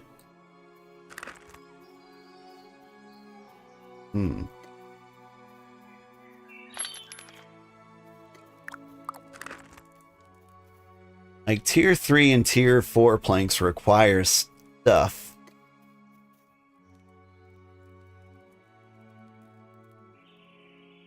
Alright, here's the plan. I don't have a good plan. What is my plan? Do I have more ingots cooking? Step 1 in the process. No, I don't. So I need more Elenvar. I think that is my first priority Then I'll come back and make buckets unless somebody wants to bring buckets to me. Buckets are one flavor. Higher tier planks make more buckets. Oh! D122, it's not that bad, but higher tiers give you way more. You need water buckets or just buckets? I need water buckets. But, you know, I'll settle for buckets because then I could just put water in them and we will be okay. And while you're bucketing, I will go find some tier 4 ore.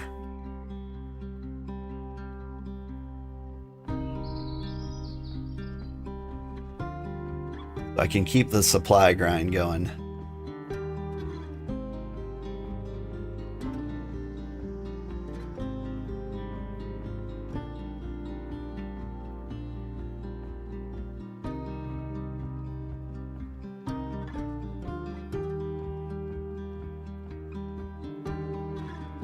How much do I need? Kind of a lot. Just make like one full stack. Like if you have an advanced cart, you know, like three full stacks of trunks, etc. I'll worry about it later. Drink the tea. Shoot the crab.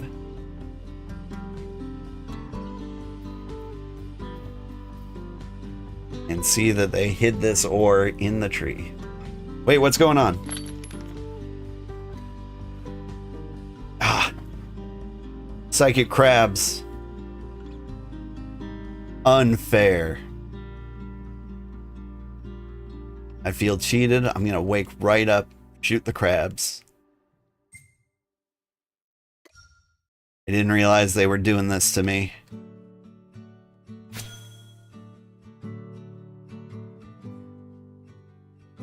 Really thought you could just crab me like that, huh?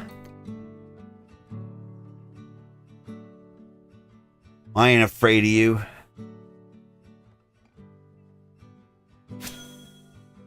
Ow. Stupid crab scorpion tails.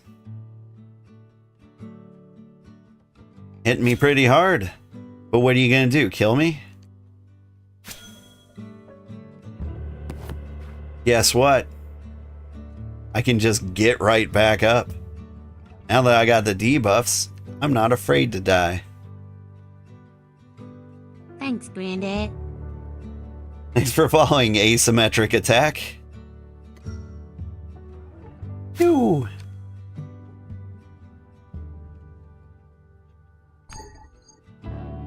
Would have been nice if they gave me some chitin.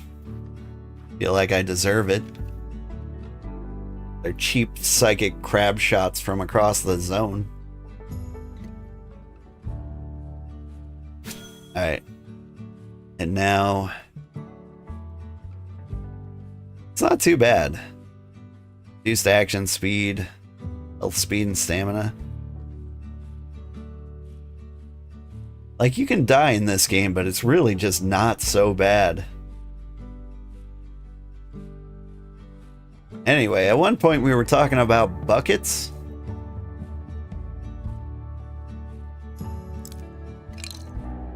Like, immediately I need like 50 to 100 buckets. But probably going to use like 400 by the end of the stream, maybe. A pretty significant debuff. Yeah.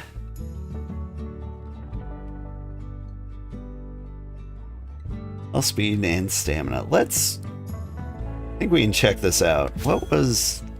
personal character? Was it H? You detailed statistics. Yeah. So gathering speed is down. Like, I've got I can see all the pluses over here, but it's down 17%. So it's down a pretty significant percent. Then like speed, stamina, it doesn't feel like a very big drop. I can review the tapes. Went down to 276, but I feel like I was at like 286. I don't feel too bad about that one. Like, it makes your action time take over 2 seconds, which is a significant difference. Or you mean like the action cooldowns? Because, yeah, those are pretty brutal. Right now it says 20 seconds on that guy. 3 seconds, 6 seconds. They'll go away soon enough.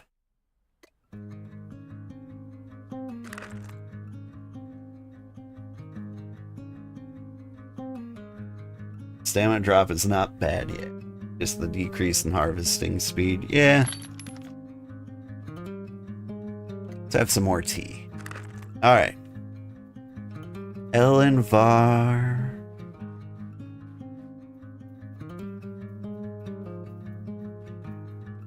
I'm just gonna travel along the road.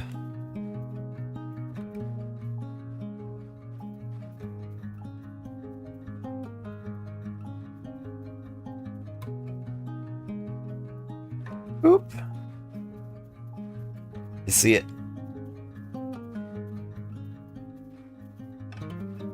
Oh, no, I can't reach it. But I can. Should be in range if I park my cart at the top of the hill.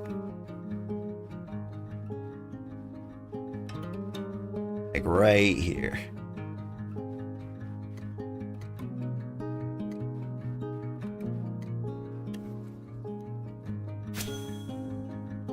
Okay, so cooldown 20 seconds. See my gathering speed change. Got 27 seconds left on the clock. I'd like to see an armor set that protects from cold, even if it's a rarity, equipment, or tier requirement. So there is something that can protect from cold. So right now, I've got the cooling capacitor quest here. And when you get that Autonoma Heart, that will give you some built-in heat resistance so that you can survive in the desert.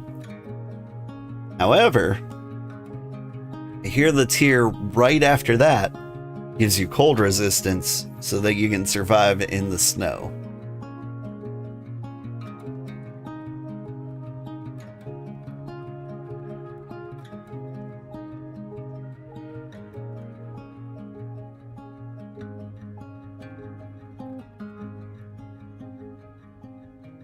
You,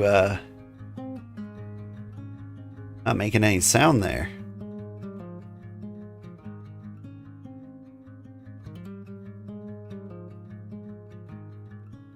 I lost the ability to hear. Think. Wait, I heard it.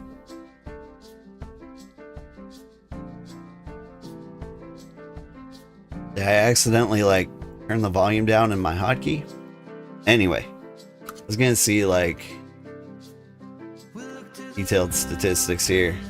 Crafting speed went from -17 to 23%.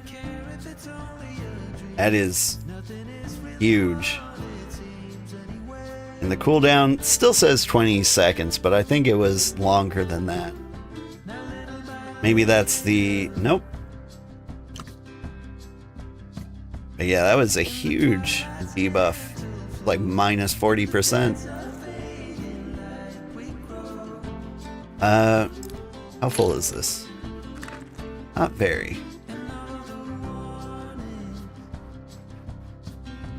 There's some more Ellen Var. Left buckets in my house for me. Oh, thank you.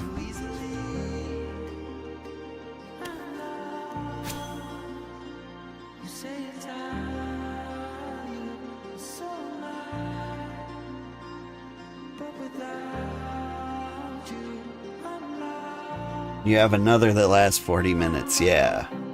This one means basically nothing to me.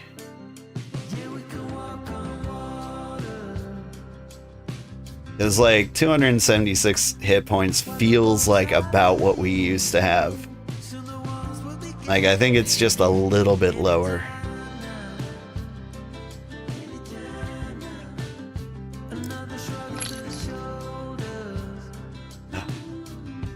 So games we play next instead of BitCraft.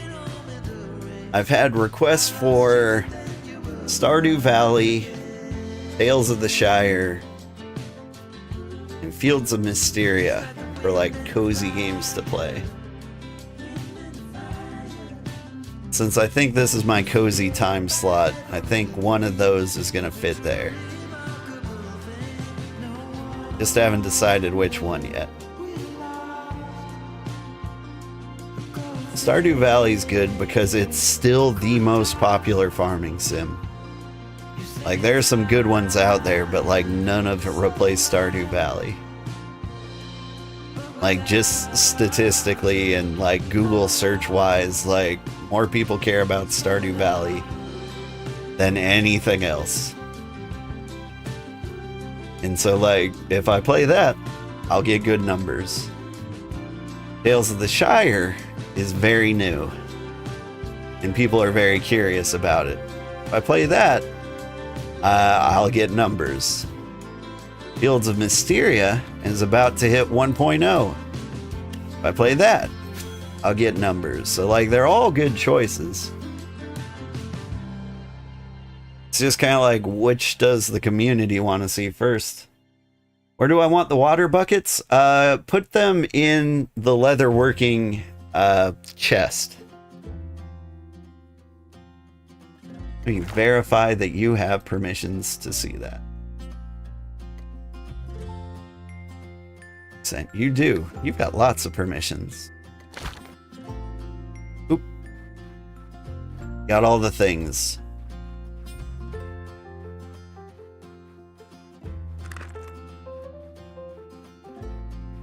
I hate that I can't walk through these berries easily.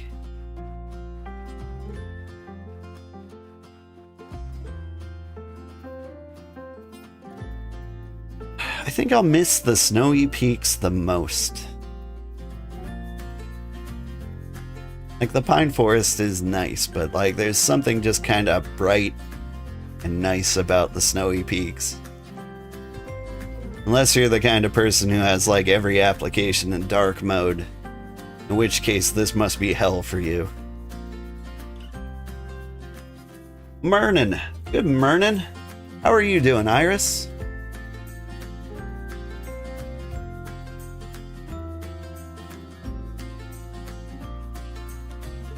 Laughs in dark mode. I'm a software developer. And I gotta say, like, I don't mind light mode. But like, I use dark mode because like the other developers won't shut up about it. Like, if you're ever like in a code review and you pull up your browser, they'll just be like, ah, my eyes. And you're like, man, grow up. Spend some time in the sun. The real world is bright. Hello. Hello, Farthest Goose. How are you doing?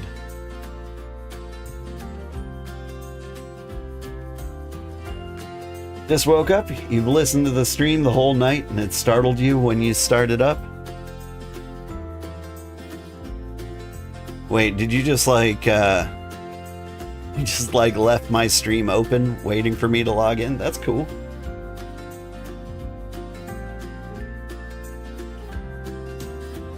It's one of the things I like about YouTube is I can like put the stream up and you can just like sit there waiting for it and it'll kick off on its own.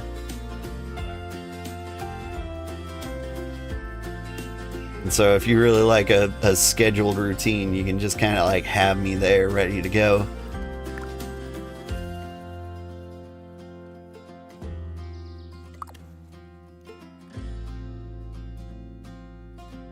Alright. I do want to start on these ores, but more important is our job as a leather worker. Hey! Hi, Vicent. How are you doing? It's good to see you. Let's see, you put the leather in this chest? The water? Or were you waiting for me?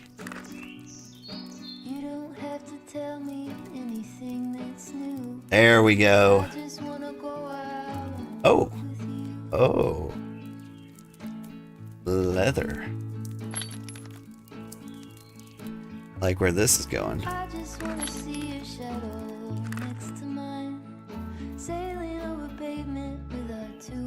You needed some leather? If you want leather, I got leather. I am the leather man.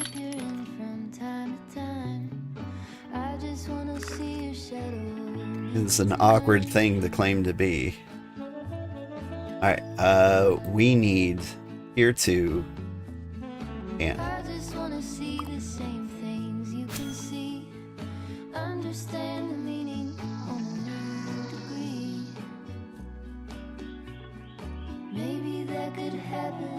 once I get this cooking,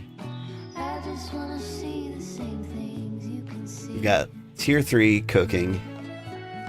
We can get the tier 2s cooking. It looks like we need to go on another tier 4 trip, probably.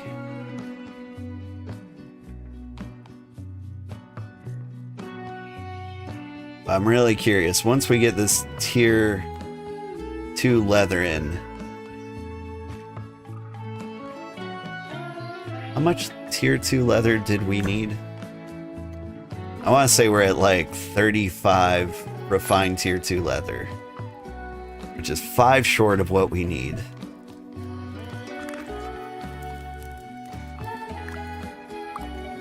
You're cooking. You're cooking. By the time we get back from our tier 4 hunting trip, this will be done. Hey!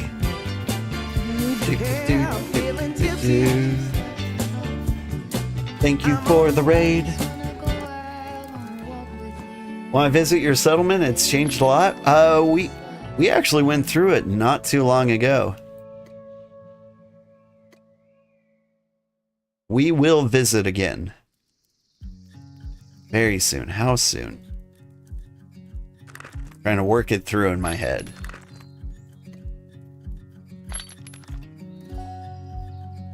Still gonna need more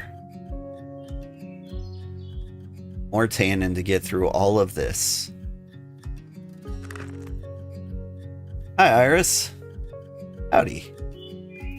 Anyway, thank you so much for the raid, Luna Rose. I hope you're having a good time. Remind me, you're one of the BitCraft streamers, right? I like your devil vibes. They're pretty cool. Hi. Wait, you got a dodecahedron? I thought you only got those if you were in the alphas. You from the alphas?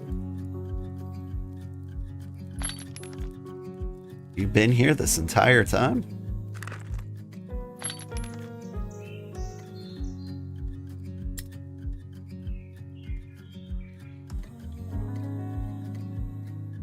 Alright. Let's see. Don't know? Somehow you got it? Alright, good deal. Yes, sir. Every Saturday at 9 p.m. Well, welcome in.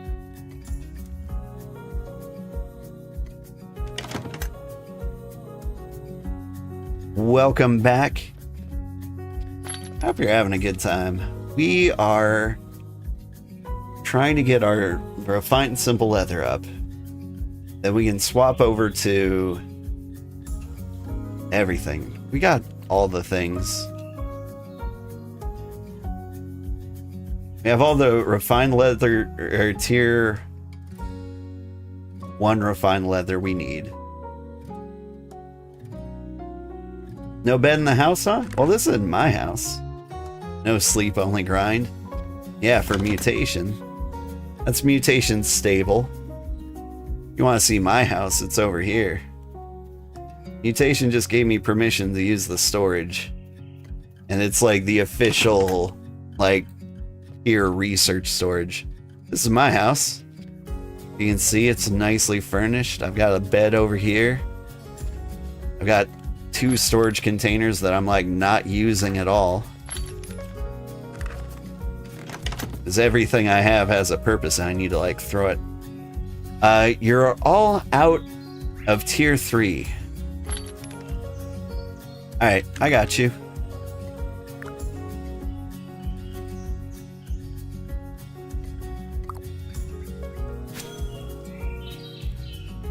Do you have tier 3 leather working?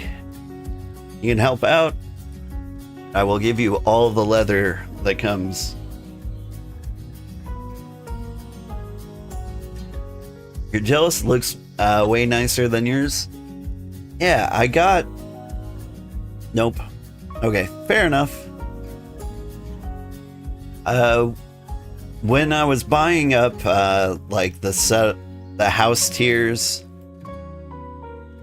I thought you might need like a tier 4 housing permit to live in a tier 4 house. And so like I grinded that up to like tier 2. Then I discovered they just let you in there. But like when it came to buying furniture, I skipped wicker. Went straight for like the fancy wood. Although, I gotta say, it doesn't look that much better than like the wicker. The tier 5 house is huge. You can have a tier 5 house that is huge. There are tier 5 houses that are also exactly like this size. So over here, let me switch to screenshot mode. I float over here. This plot here is a large tier 3 house. Like a week and a half ago, 2 weeks, they did the big house update, and you can have a tier 3 big house or a tier 5 big house. And it takes a lot of stuff. But but I think it can hold like 20 people, which is pretty nice. I don't know how much like it pays in rent though. You like the small one? It's cute. Yeah, I did want to have like the settlement gets different money based on like what house people live in. But I wanted to like have a house of every aesthetic that people might want to live in. Like we got like the tier 1 tent, the tier 2 tent, the tier 3 house, and then we have a lot of tier 4 houses, and then we're building a tier 3 large house. We're working towards a tier 5 settlement, so I can start like working in tier 5 houses into here. I don't know if we're gonna get like a tier 5 big house. That might be for the next emperor to decide. Have they all been claimed? Or have people in them? Some do, some don't. I think there's a couple people living in here. There's one person living in here. I think 2 people are living in here. I think a couple might be living in here. I know somebody, I think, is living in this tent. Someone's living here. I don't know if anyone's living here. But as for like claims, there is tons of space. So anybody who wants like a house to live in, there's plenty of room up here. You love our cubes? I love our cubes too. He's got one of those 20-sided cubes. A dodecahedron. I like my cube. Gold is a good color for me. Like, I like gold a lot. Like, my normal colors are like white and red. White for sugar, red for hearts. But like, gold is like my next highest priority. Because I can be gold man Sugarheart.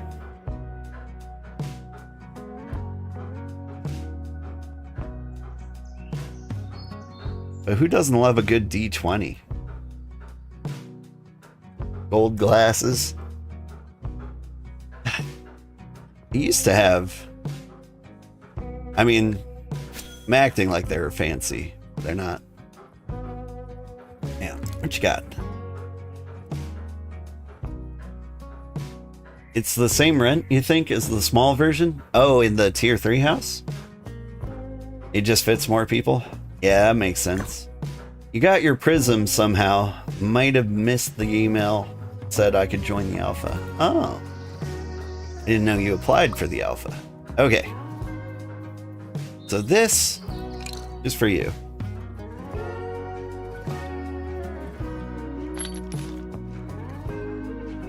That is not the trade window. This is the trade window. You can have those. Let me know if you need some tier 4. No problem? Alright. What's the plan? So I got that stuff cooking. Then we were gonna go...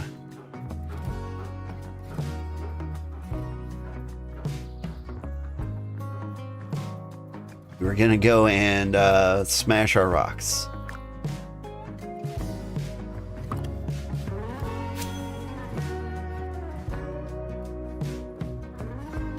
Lonnie needs tier 1 and tier 2, but you don't know how much. Honestly, if you find out how much, come to me. I don't know where we're gonna be with it.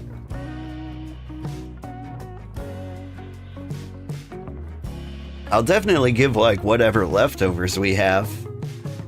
You might even have it like pre-refined if that's what you need. Okay, for real, you're going to bed now? Have a great stream. Thank you. I hope you have a good sleep. Thanks for hanging out. Thank you for the water buckets. You needed some 3 refined tier 2 leather. Which means you need 6 tier 1 refined leather. And is that 5? Or is it 10?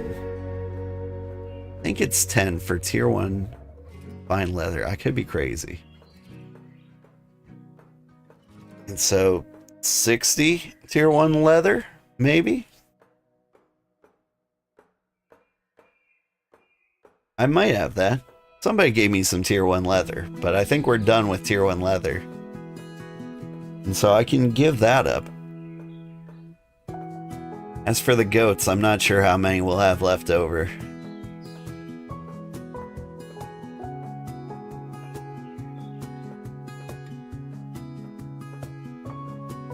I don't know what happened to my in-game sound. Let me log out and back in. Because I lost my ability to hear the pickaxe.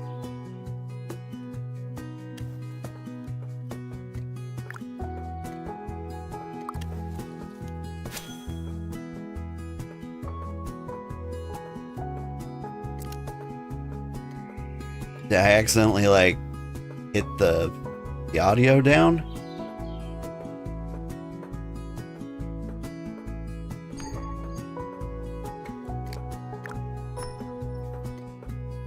It displayed null for a second there. That was pretty cool.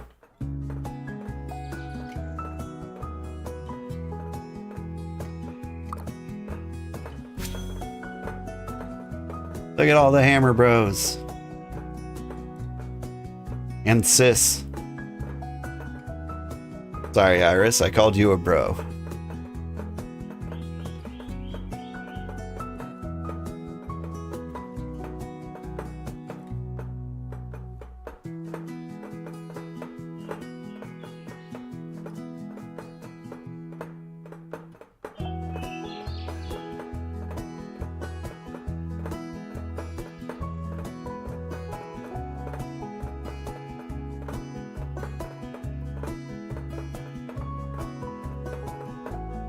Sorry, I'm daydreaming.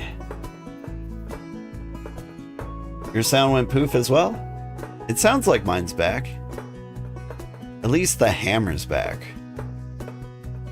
Maybe I'm hearing that hammer.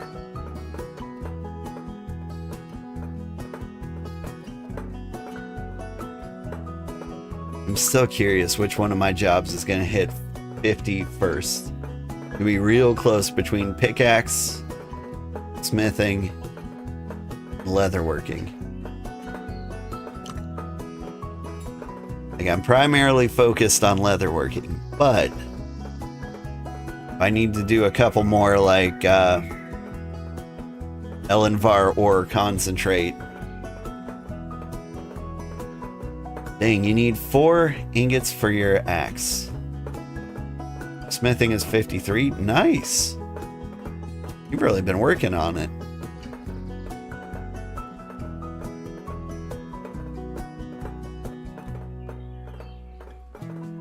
You've got 4 skills at 50. Okay, I'll rub it in, you two. Honestly, I didn't expect to like turn out like this with like a bunch of skills at level 40.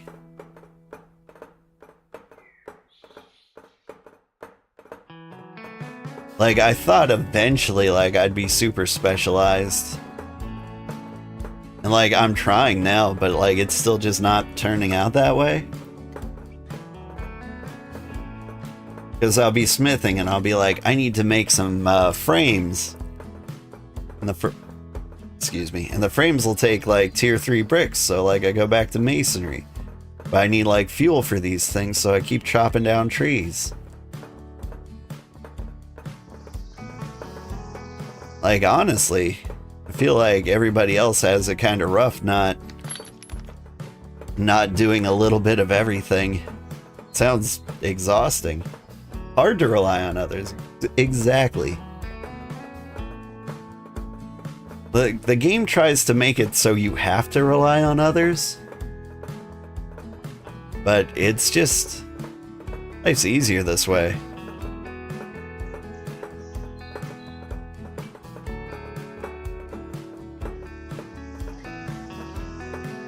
I'm trying to think of like the best way to play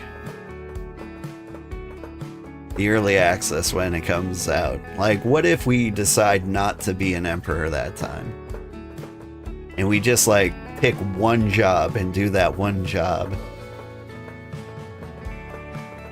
Like, I could be a level 80 smith by now.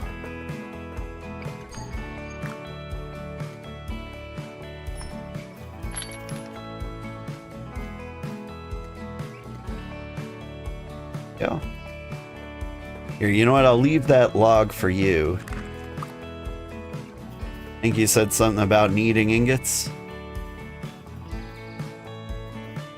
I think there's more firewood somewhere. I think I saw it right in here. Yes.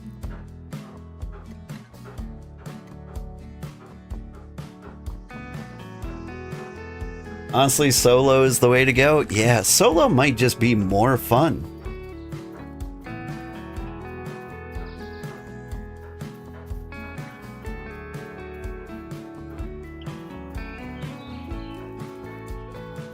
What's the best way to be solo, though? If I was gonna stream solo, what would I want to be?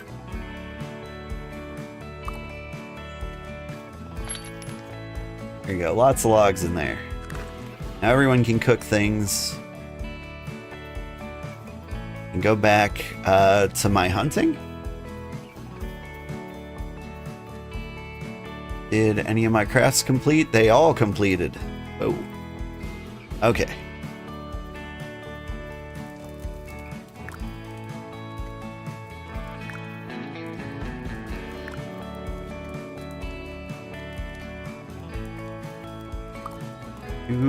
Cook again.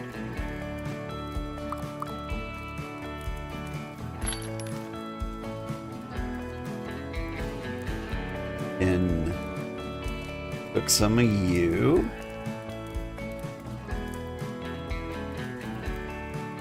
And do need more bark. Get those 3 in there.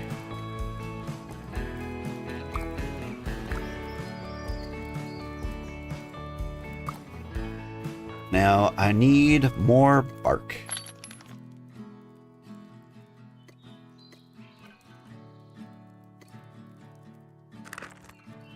Which bark? Simple bark. Tier 2 bark. I'm sure it's somewhere. Or at least I believe it is. I bet it's in one of these. No?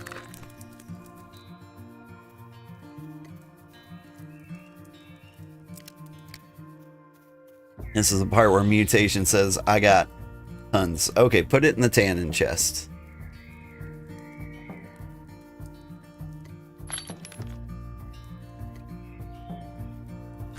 Perfect.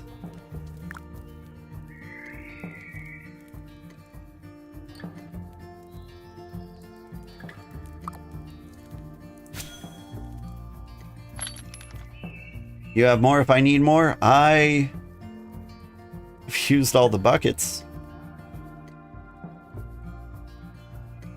Let me get this bark out here so everyone else can in too.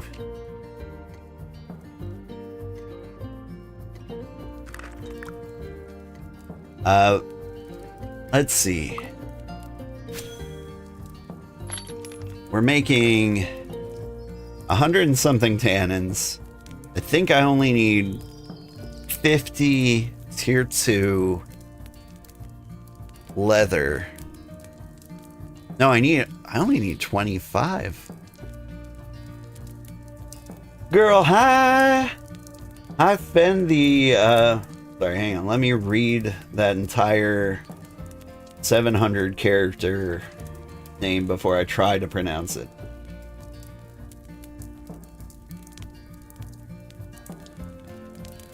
Ben the Antiantum... Oh, no? No, I got that. Ben the Antiantum Puela. Puella? Espanol? Hola! How are you doing? Costume Cat says, honestly, currently solo runs out of stuff to do at a certain point. At that point, you can go around giving wondrous gifts to settlements. Yeah. The hardcore settlements peeps miss out on the market economy fun. Yeah. That would be interesting. How much other do I need? I will go ahead and save 40 tannin for me. Dump the rest in here.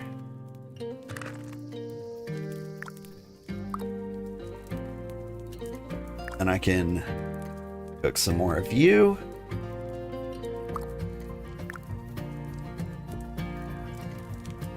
And we get this nice and ready. By the time it's done, I bet some more leather will be ready. We can chop that, then we can refine that. Then I think the only thing we need is tier 3 and tier 4 leather.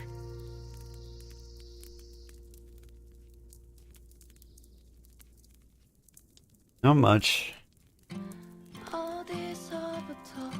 I need 40 tier 2 refined leather. Then I need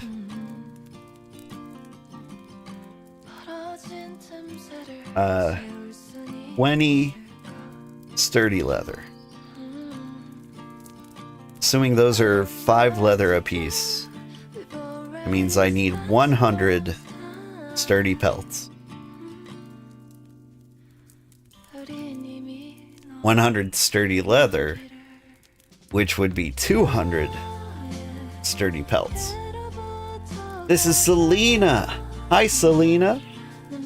It is good to see you again. Selena in the Discord, right? Have you?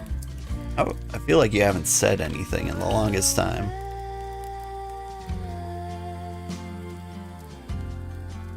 Are you in the Discord?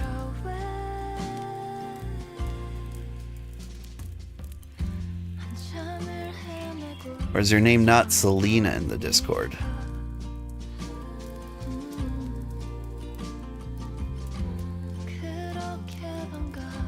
If I have forgotten who you are, I'm very, very sorry.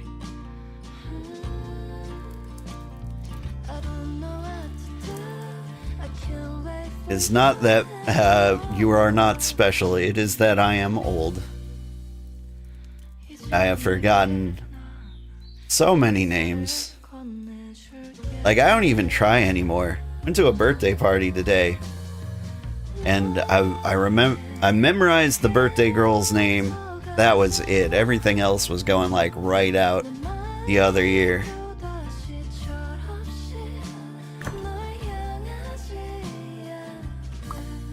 Like, it's gotten to the point where adults just say I'm horrible at names, no matter what.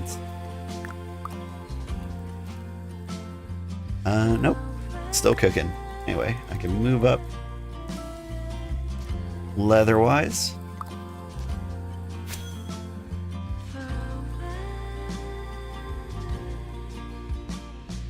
Like, there was a period of time where, like, at my work, I would care when somebody, like, introduced themselves to me.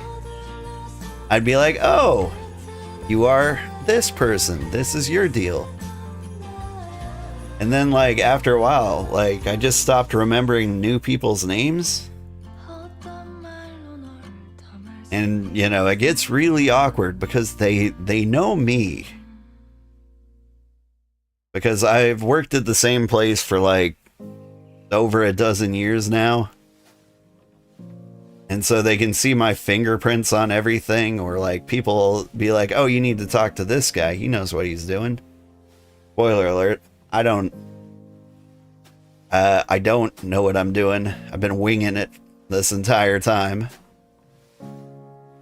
I've forgotten most of the things I did. Don't check out on life. I mean, the only thing that matters is video games.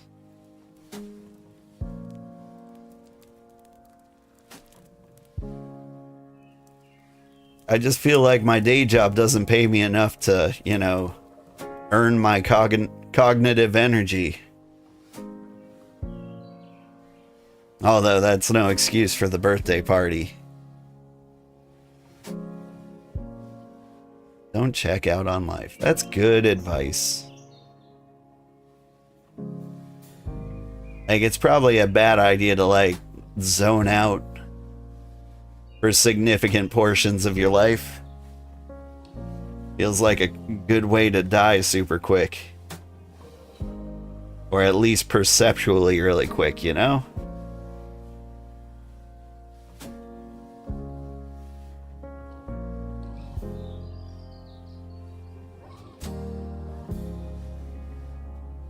But, you know, it's hard to care at work. And your bosses fight tooth and nail to pay you as little as possible. I recently had like a skill assessment with my boss, where he told me the things I needed to do to be an exceptional employee instead of just a good one. And, like, he says it like that is my goal. The thing is, like, there is a monetary value attached to that, but it's like a 0.5% additional, like, yearly raise. And so they're like, if you know, lose sleep, if you work like an extra 10 hours a week, you can get a little extra, but they don't pay me enough to like honestly give them feedback. Because, you know, everybody lives paycheck to paycheck. And so I can't say like it's not worth it.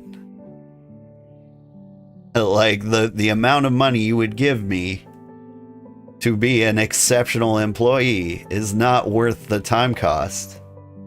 And if you say something like that to your boss, they'll be like, ooh, someone's not sounding like a culture fit. And you're like, oh, I mean, sounds great, boss. I'm on it.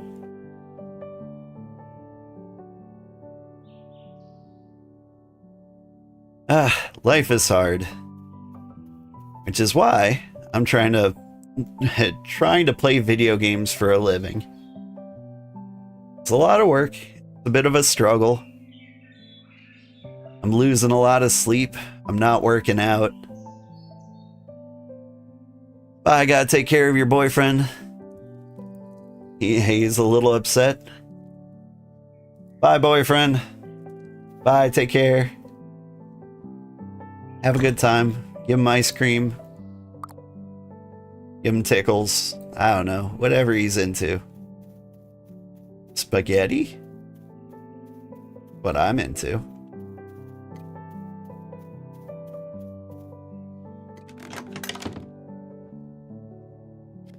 Oof.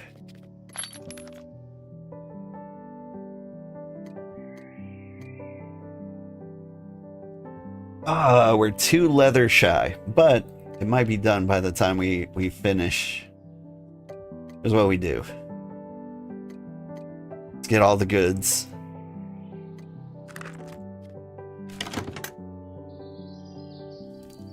Oh, you're not excited for corporate jobs?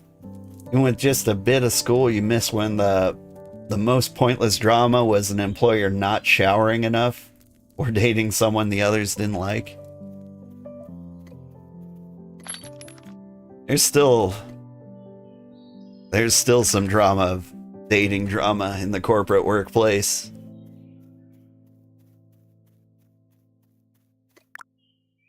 A lot of that I don't understand. I'm like, listen, you can't be professional enough to like date someone, break up, and still work well together.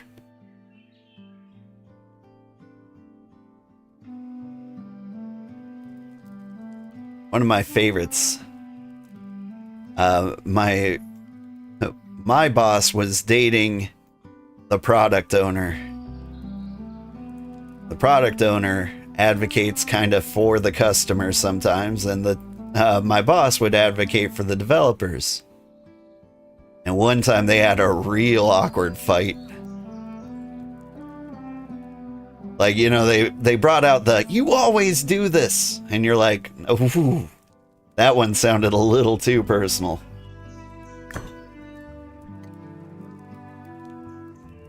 Like, I get it.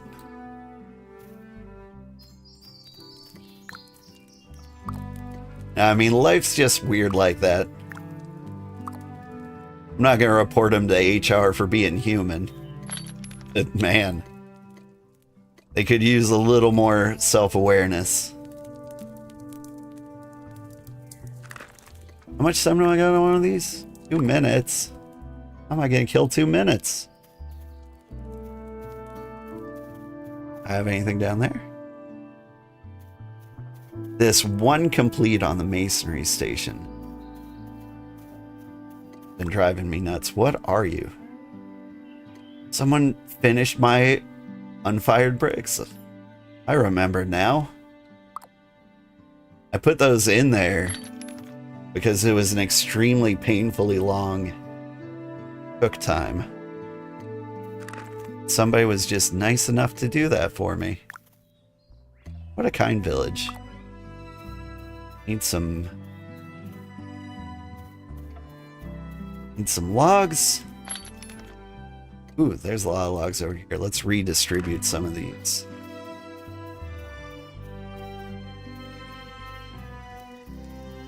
And we get our brick working ash.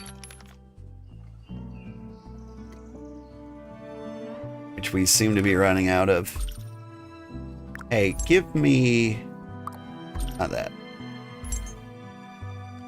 Brick?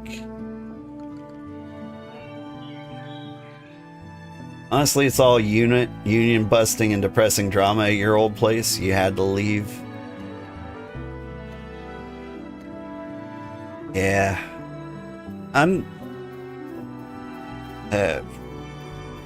I've got strong feelings about the current state of employment everywhere. And unfortunately, the solution is probably going to be heavily union-based. Like, most employers will just straight up fire everyone who works there for any talk of unionizing whatsoever.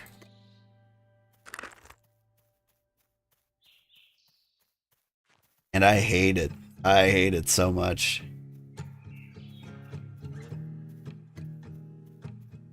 Whenever I hear of like a company firing everybody who tried to unionize, I'm just like, I'll put you on a do not use list. Or I try to. But then it'll be like Amazon.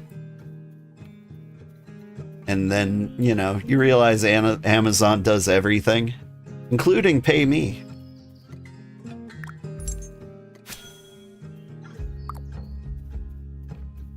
Yeah, their answer is AI everything. Techno bros are gonna save us. It's not gonna happen.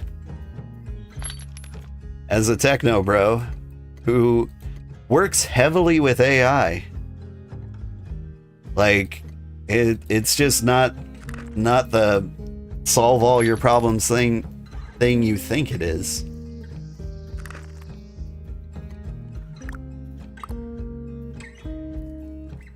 Like there was an AI company or an AI tool that I use called Windsurf. It's an AI IDE. Basically,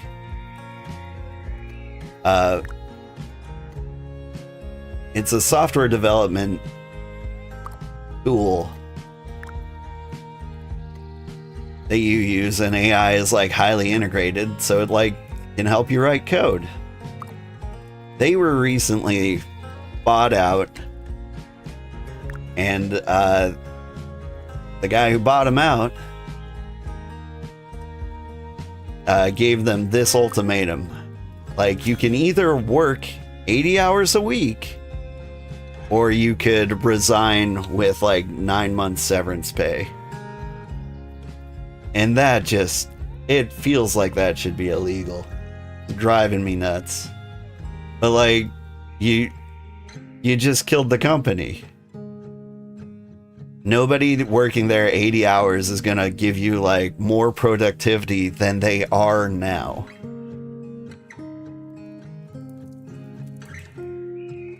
Like, putting somebody to work 80 hours a week just means they are going to spend 50 hours a week slacking off. Because they don't have any time to like live. Especially since like a lot of tech jobs are work from home now. If they aren't, like I don't know how that's even possible. Who's doing the laundry? Who's making dinner? Just insane. Answer is some sort of revolution, peaceful or otherwise, and humans to move on to our next phase of existence. Yeah, man, this is getting bleak. How about those Knicks? They play games. Sometimes they're Jonas Brothers.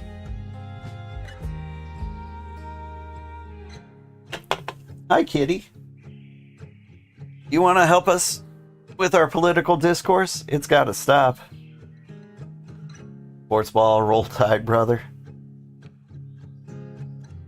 There was a time I cared about sports. When my kids were like very young, like when my son was born, I got really into fantasy football. because I needed a game I could play without hands. And so like fantasy football was like the thing for me. Like I never knew where Oakland was. I didn't know like half of the teams in the NFL. But like I just love games. And so this game was just like watch numbers. I can do that. And it went pretty well. Like there was a big pool at work. I won in my second year. And so I won a great deal of money, so it paid for the next couple of years of fantasy football. Like I came out ahead. October 21st, the season starts proper, then you can talk NBA. Yeah. NBA I haven't played yet.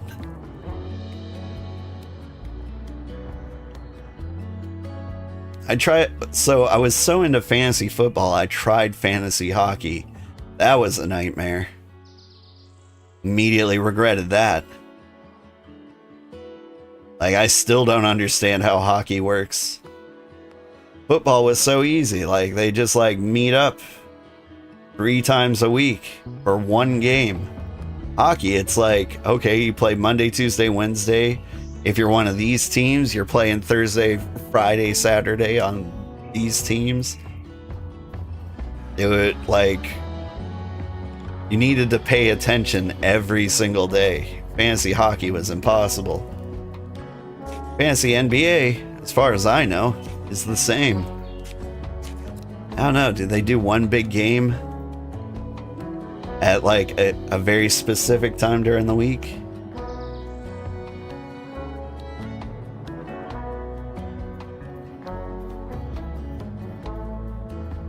I'm trying to think, like, what team would I even root for the NBA?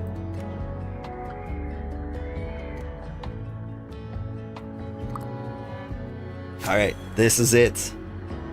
This is the final refined simple leather. Games every night, just about? Alright. I need, like, the equivalent of the Cleveland Browns for the NBA. Because I love an underdog story. The Cleveland Browns, it's just so sad and weird all the time. What am I doing?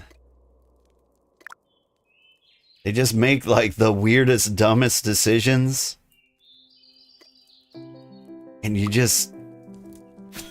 They leave you just like wondering why. Why everything is going wrong all the time. It doesn't have to be like this. And then they, like, almost win the Super Bowl one year, but then the Browns that were going to win the Super Bowl suddenly became the Baltimore Ravens, and then they win the Super Bowl.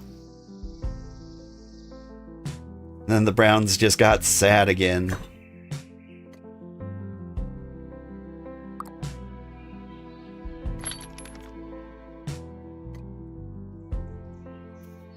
But yeah. I think the first year I watched football, Cleveland Browns, like, got a perfect 0 across the board. Like, 0 out of however many games won. I think it's like 15. Like, it just did not go well for them. You know nothing about sports, but that makes the Mets the baseball equivalent of the Cleveland Browns? Maybe? They get close, but they never ever win. I thought that was the Cubs. I feel like the Cubs went a long, long time without winning a World Series. They did eventually. Wait, what happened? Oh, right. I took the refined leather, then I made sturdy refined leather. Gotcha.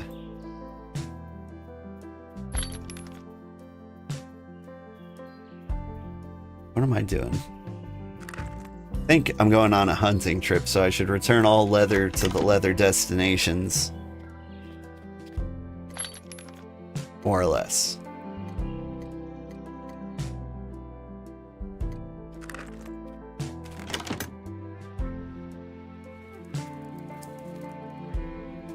Yeah, I think I could name an NBA team that never wins. Let's see, who would that be? I think I would have to base it out of a region. It's an area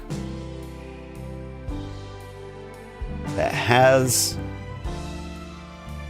a basketball team, but doesn't seem like it would have money or decent outdoor athletics. I'd have to go with Utah Jazz.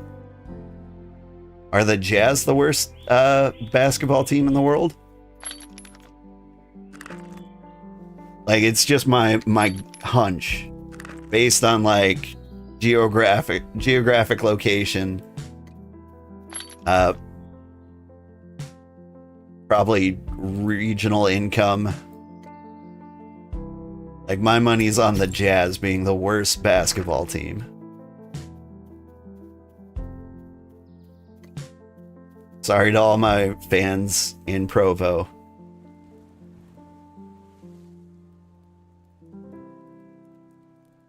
I hope you're enjoying your time in the Beehive State. What am I doing? I think I'm doing leather trips. I'm gonna start with the Merriam Heights.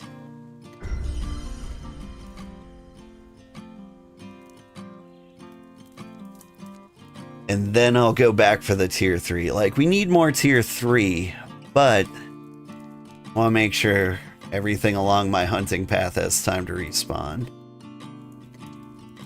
I got some critters hanging around here? I sure don't. First things first, we check the tree. Maybe the Minnesota Timberwolves? They've been close, but not close. Yeah. You're correct. They are by far the worst. The Utah Jazz? Nice. Nice on being correct. I actually think it's a little surprising. Because I think BYU as like a college team actually has a pretty decent team. I've got some Mormons in my family, so I'm aware of BYU for some reason. Any traveler berries? I'm tracking. They're not here.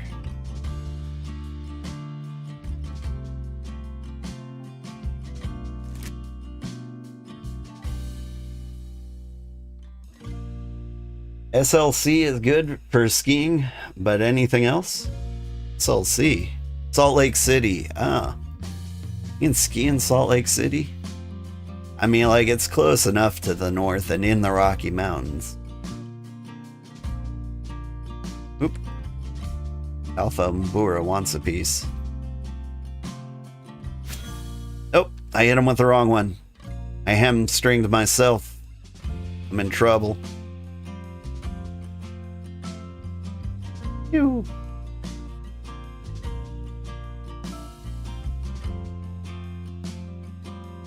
Oh no, he's hitting me psychically. Historically, that hasn't been working out so well for us. Like, I need to cheese him to death. I don't know why, like, the animals have been hitting us psychically for a while. Maybe that was last week's update. I heard they've like reoriented like their resource values, and I believe animal AI was a topic in one of those. Maybe they just gave up on some pathfinding and they were like, yeah, you know what? Hit him for free. He deserves it.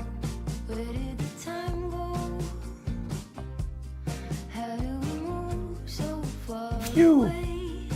See? Nonsense.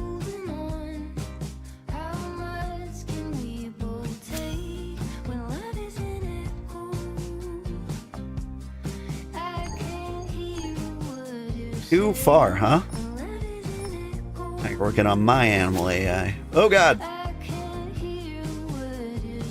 You rubber banded at me.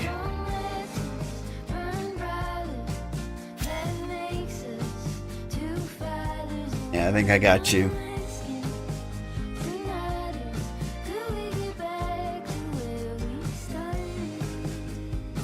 I seem to be dying a lot.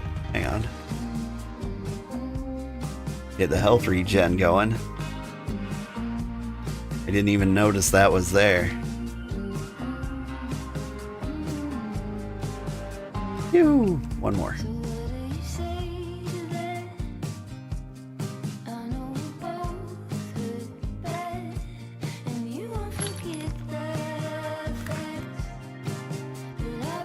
Alright. So anyway, I'm a fan of the Utah Jazz now. I think that's what we settled on. Man, I want to hunt, but I've got like these soldiers looking at me funny.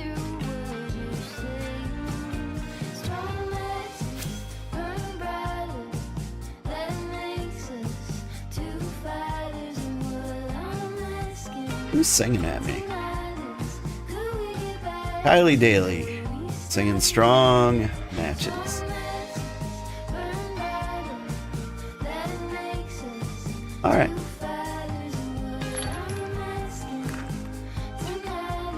Let's get back down a tier. There's more things to hunt over here. I don't see the soldiers. I think they're still thinking about me.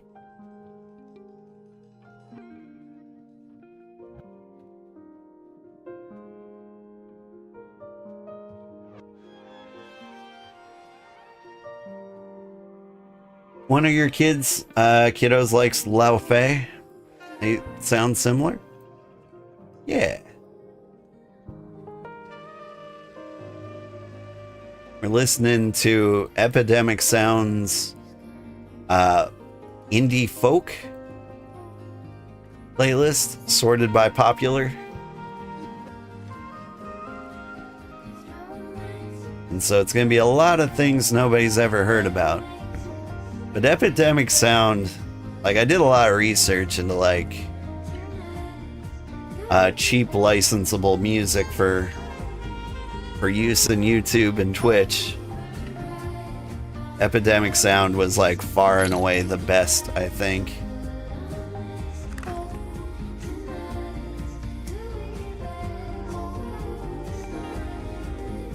Hello, Rangafers. Don't mind me. Just need to wrangle you over here for my cart.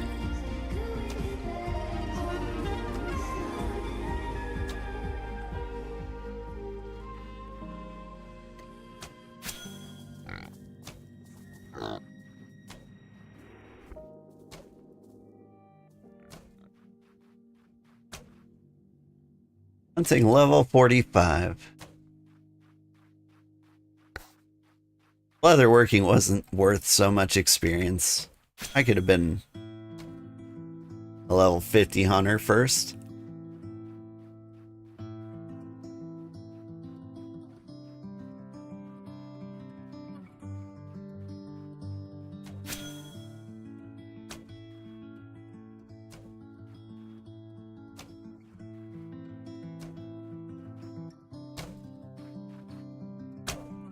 Hey Sugar, how's the Cozy Kingdom going?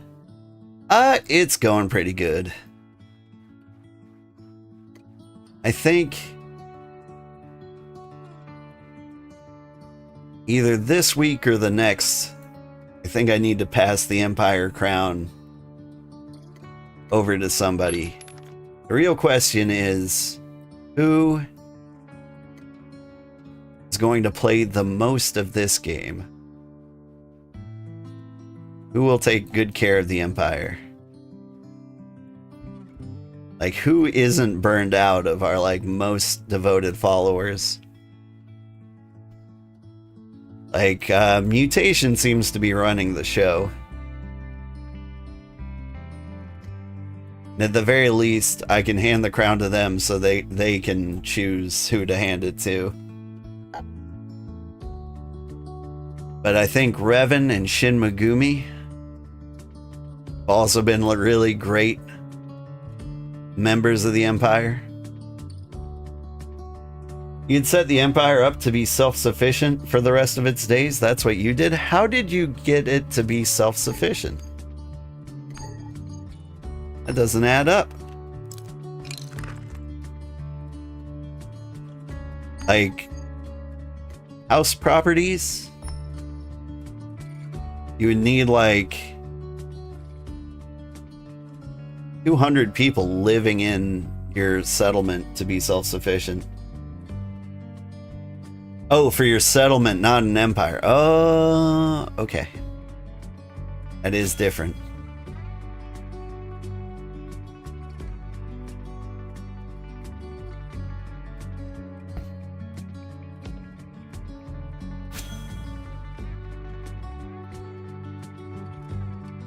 Because the way our settlement's laid out,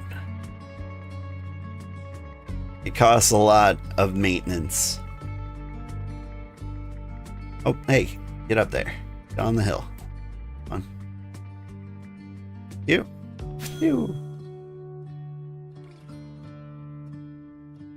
On that Rangifer too.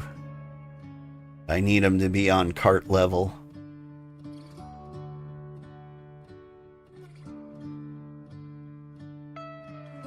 Went very economic with the space. Yeah, I guess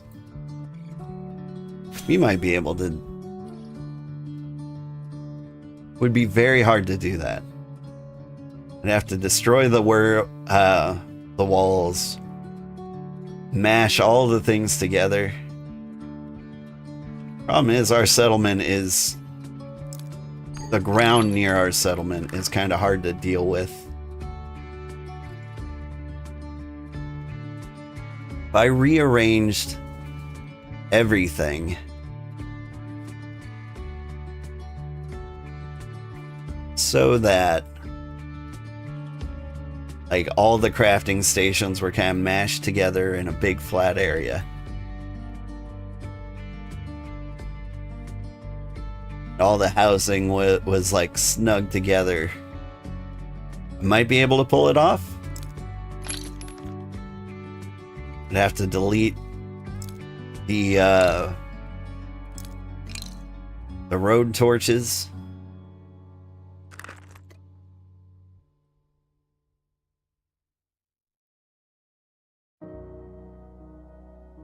But I don't know. I don't think it's worth it. Heading to sleep, AFK fishing nighters. Good night. Have a good sleep. Feeling pretty tired myself. That birthday party I was talking about earlier, I had to wake up early for.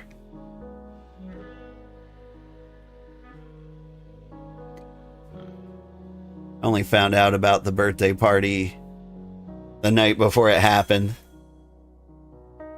And needed to find a birthday present right on time. Luckily, I discovered something adults do.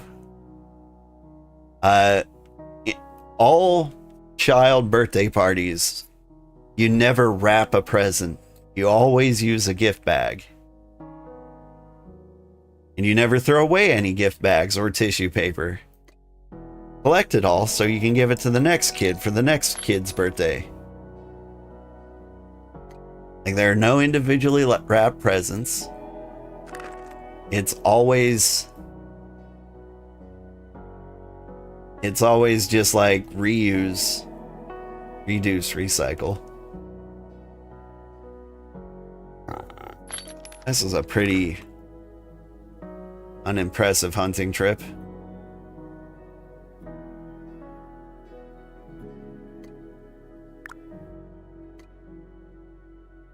Yeah, I'll take what I can out of here. Somehow that's kind of sad. It is kind of sad.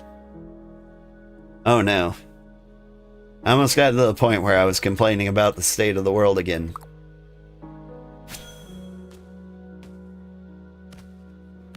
I don't know, the kids still get like the individually wrapped Christmas presents, at least around here. But like, kids, especially social kids like mine, get invited to a lot of birthdays.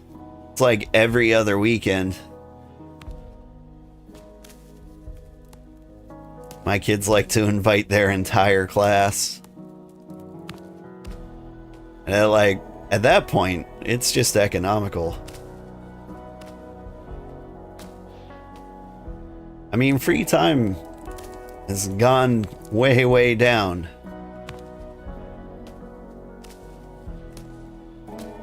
Like, my wife's got 2 jobs, I've got 2 jobs, if you count this one. You shouldn't, but you could. My wife's got 2 part-time jobs. She's, like, we're both putting in... I put about 20 hours a week into the streaming.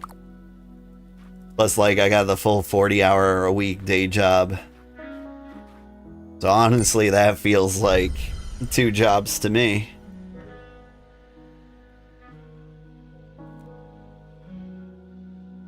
The only thing is, when I'm actually playing games on stream, like that doesn't feel bad. Like, this is like the most relaxing part of the day, and I look forward to it. Like, a lot of people think that this part is work. And it might be if you like try to be like a character or anyone other than yourself. A lot of streamers try that. For them, it's a lot of work. For me, I just talk to myself.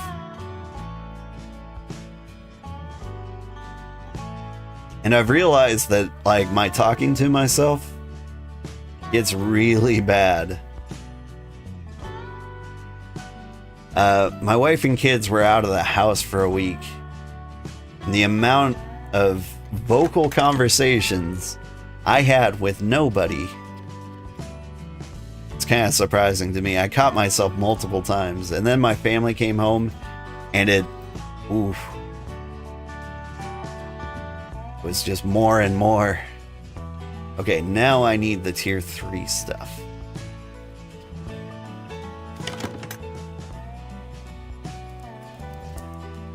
Like, my kids came home, and like they've already caught me mumbling to myself, wandering around the house having conversations with no one. As long as the shadows don't start responding, you think I'm fine? I hope so.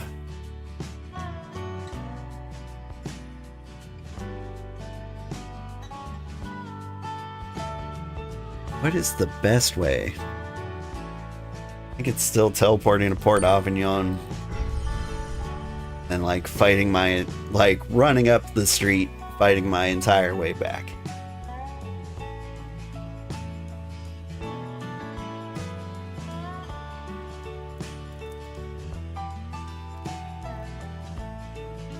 I do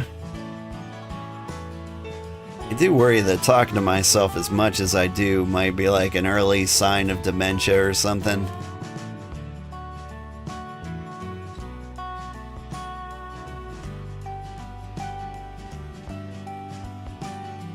Like, Sugarhearts tend to live for a very long time, at least the lady Sugarhearts. My grandma's still alive. She can't be killed. Male Sugarhearts tend to drink themselves to death, but quit drinking 9 years ago, give or take. Yeah, just over 9 years ago. But maybe I got a shot at living forever too.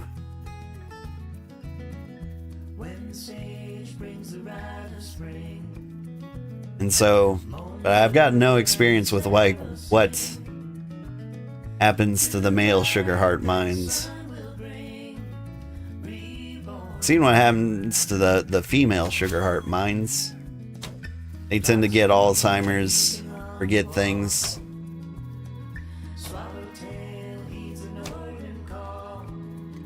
What's really cool is the long-term memory tends to stay around. I remember having a conversation with my great-grandma, and she was in her hundreds. And she was telling me about like working in a factory when she was 12. I was like, that's a really crazy first-hand story.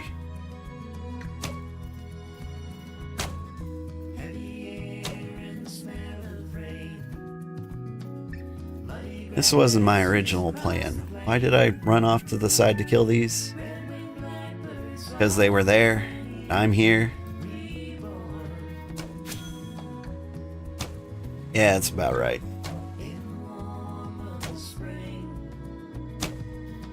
So, like, I worry about, like, dementia. I worry about my mood. I don't want to be an angry person. Whoops.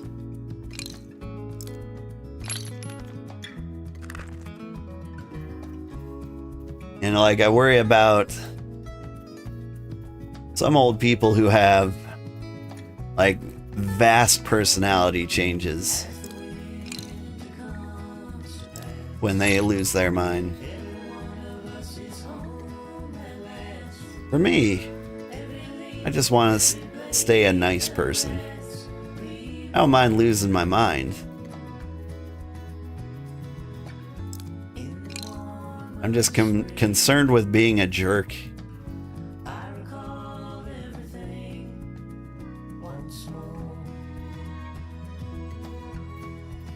That's your worst nightmare as well, right?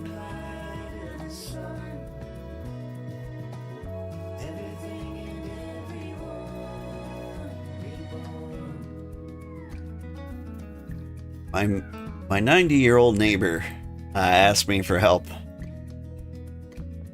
a few days ago. One of her smoke alarms was going off, and she had no idea what to do about it because she's 90. And she gave me this speech, and it's the I'm ready to go speech.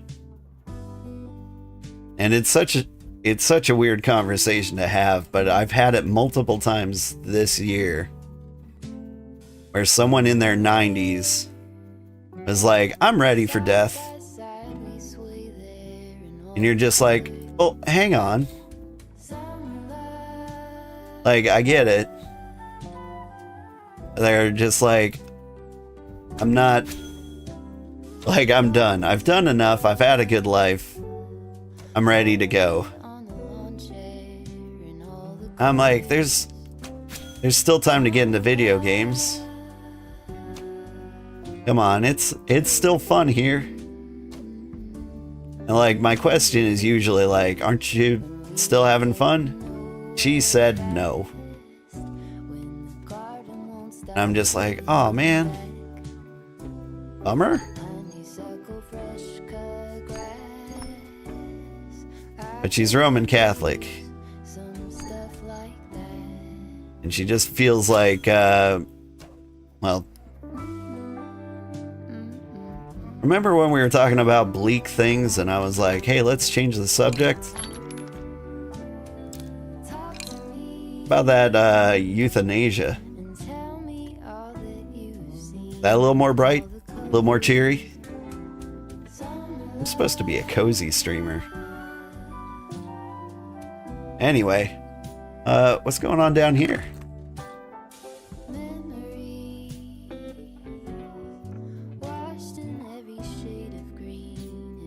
I would like these deer to run towards the road.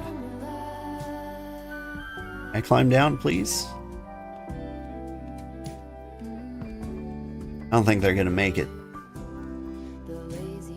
We're gonna try.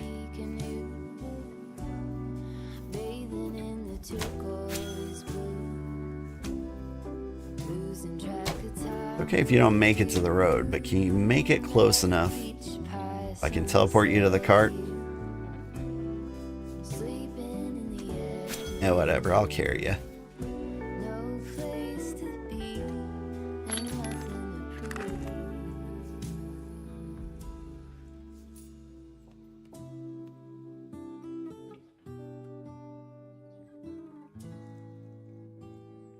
That's sure something I could use.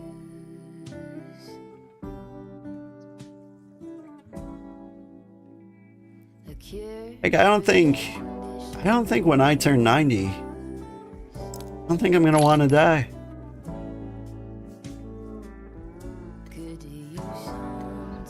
Like, I was born in a generation that I got raised with video games getting slowly better and better and better. I think as long as I have video games in my life, I think I'll always be having fun.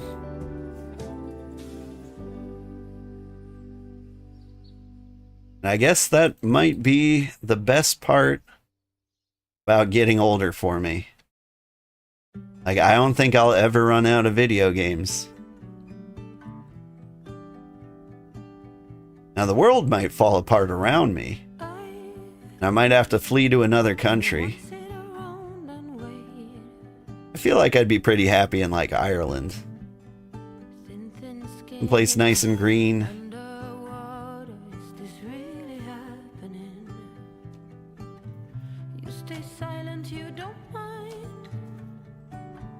I do worry about, like, what it's like to emigrate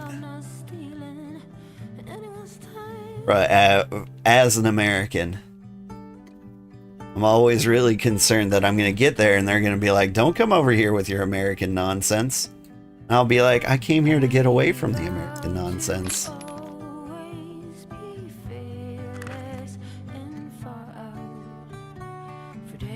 They got the freedom to roam, just like North Europe, so you can go camping anywhere, wherever you want. I used to hang out with a lot of exchange students,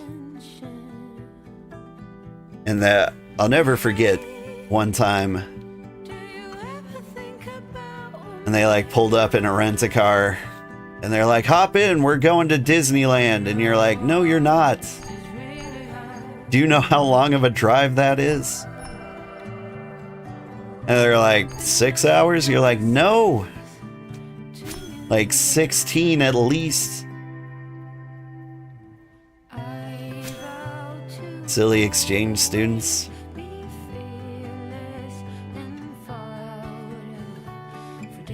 That's one thing I feel like Europeans often don't like realize about America.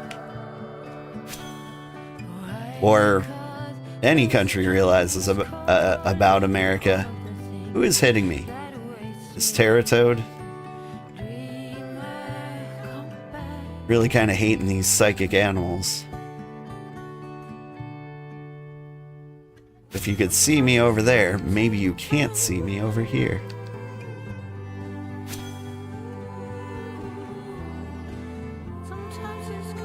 You think you'd be welcomed with open arms?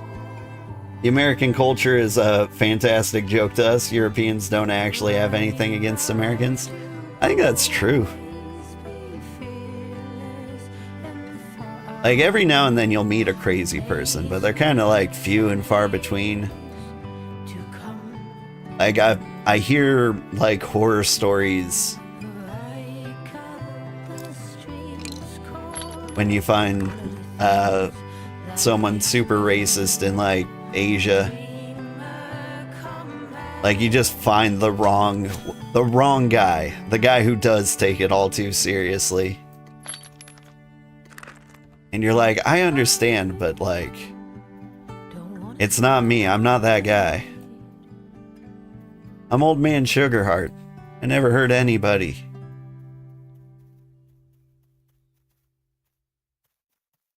I'm not here for any nefarious reasons. I'm here because the food's nice. That's not limited to America. I can't remember like what that's in response to. Like not understanding how varied and diverse the culture is. I was gonna get into like a point that like America's the size of like all of Europe. And there's so many diverse cultures in Europe.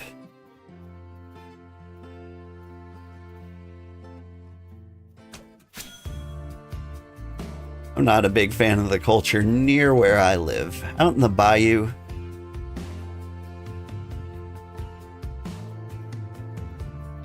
I'm close enough to civilization that like I get the people are just mean. For like no reason.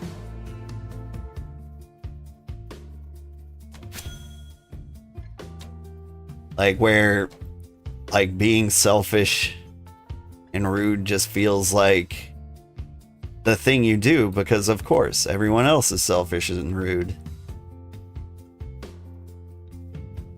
People are really happy when you're polite to them because they're not used to it.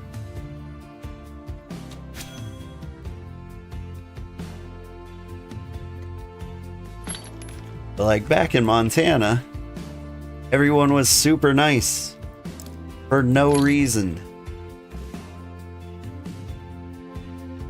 Sometimes you meet the idiot part. Oh, yeah. Like, man, when you meet the idiot part.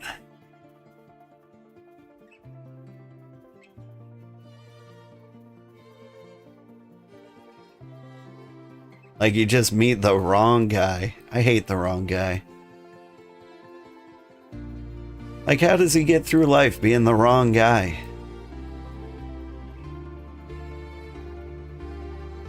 Like, how do you develop such, like, an out-of-touch behavior?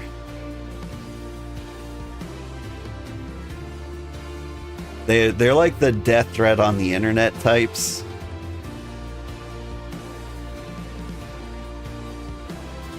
Ooh, I'll give you an example. So, you know, like, the CEO Coldplay concert scandal?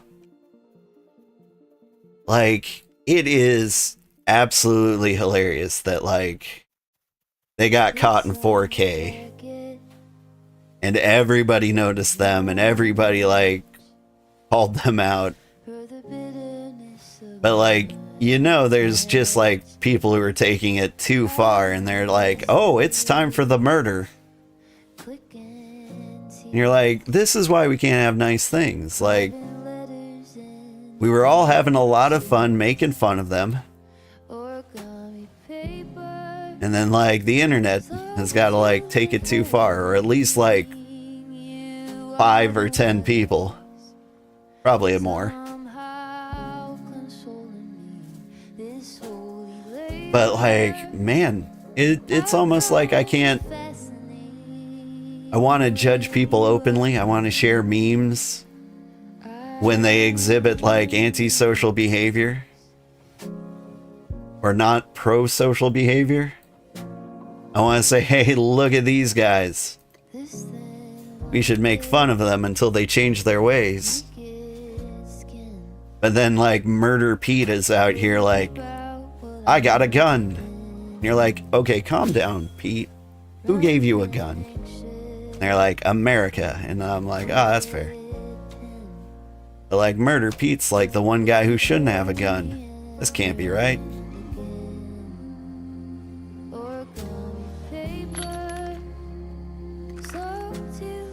But, like, it's getting to the point where you're like, I can't think critically about anybody because there might be there might be people who agree with me who take it way too far.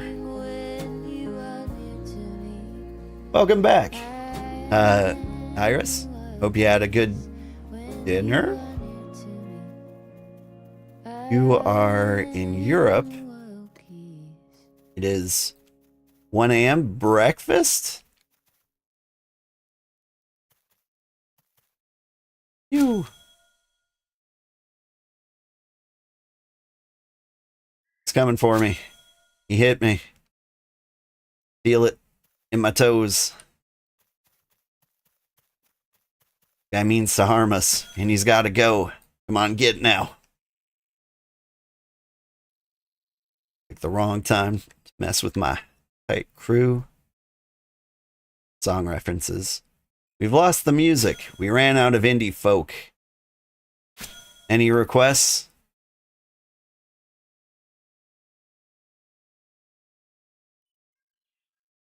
I think maybe we need something a little more cheerful. Maybe that'll stop me talking about all the sad things. Such a sad sack today. Morning. Went to drink some coffee with your BF. Nice.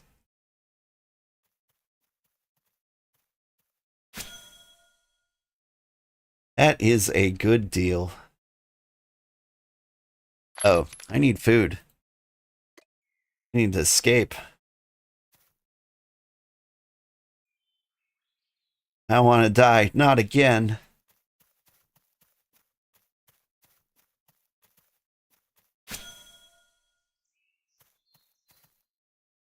It's hitting me psychically. Alright, we're full committing. Got you.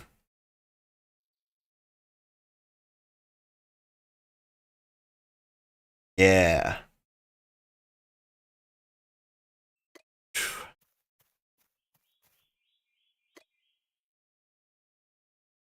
Alright. It's all the indie folk in the world. Is there just a playlist that says happy?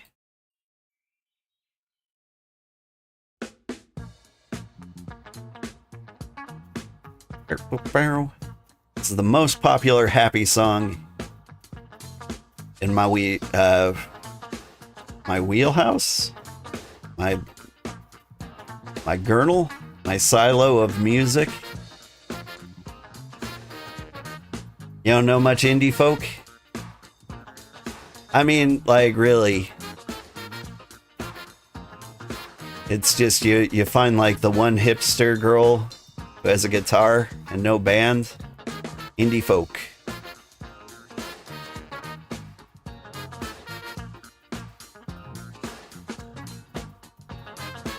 I used to hang out with a lot of hipsters.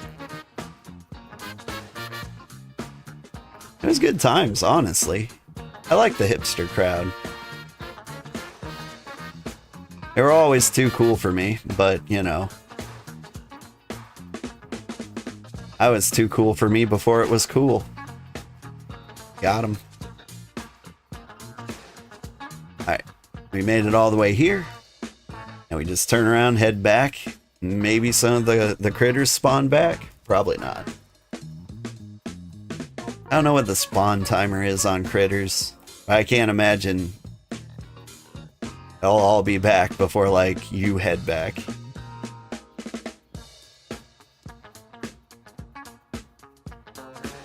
Some of them are cool, but then some are like meh. Like anyone's. Yeah. Evil, man. They're all RNG.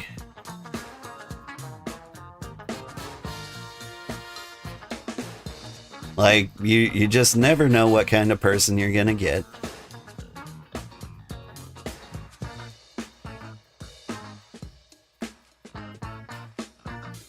That's my biggest complaint about, like, well, people. One of the things that people tend to do is make big assumptions on, like, large groups of people. They'll just kind of, like, shoehorn everybody in and say, like, man, women are like this. People are like this. Americans are like this. I'm like, it's RNG. Like, I can even believe that all of the people of that category you met are like that, but, like, it's totally random. You never know.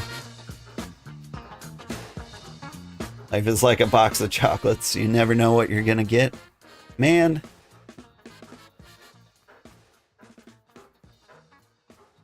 Yeah, I feel like you just destroyed me with that one. I was like, here, very poignant and well thought out point. And you go ahead and like share a quote from Forrest Gump. Famous idiot. Coming up with the exact same point. Welp. I know you weren't trying for a burn on me, but I felt the burn. I feel like I've been taken down a peg.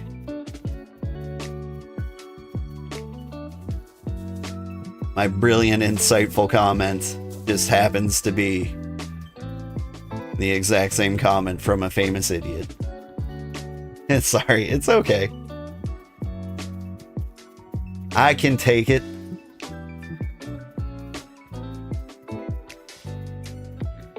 It's another thing about being human. Like, whenever you think you thought of something clever and unique and insightful, everyone else has already thought of it 100 times.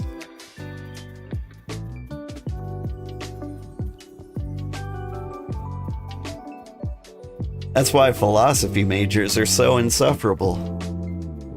They'll be like, did you ever consider this? And you're like, yes, everybody has.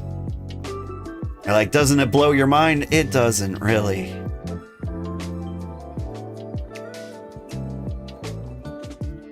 Like, you can use people to get things you want. Oh, well, thanks, Nietzsche. Nietzsche? Nietzsche. I think that's how you pronounce it. I'm going with Nietzsche.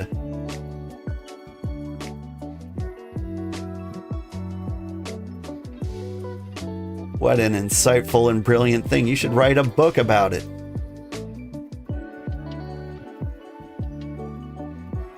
Forrest Gump wasn't very bright, but he was no idiot. Gotcha. So there's a saying that is like kind of painful that floats around my work. I don't like the way it's phrased. I wish that they phrased it better, but it's ignorance is not the same as stupidity. And the general idea is, like, you can't judge people for not knowing something. Because just because they didn't know of a thing doesn't mean they're an idiot. It just means they haven't heard of this particular thing.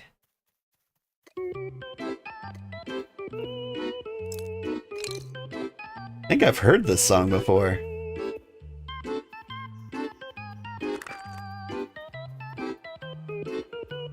I'm definitely not the only YouTuber who has, like, a licensed key to Epidemic Sound.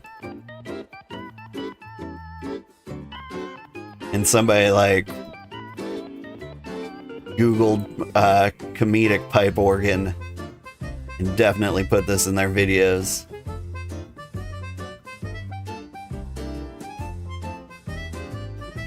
Honestly, you're right. Why do we still have philosophy majors? That's the thing.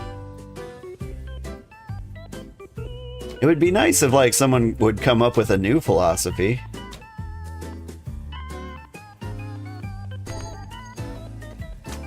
Like, I don't feel like there have been any breakthroughs in the philosophy field in a while. They're just like, here are the 8 buckets of beliefs. You choose your favorite, and then you back up all your arguments with the arguments of this guy who died 2,000 years ago. And you'll never lose any internet argument ever again. It's really a great deal.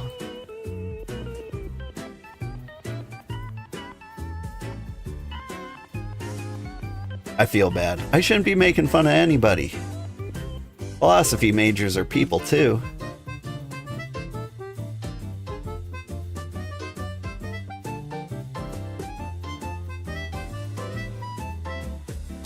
Like, I should be a little more chill than that. But I just don't know.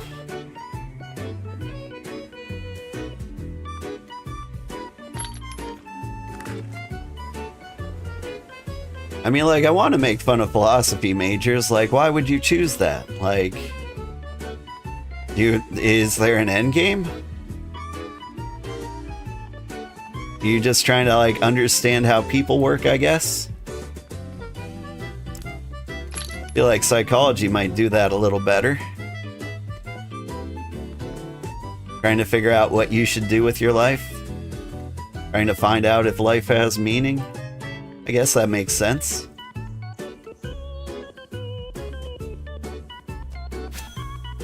And I want to say like it was a bad choice because, you know, you spend a lot of time trying to figure out how life works. You might miss a good chunk of it. But at the same time, I feel like the philosophy majors I know tend to like end up in decent jobs. Like not that much less decent than mine. Like mine's highly technical, but like there's so many jobs out there that like nobody went to school with.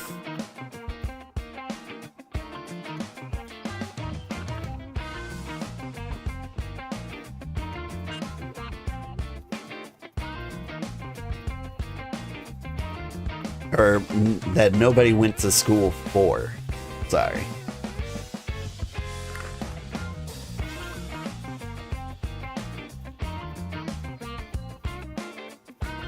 Like, I'm fairly certain, like, nobody goes to get, like, a degree in accounting. And who's to say you have to be a math major to be an accountant?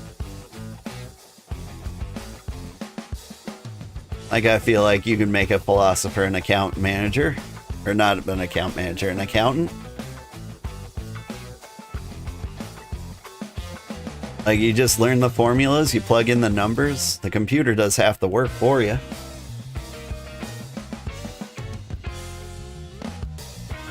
And so, like, part of me is like, ha, you can't do anything with a philosophy degree. But the thing is, you can do anything with a philosophy degree. Because you could do anything with any degree. One thing college taught me is that nobody's special. Like, you can just buy the books like that they use in college, read them, and then be able to do the thing.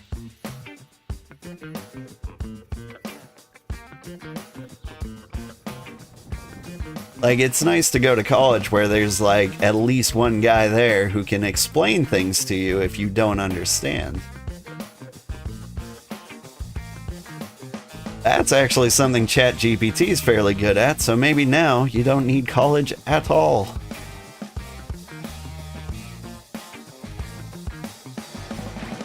And, like, yeah, ChatGPT can be wrong sometimes.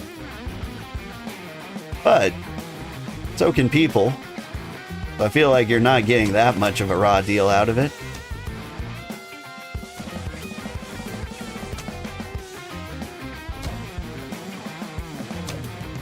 You knew a guy in law school who was already a medical doctor. Now he is getting his law degree and he was younger than 30. That guy was special.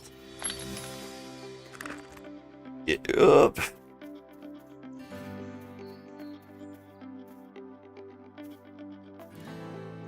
Where did he get his money, though? To be Dr. Lawyer. Phoenix Wright, MD.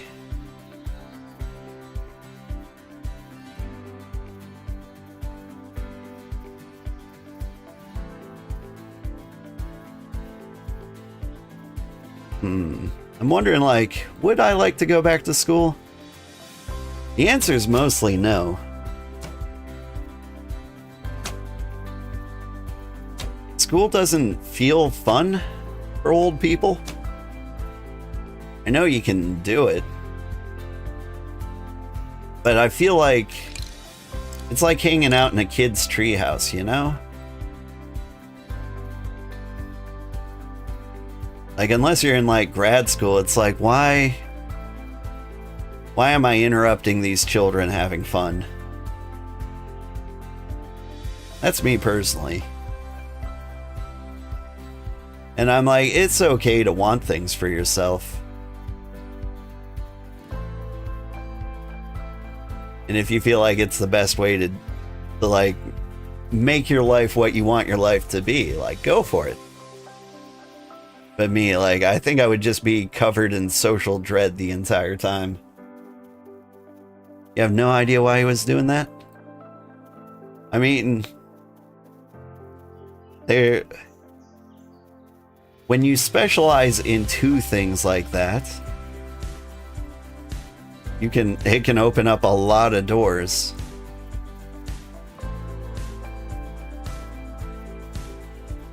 Like, there is probably a great high-paying position for him in like a health insurance company.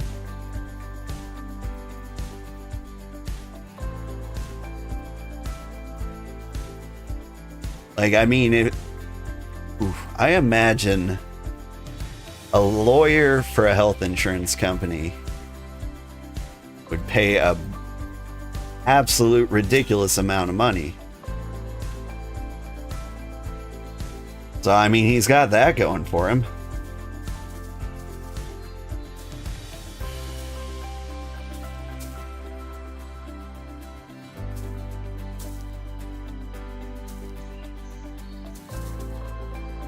There's no way any job requires a JD and an MD. There have to be like 10 people who meet that. That's true, but you can beat out anybody, at least qualification-wise. There's, like, even if there's 10 people who meet the qualifications, there's 1,000 jobs that want those qualifications.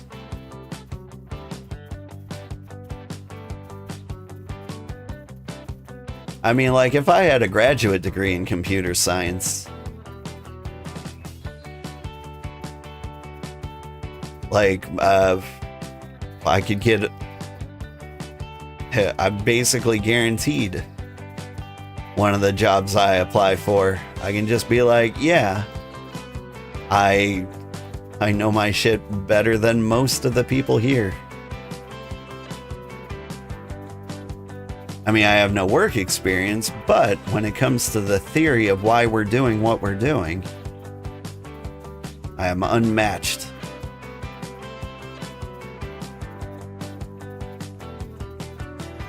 But yeah, a lot of people, a lot of job postings will have, you know, unreasonable requirements.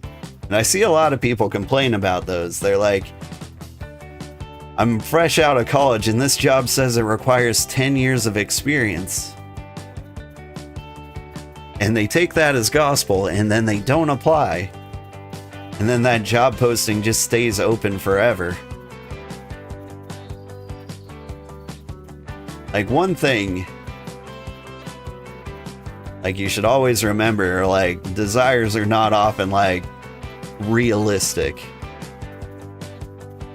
And if someone posts a job, it's because they've got a job that needs doing. And if you don't meet the requirements, but you're fairly certain you could fake it, like, go for it.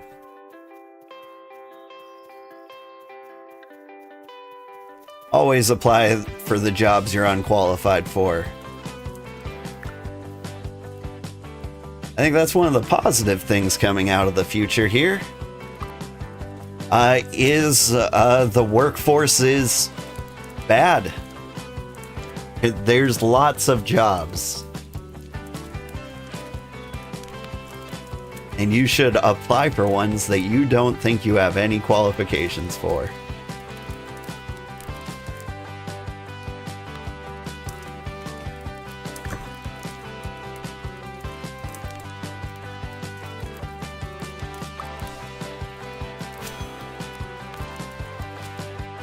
Apply for some fun ones. Be a chocolatier. Actually, that one probably doesn't pay anything.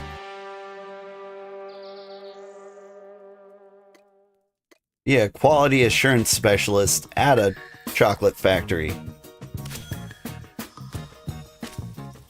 And that's how I became an Oompa Loompa. It's also how I met your mother. Ha ha ha ha. My wife's 4'11", but she's not orange. And she has killed very few children.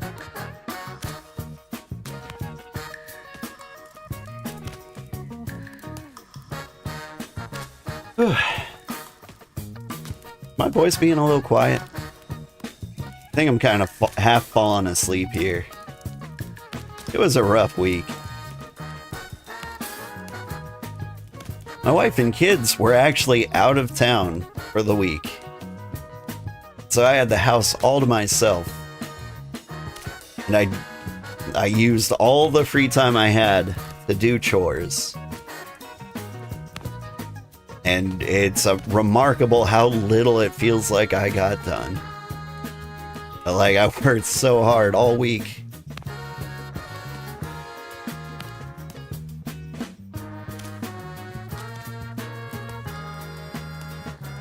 Now I'm paying for it.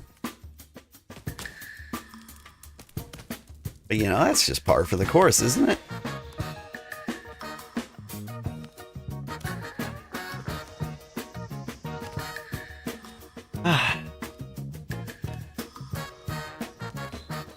If I were to go back to pick a new job, like a new career, aside from like streamer, like a realistic career, like a job that people need and people do, I would probably shoot for chef. I always disappointed my parents that I didn't go to like culinary school. I very, very clearly loved food.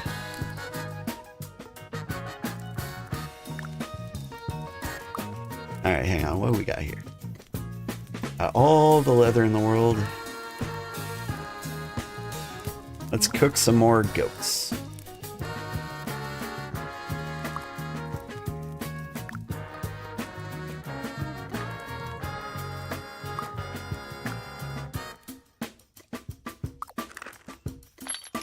Hides in here. And we deliver all our goods. When are you guys recycling? 47 minutes? Ooh. I got time.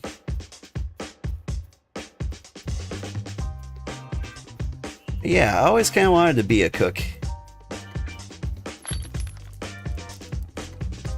Like, I am a big fan of food. I love cooking.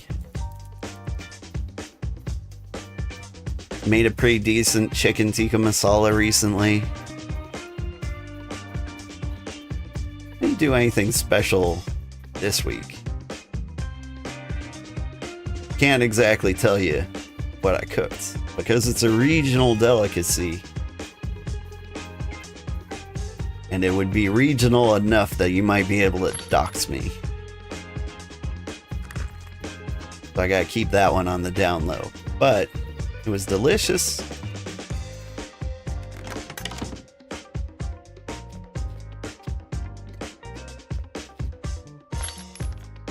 Trying to think of other regional delicacies that would like tell you exactly where someone lived. And say clam chowder, and then you'd be like, oh, he's from New England. But I feel like if I told you what this delicacy was, you'd get a little too close, like down to the city.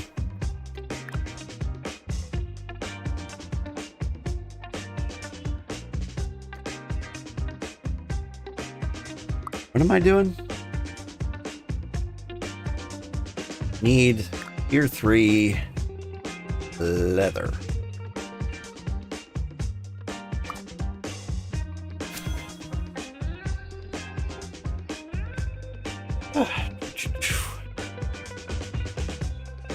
Alright, but I feel like I didn't get an answer. Well, I might not have asked the question. What do we play after BitCraft? the discussion's been Stardew Valley or Tales of the Shire. I kind of injected Fields of Mysteria.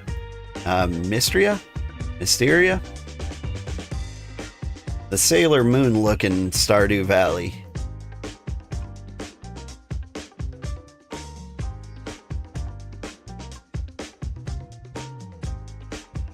I'm not sure which one I'd want to play the most. Like, I've played enough farming sims that it feels weird going back to Stardew Valley. Like, is it really still the best one out there?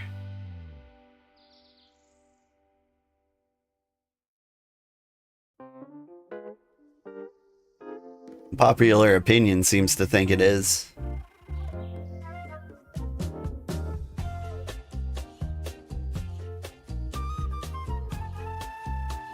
Tales of the Shire. The reason I haven't played that one already is because it kind of looks ugly. And I don't know.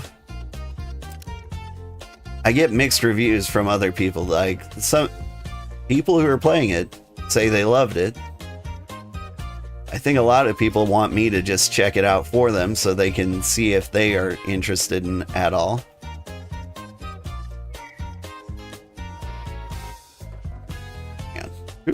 There we go. Eye on these birds.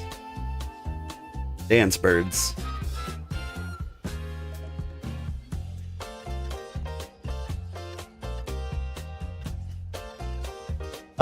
Yeah.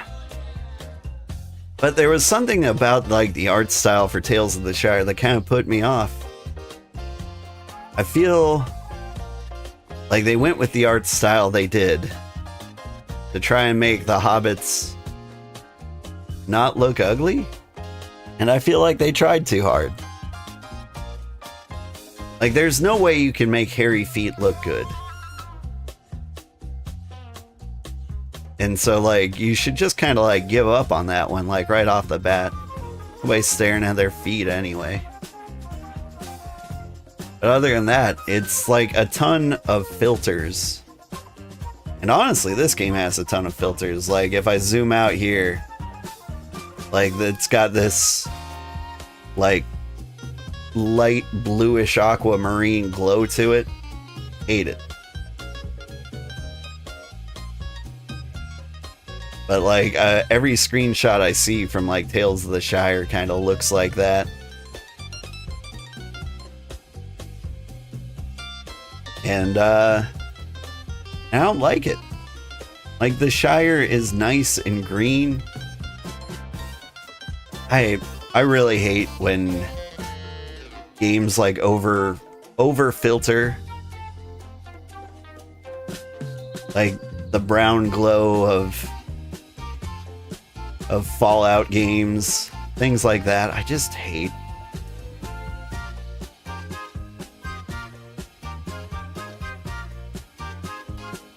Like, I feel like it doesn't actually add anything to the game when they do that. Like, if they took away, like, this aquamarine fog here, I feel like it would look better. Actually, is that a setting I could turn off?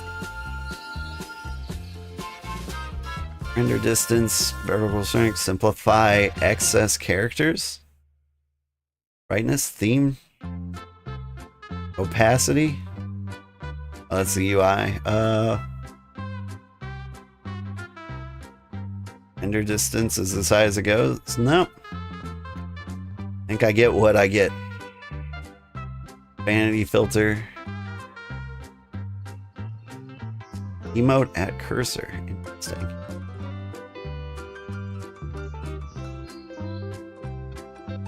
Nope.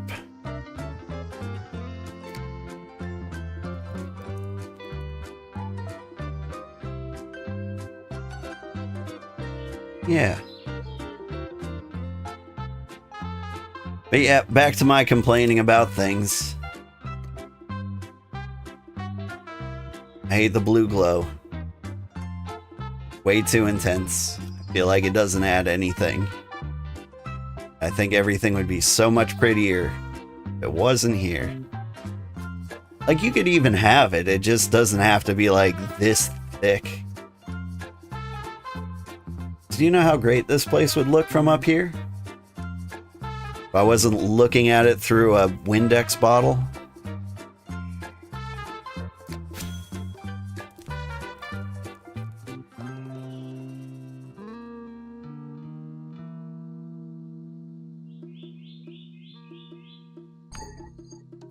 Alright, out of stamina just in time to get some good food.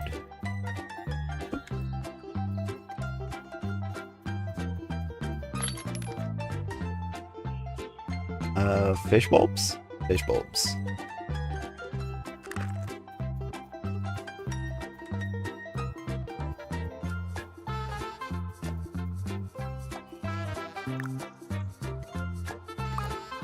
Alright, so I talked about Stardew. I talked about Tales of the Shire. The other one on the list, Fields of Mystria, which I hear is good, but the game, like when you see like the overworld view, it looks kind of bad.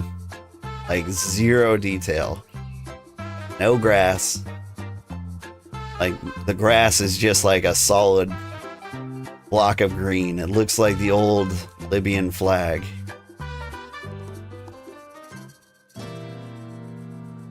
And that's kind of off-putting. But I hear the game's really good and the characters are interesting. And, you know, a lot of people like that old school Sailor Moon art style. Not really Sailor Moon, it's just like old anime art style. And it's a good art style, I'll give them that.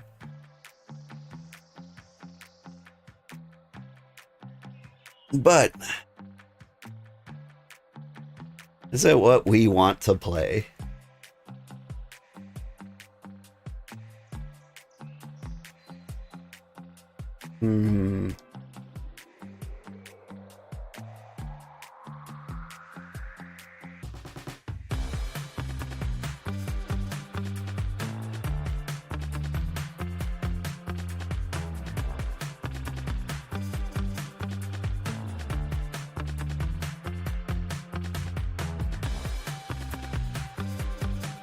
Looking for other music to play.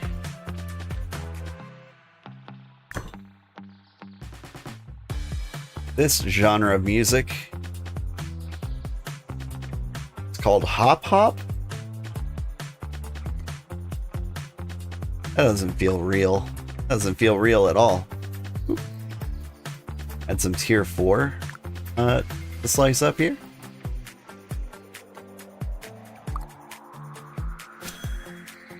Hop hop? It's not even loading. Hang on.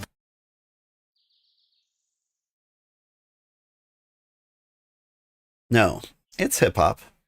Dark, grimy hip hop.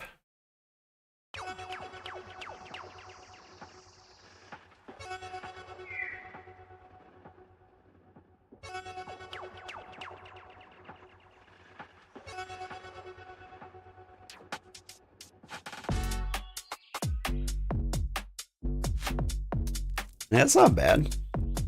Not as grimy as I was expecting.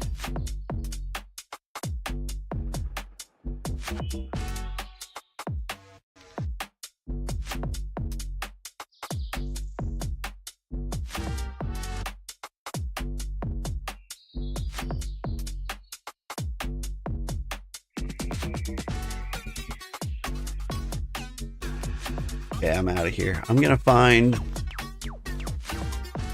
an interesting genre. Dream pop?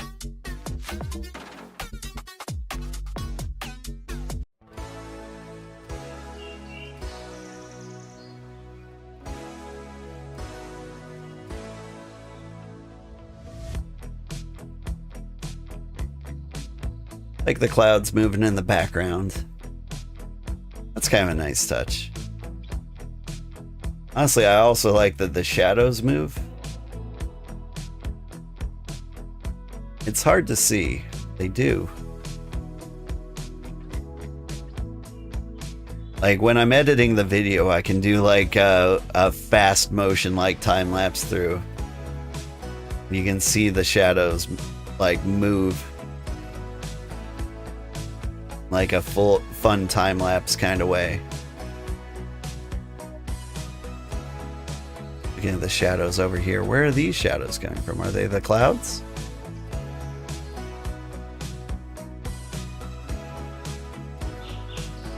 You wish Ragnarok Online 3 were out, then you'd recommend I play that? I don't know if I've heard of that yet. Let me do a little searching. Ragnarok. Oh, Ragnarok Online.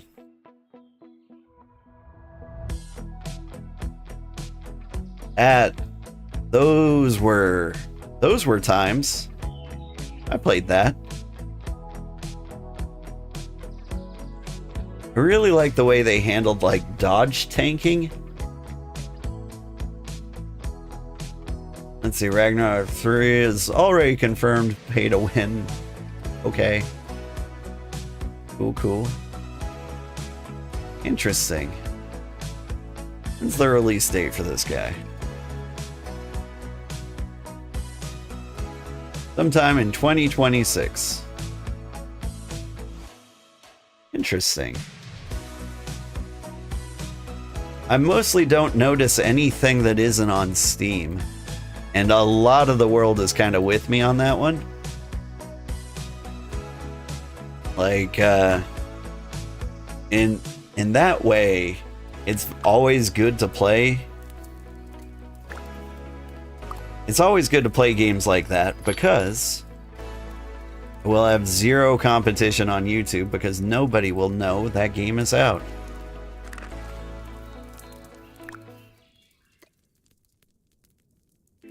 Bloop.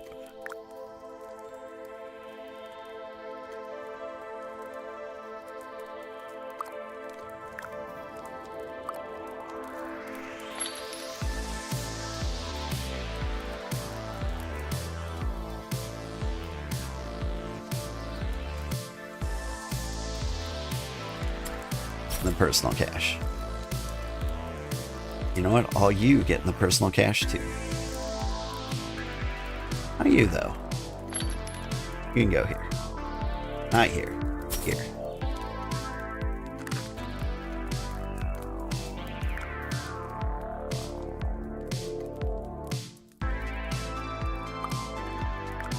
They're making a third one that looks like the first one. You're hyped?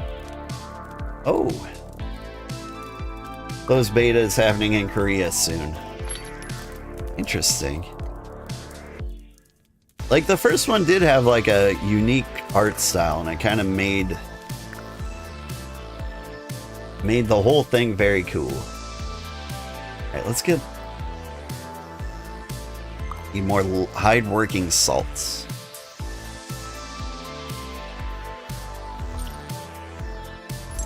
Getting very close here.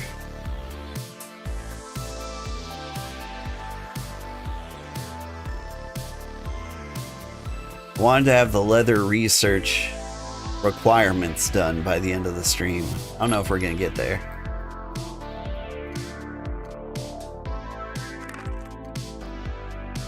Gonna do our best. Would you get somewhere normal? Thank you.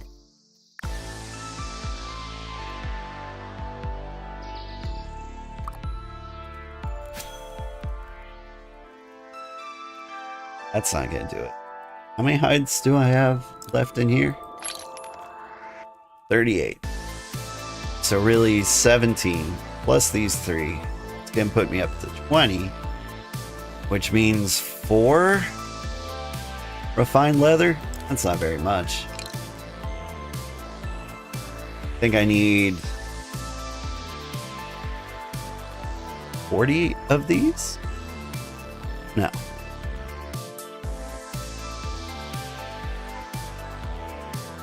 Needed 80 refined tier 1, 40 tier 2, so 20 tier 3.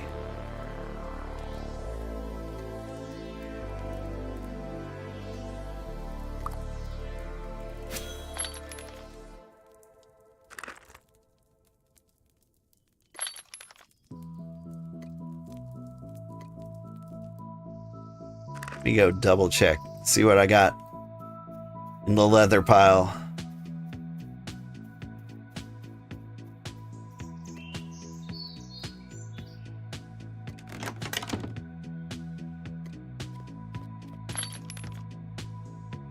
Got 3 here. I could get that up to 7. Yeah, that's not very much.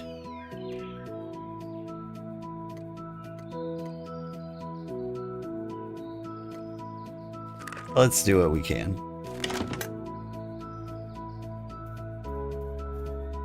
There's some good low-rate private servers if you want to play the old Ragnarok online again. Unsure how good it would be to stream something like that. You get a lot of like nostalgia value from like the old games. It depends how much people still love them. For example, like Stardew Valley would be like one of the best games for me to stream right now. It might be the best farming sim game to stream, because people are still actively searching for it and playing it, even though there are many newer games. And honestly, like, some of them might be better. Coral Island might be better. I don't know. Better's kind of subjective, but if people still care about Ragnarok Online, and we can figure out if they do.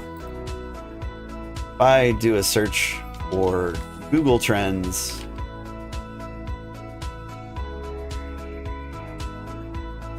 if I search for Ragnarok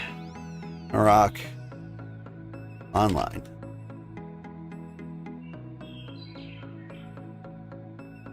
nope. Okay, that's not looking so hot over there.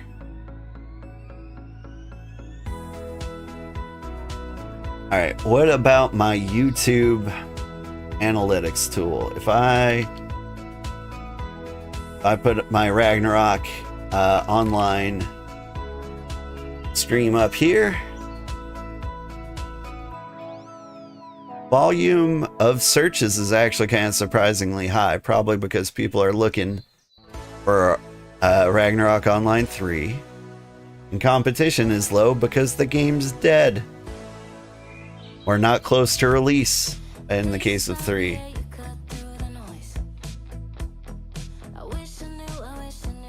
Ragnarok Online 3 banned in the EU.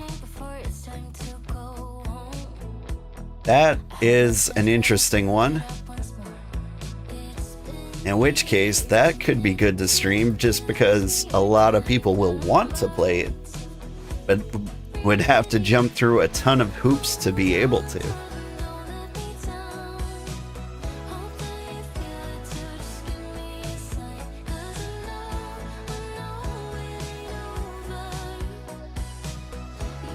It's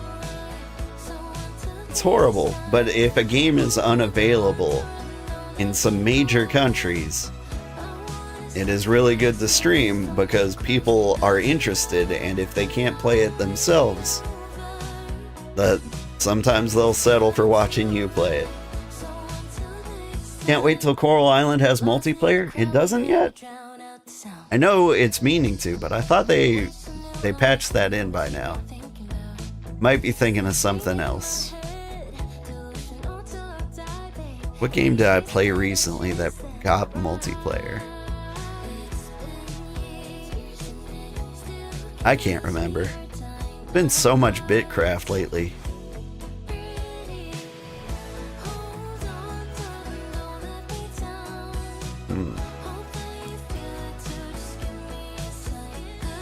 Anyway, doesn't matter.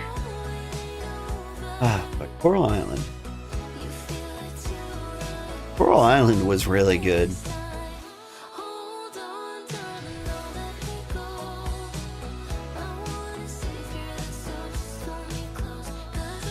Ada, good morning, probably.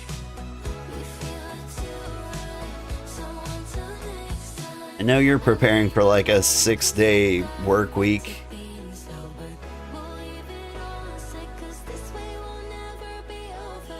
You haven't played Coral Island in ages, you got kind of bored with it? Well, that's how farming sims go, right? I feel like once you do a full year in a farming sim, like, that's the moment where you're like, oh, I'm doing it again? Like, even though, like, there's some things you can't do, but you just kind of, like, feel like you saw everything. Still a lot to do. You just don't have the motivation to keep going. I mean, that's the burnout. It's setting in.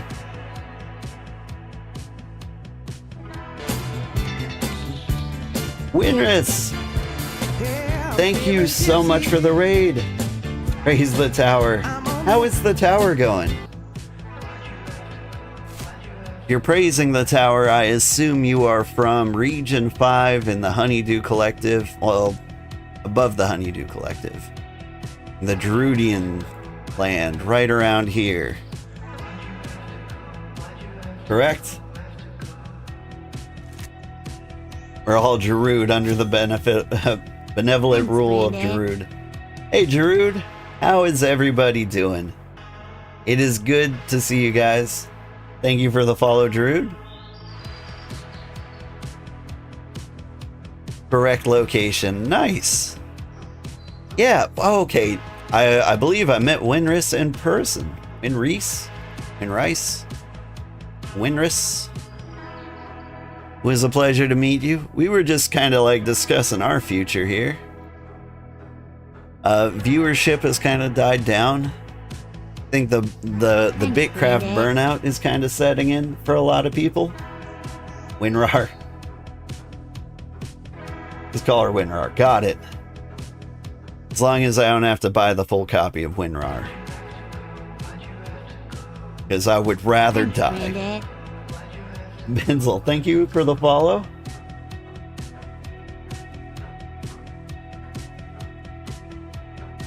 Nah, just the trial? Yeah. When the trial expires, you change like your PC's date and like 1950 and it extends the trial by like 100 years.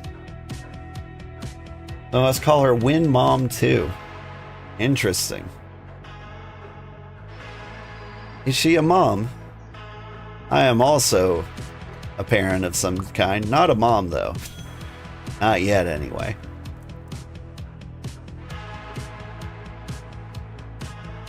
Took my daughter to a birthday party. It was nice. Pool party. Splashed around.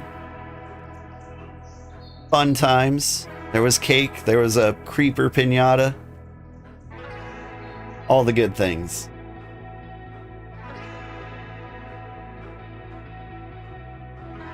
Anyway, I think we're seeing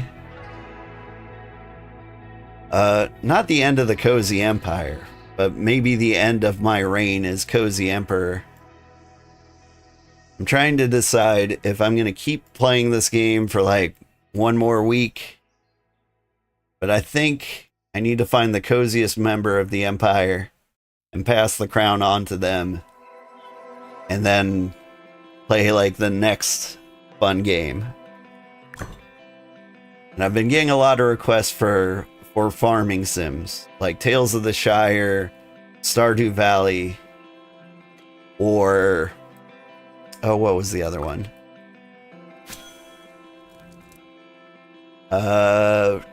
Fields of Mystria. The leveling on this, what's the max stats, etc. for, yeah, haven't played yet. Max level is 100. Yeah, so let's do a quick little perspective on like max level in this game. So we are at 275 hours in game, which is not too much, but like I got a day job. Hey! Thank you for the raid, Tiz. Welcome. Anyway, I hope you've been having a good time. 275 hours, not much.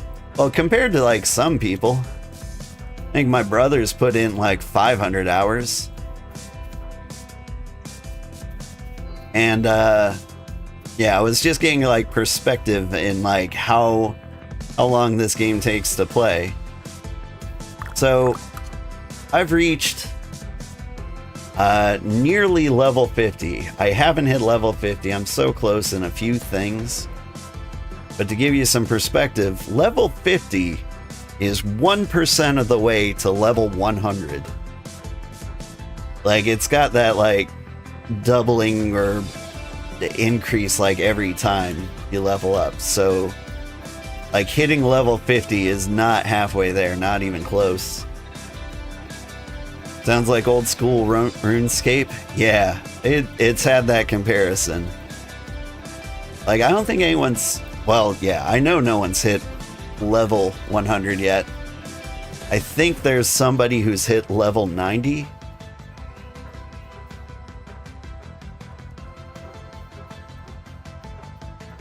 Let's see.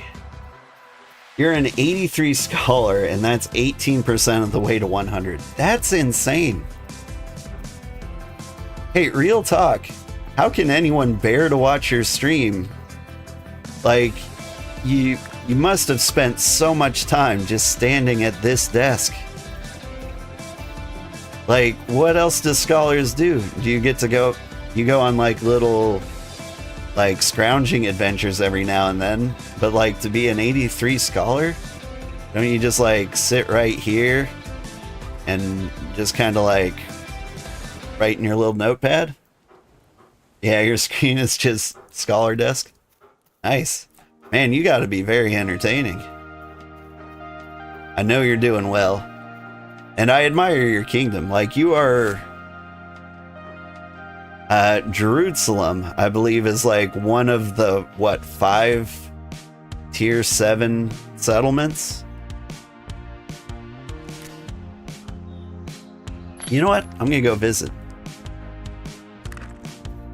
Can I visit? I gotta get my leather stuff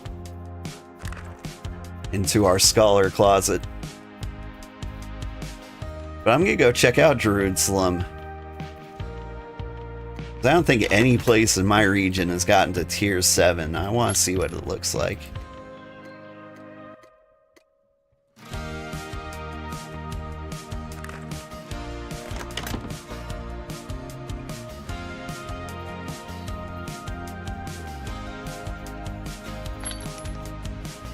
See, I'll leave the fish bulbs behind and bring berry pies. I'll eat one now. Alright. Have I ever been to Jerusalem? That was the closest I ever got. Jerusalem is like right over here somewhere, like near the top of the bay. I had to guess.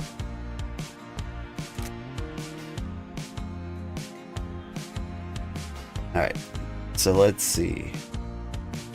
Find like Red Fen will be pretty close.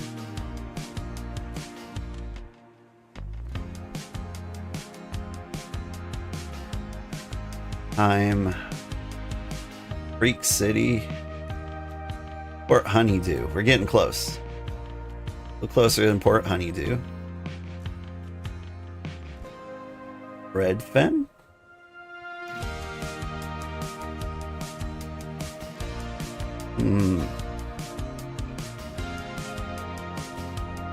Yeah, aim for the Maple Harbor. That's probably pretty close.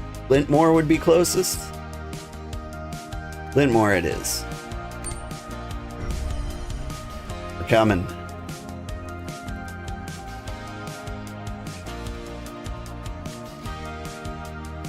Lintmore was actually like where we started when lost items. Now lost items in my recovery chest. What did I lose?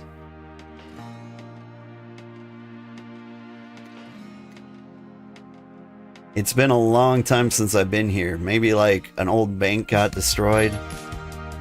Oh man. I'll take that. I don't know when that happened.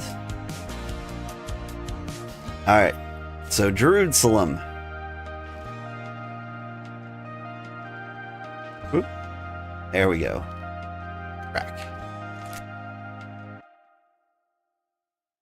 Yeah, when I first booted up the game, I spawned right near here. I'm going north, supposed to go south. Like, we played this game on release, and we tried to, like, hang out in Glintmore, but the game kept crashing. So I walked over to Redfen. That's where we spent, like, the early days.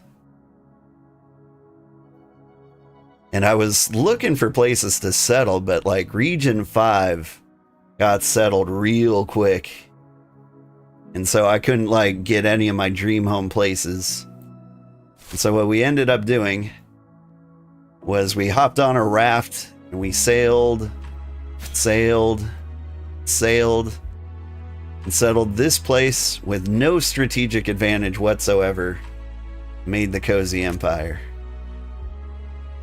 That was like 200 hours ago.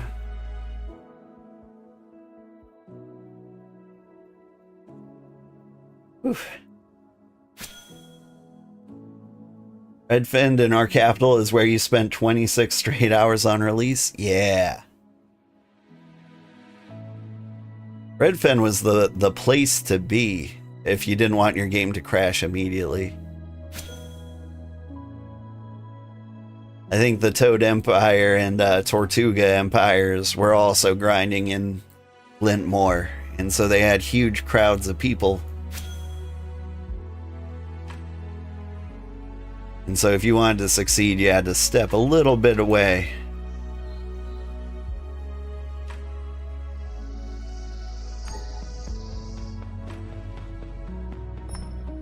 Game runs so much smoother now. It's hard to, like, believe what, like, release day was like now. Like, we all knew it was gonna get better. And it was a lot more fun at the very, very beginning, too.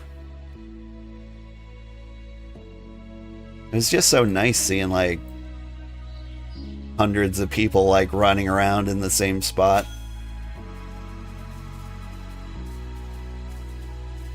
Oh, is this it?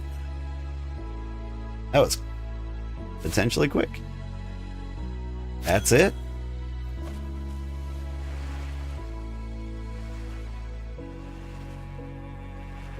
Got lucky going to Redfen for sure? Yeah.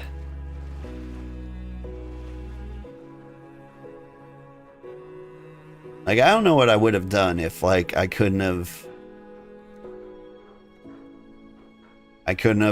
found a place in, like, Region 5 that didn't crash. Wasn't gonna swim across the ocean. Game would have exploded. Look at all the Druidians. 174 people. It's a little bit more than my 46. Aw, these poor people, they don't have storage permissions. How can they stand it? Hey, I know this guy.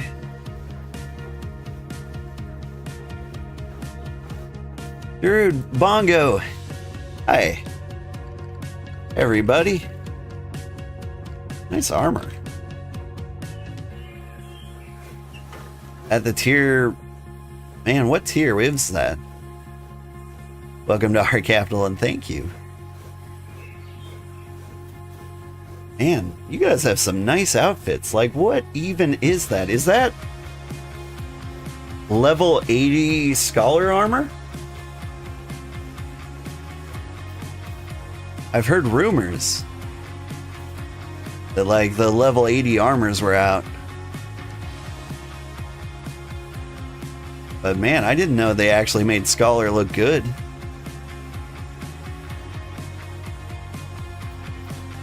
I gotta say, like, I was disappointed by, like, the level, not the level 40 and 60 Scholar armors. They looked kind of dorky, but, like, this is nice. You got, like, solid gold For a second there, it looked like you took off your pants. Oh, and there's the full scholar hat. Gotcha. So you normally wear like a different set of pants instead of your little page boy jorts. The diplomat of this nation, shall I require anything? Thank you kindly. Love your cube. Matches his outfit. Everybody likes a good gold cube. There's another gold cube.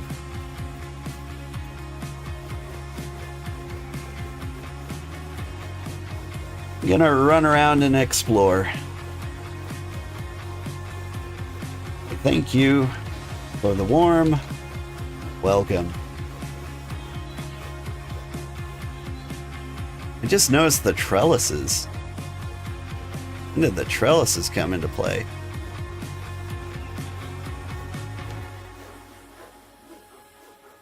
Got like decorative trees and stuff, decorative fences. Nice. I imagine these are just things that like pop up when your settlement gets to a certain level.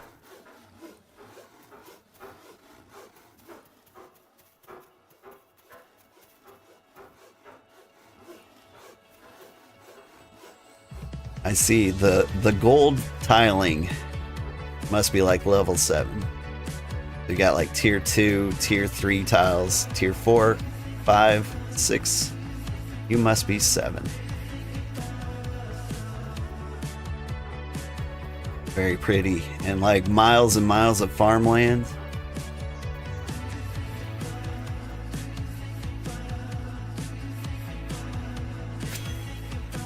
Very nice.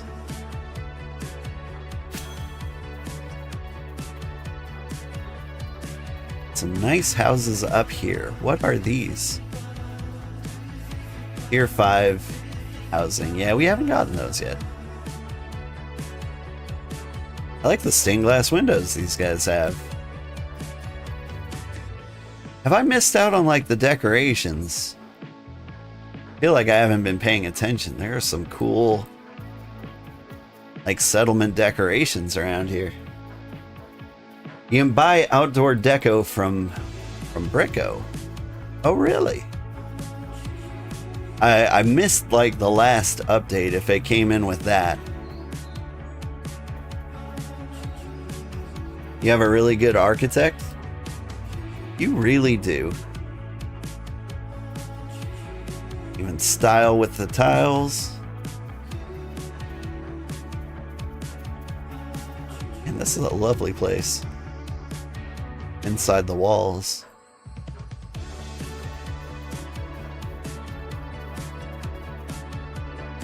$8,000 kilns. 5, 5, 5, 6, 6, 6. Got 6, 6, 6. Let's see. Then we got the 7s.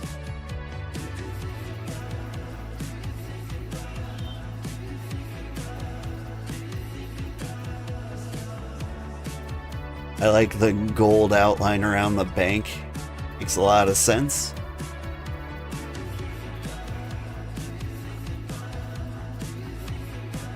Here. Ooh. This must be the residential quarters. Am I ignoring people? I might be. I like the well right in the middle.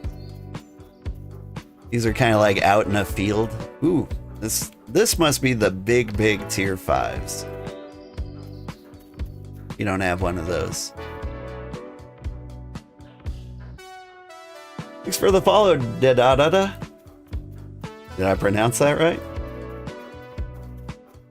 Your bongo, by the way, great seeing you. Have to come up and visit anytime, sometime soon. Yeah.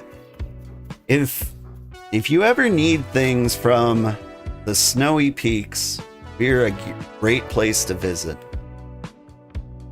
So like there's a couple coastal cities and we've got like a wagonable road back to our home over here, and we've got a wagonable road up into like the snowy peaks.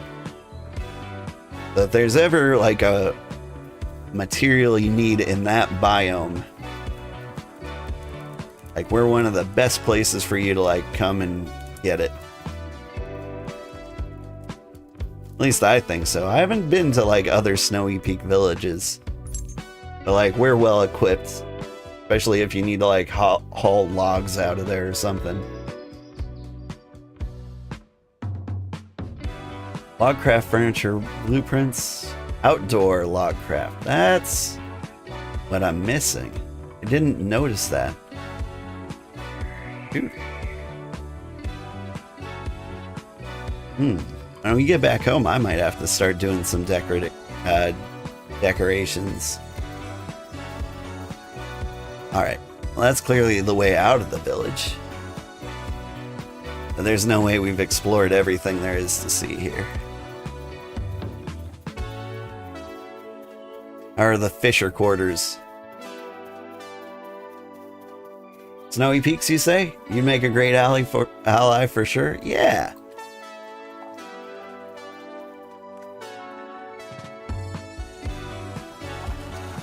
Whoop.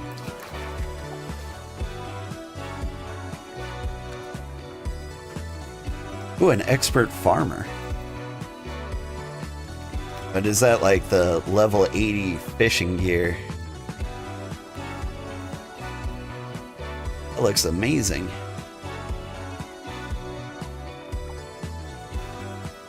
Now that I'm seeing like the level 80 gear, I'm like, man, I want to keep playing. That guy's just an intern.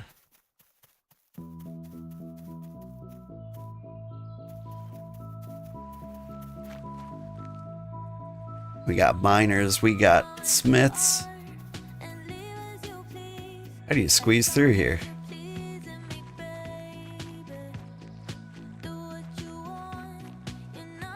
You think that's level 60 Taylor? Nice. I think I would have... I believe I would have recognized it. It was 60 Taylor. I did a lot of staring at all of the outfits.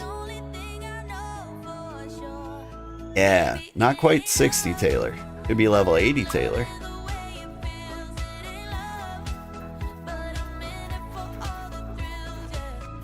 Like, I spent a lot of the grind, like, trying to figure out what the best outfits are.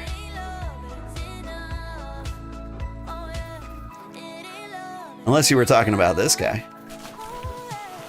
Nah, he's not. That outfit. Right there. That was not a point. I just beckoned him. There. Hello. I like the pink eyes. I like when the eyes match the outfit. We recently coordinated our eyes with our cube.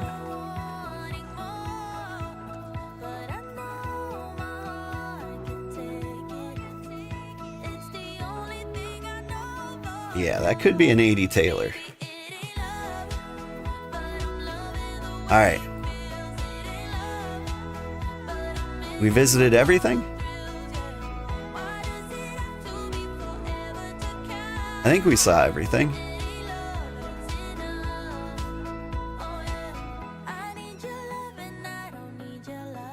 But yeah, this is cool.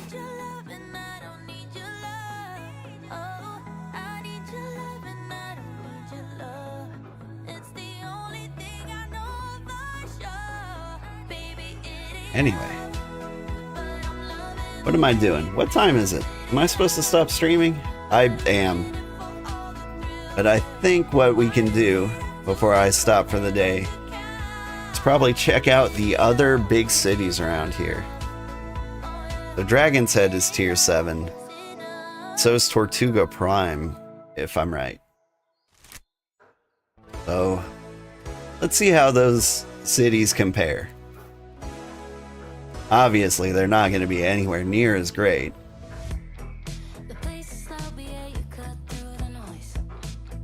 Drag? I've never been to Dragon's Head? but I ran right by it. I've been to Arbogagogashua, Dragon Forestry.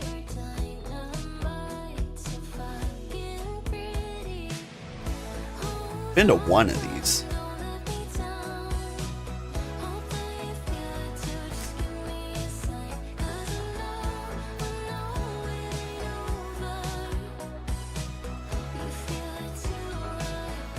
Pretty much you have multiple smaller settlements aligned with us. Yeah. Any good empire would.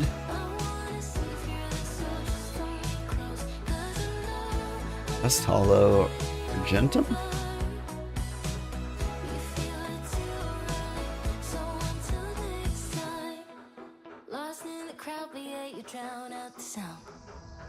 Alright, we're gonna go to Mooringwood. That's the one I know that's up north at least.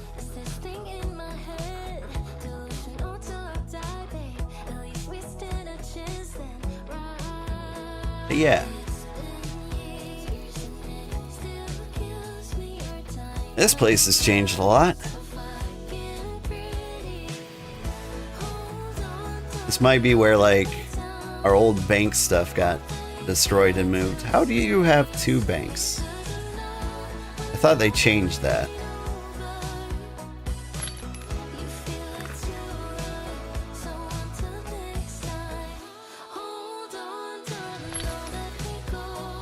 Nope, all my old garbage is still here. Ooh, let me go ahead and take 400 buckets. They're worth their weight in buckets, you know. Oh, this place got bigger. It's just insane to see this. I wonder if our old cook friend is still around.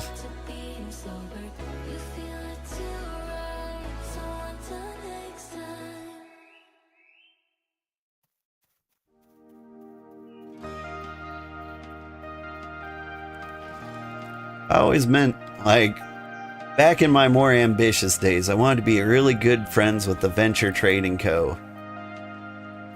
Because I wanted, like, to build, like, a good trading empire.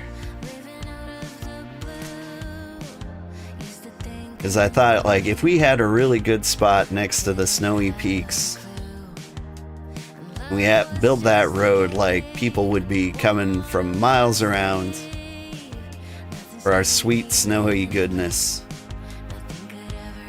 But, like, it just never came to be.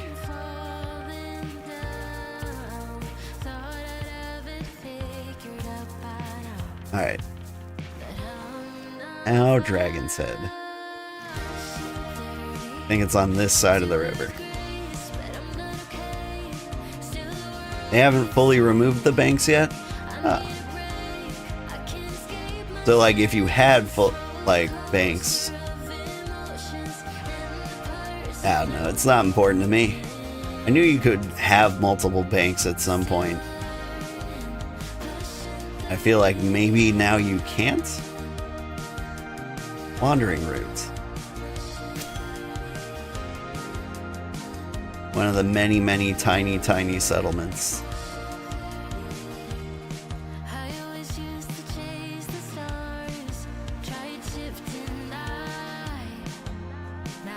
Alright.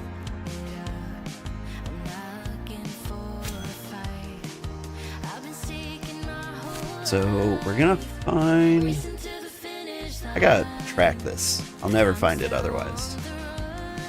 Thought I was a lot closer than I actually was.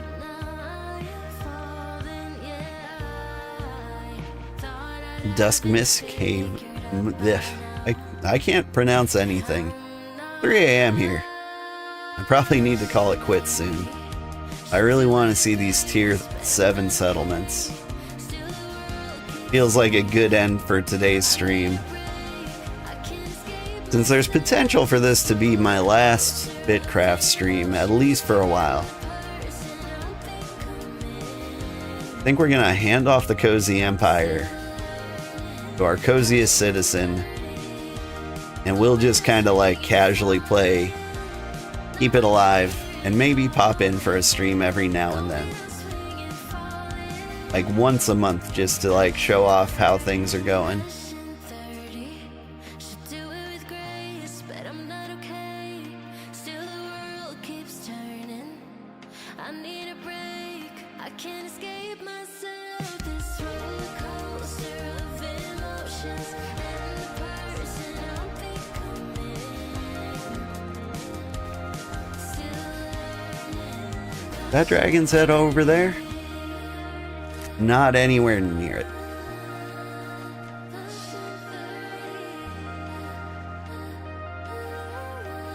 We get close enough, we can find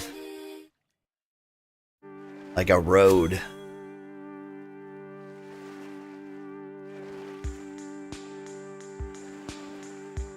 Surely there's a road that leads straight there.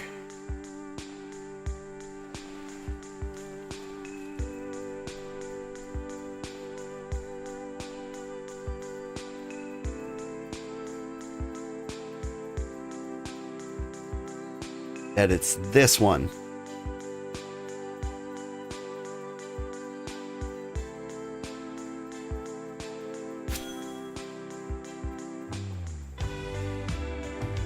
It is fun to visit the old regions.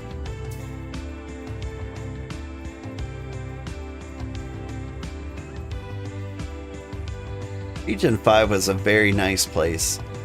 As far as I know, you guys never had like a big war. Like the worst rumors I heard was that it was hard to find materials, because you would just like there were big empires and they would just keep all the big tools to themselves, or all the materials, because you know you guys were on the progress track.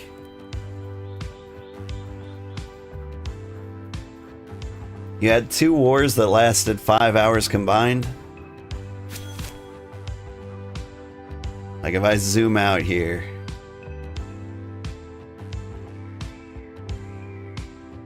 I see the German Empire that used to be here is no longer here. Where did they go? Did they go up here to Die Erebauer?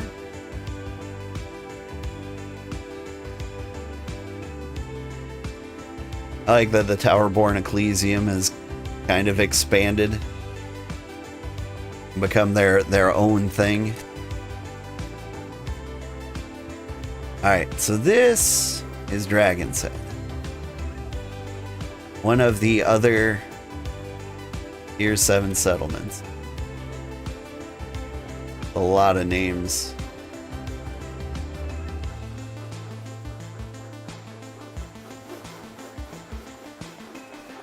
Everybody working real hard here.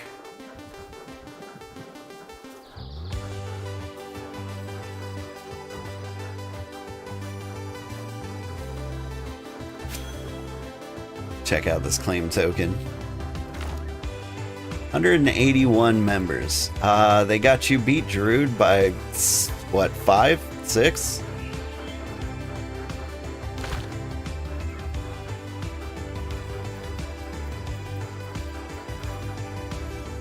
Yeah, for anybody watching who's not familiar, this is where a guy named Telleril, a Toad VTuber, built his settlement.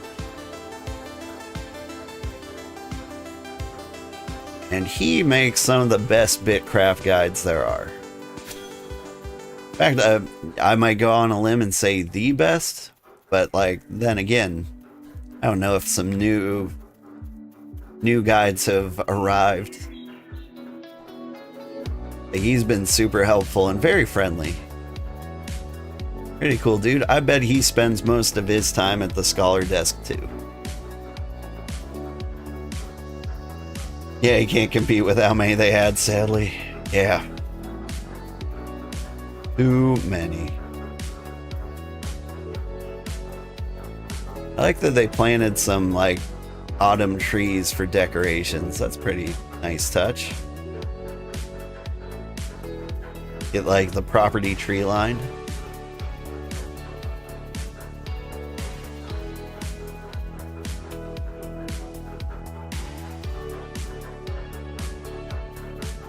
crowded here. The outfits.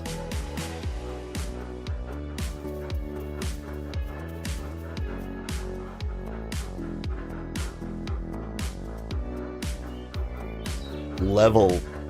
We got multiple level 80s. The amount of level 80s is kind of blowing my mind.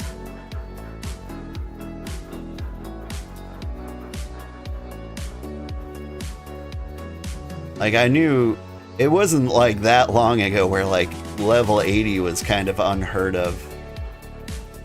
This guy's got like one of the fiery legendary Lucils.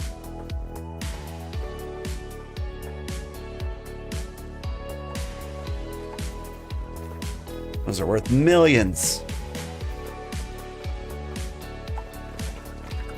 Is that a level 80 smithing outfit? I think it is.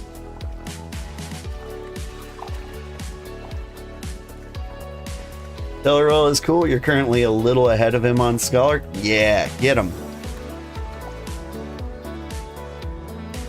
That's what the poor sucker gets for like having to like take a small break to like record a YouTube tutorial.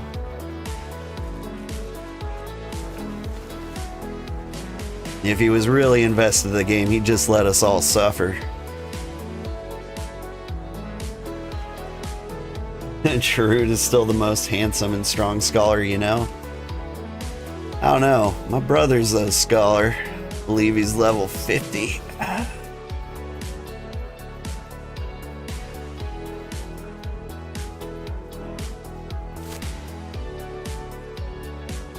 Alright, so now we're on our way to Tortuga Prime. You know what? I'm gonna say it. Highly controversial in the BitCraft space. I'm gonna say Jerusalem looks better than Dragon's Head.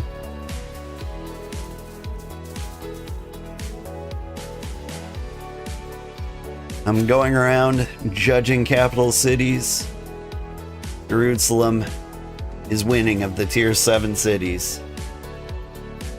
But you still gotta check out Tortuga Prime. For all I know, that is the prettiest looking place on the planet.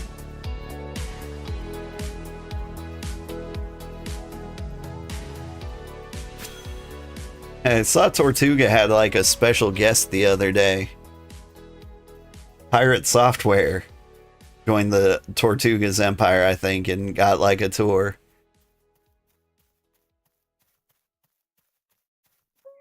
Which had to be exciting.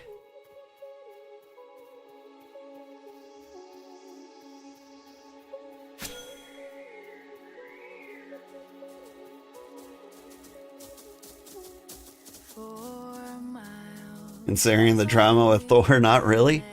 I mean, like, the drama's there. But, you know, it's still a big name. Even if it's a name people are currently upset with. I mean, if Donald Trump joined my empire, you guys might, like, raise an eyebrow.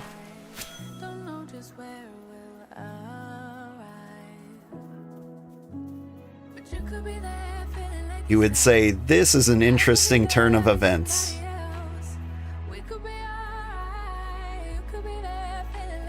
He founded Tortuga back on one of the alphas, you believe? Oh!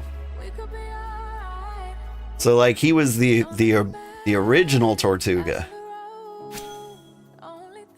That's interesting. I didn't know that.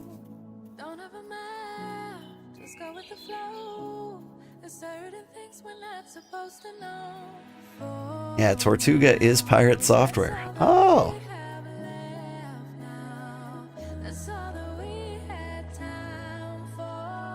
And the legacy lives on.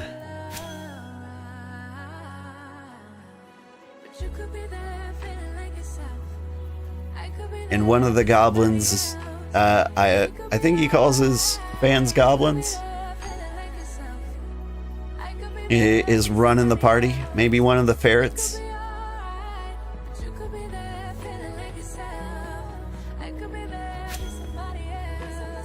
Hang on, this is kind of a big looking city. Where is this? They got walls. This feels like a worthy side stop. Jackal's Den. Okay, never mind. I'm immediately disinterested when I see perfectly uniform looms in a row. I'm like, it's a sweatshop.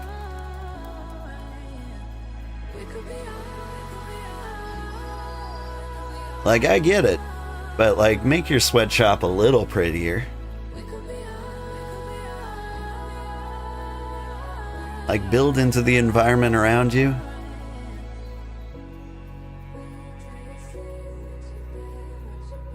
Your tailor will have my head for that statement. I mean, like, do they need to be that close, right? Like, is that extra step between them gonna kill you?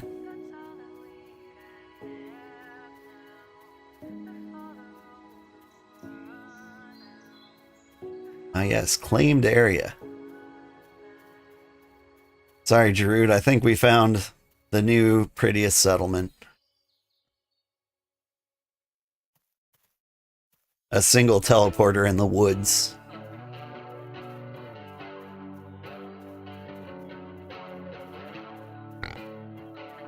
Dang. Well, yep, you know, you had the title for so long.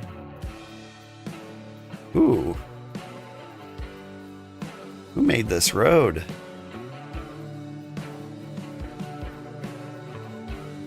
This helix pattern is very nice. And it's dummy wide. Like, there's room for 2 wagons with a passing lane.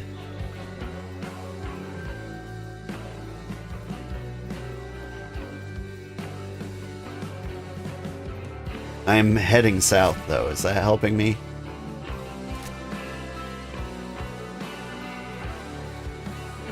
I think I need to head into the woods. Okay, there's a little bit of a turn up ahead. Trailblazers made the road for Tortuga? Hey, I've heard great things about the Trailblazers.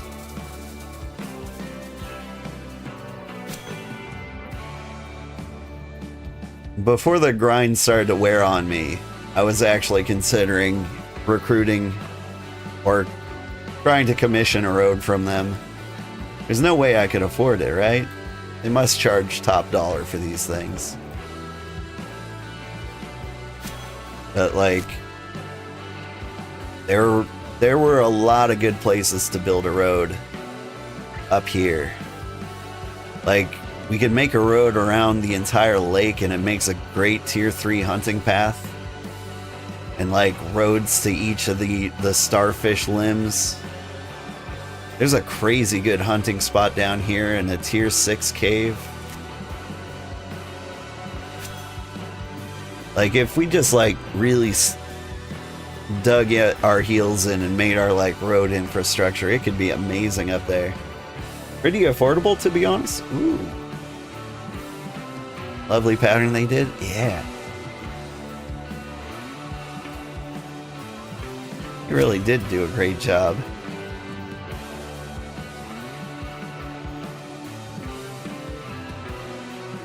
And it's just the perfectly flat road too.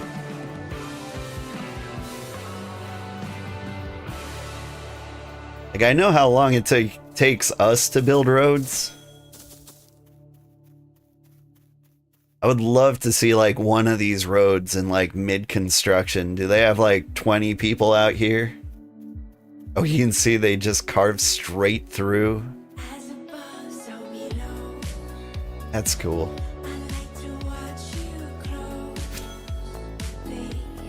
Honestly, if I was to like settle a new claim, building one like right off of this road seems like a great idea.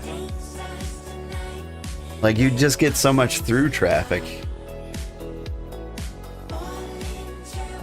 Like, I am drawn to this road.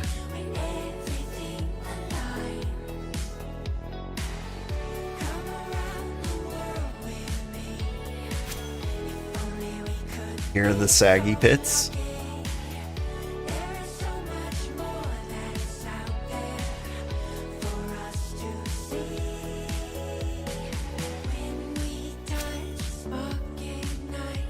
There's a new claim. Competing with the claim that's just a teleporter. This is a claim that's just a claim.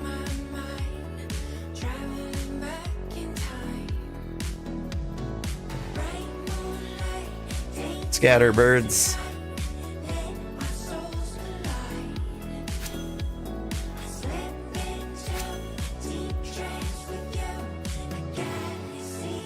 Tortuga Prime. Start the tour with the farms. These must be like the level 80 farmer gears. Look at them go. Wins.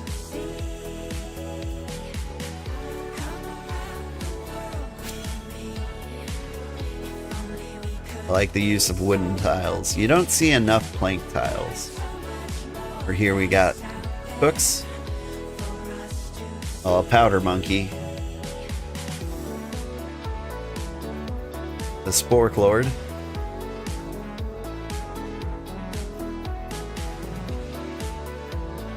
For here we got the hunters. I'm starting to believe there's no such thing as a level 80 hunter. Probably a fair assessment. Here's the tailors. So, like, the looms are lined up, but they made a pattern with it. They made a circle with the tailoring benches in the middle. Like, this is kind of like a forgivable sweatshop. Like, they have purposeful spacing between them. Not like a wall of horror.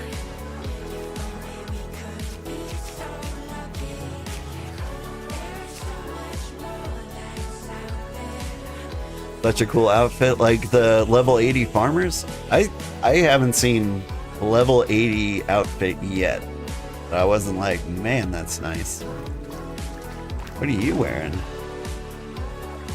Oh, I saw like the ox poking through him. That's gotta be level 80 fisher gear. An expert forager. An expert forager look like.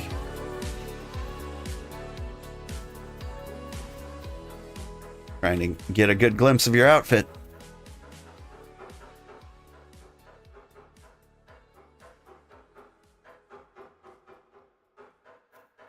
I mean, it's green.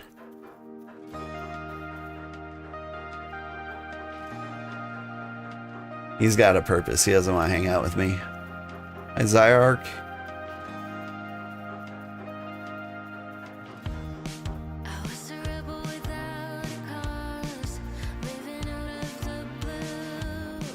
This is an interesting place, I'll give it that. What are you wearing?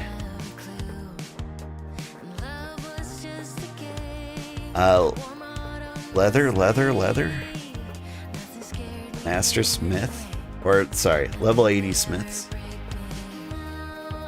There's a toad over here.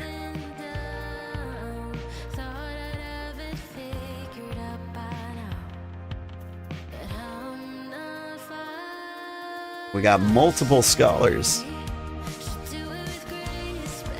Very interesting.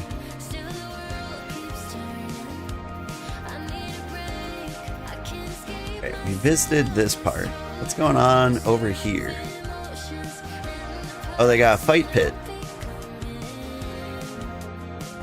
Fight pits are always nice. I think I'd willingly say that Jerusalem also has a fight pit. They just called it Dayton, Ohio. Like out here somewhere. Yeah. Like you've just outsourced your fight pits, right? Level 80 Hunter's a cool outfit? I haven't seen it. I didn't think it existed. Let's see.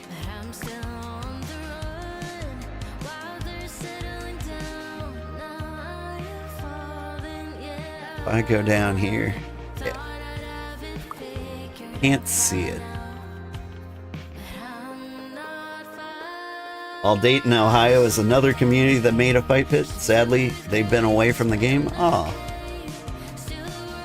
I did do I got invited over to Region 9. And there's the 300 over here. They've got Sparta. And they've got a great fight pit. It was fun, like being invited here. Okay. I like the tier 2 tents. I kind of love like this little outdoor camp they got here. This outdoor camp earned them a lot of points. They've even got little tiny campfires. Okay, yeah, but where do the people live? Don't tell me they all live in tents out here.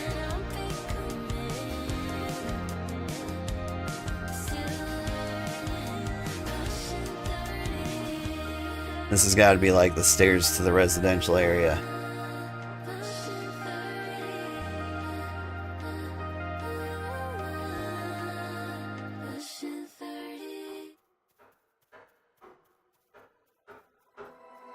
Or is this just like a forbidden place that I'm not allowed to enter? What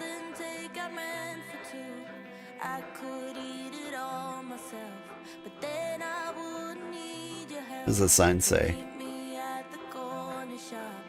Captain House C. Melody Curia Bimmer. Those are words. VIP Sniffu? What? Alright. I feel like I'm missing a section here.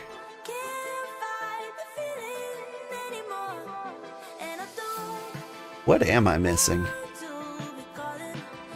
I mean, there's this big house. And that fits 20 people. Where's their claim token? Gotta be like right in the middle somewhere. There's another house. Okay, there are houses. They're just scattered around. 154. Pathetic numbers. Nowhere near 176 or 185. Might as well be 0.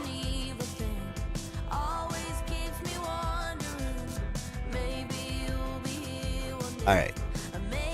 There are a lot of things I like about this settlement. I'm gonna say I like it better than Dragon's Head. But I'm gonna say I like Jerusalem better than this place.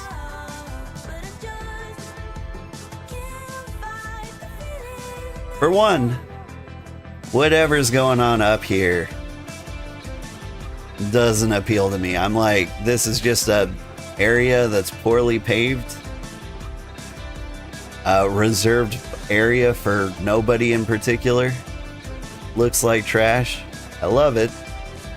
Love that they put an effort into a thing. But it really detracts from like the settlement as a whole. But what nearly won them a lot of points, or won them all the points really, is the cool campsite on the outside. Like, that is awesome. It looks awesome, it feels awesome, and they, like, it shows some cojones taking like a financial hit to just have a cool spot. Like, that I like.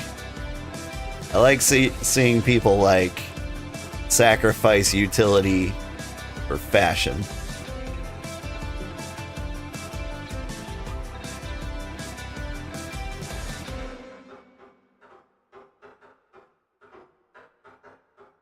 Plus, I mean, like, their fight pit is mostly dirt. Like, you got all the money in the world. Decorate. This is the best pattern you could come up with.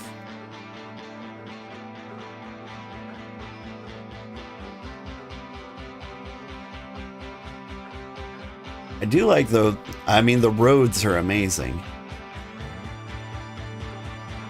But the problem with the roads is someone else did them. So like I can't in full conscious or full I can't give full credit for that. They did commission it, so like I don't know, it's like giving Jeff Bezos credit for Amazon. Like I know he's like the big name on it, but you didn't do like the work yourself, you know?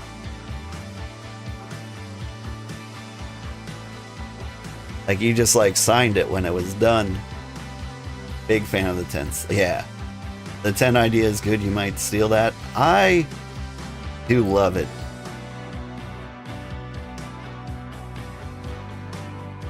Tier 2 stuff is kind of hard where we're at.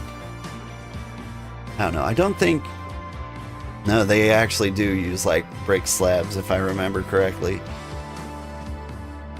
Like we live in a place where it's very, very hard to get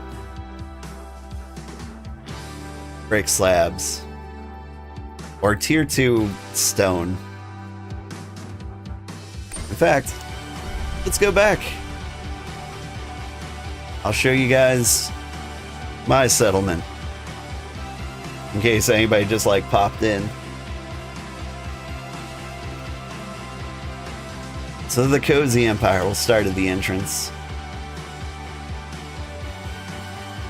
We've got a road that leads around our lake all the way to the coast. We've got a road that leads up to the snowy peaks. This area here originally was just going to be jackal pits, but like the masonry metalworks needed a little more space. So it was converted. This was going to be kind of like a fight arena, but it was filled with jackals and we were going to keep them. But yeah, here's the masonry metal center. Got like a tiny little tailor zone. The hunting and leatherworking area. Over here we've got carpentry and forestry and whatever you call this, a construction station? Yeah. We've got all the varieties of houses and they're just kind of like spread around. I want to give it kind of like a natural and wild feel. Elysia kind of blends into the environment. Very hard to see. Here's where our scholar bench is, so they can admire the lake while they're stuck there forever. And we've just got like a cozy little farm down here.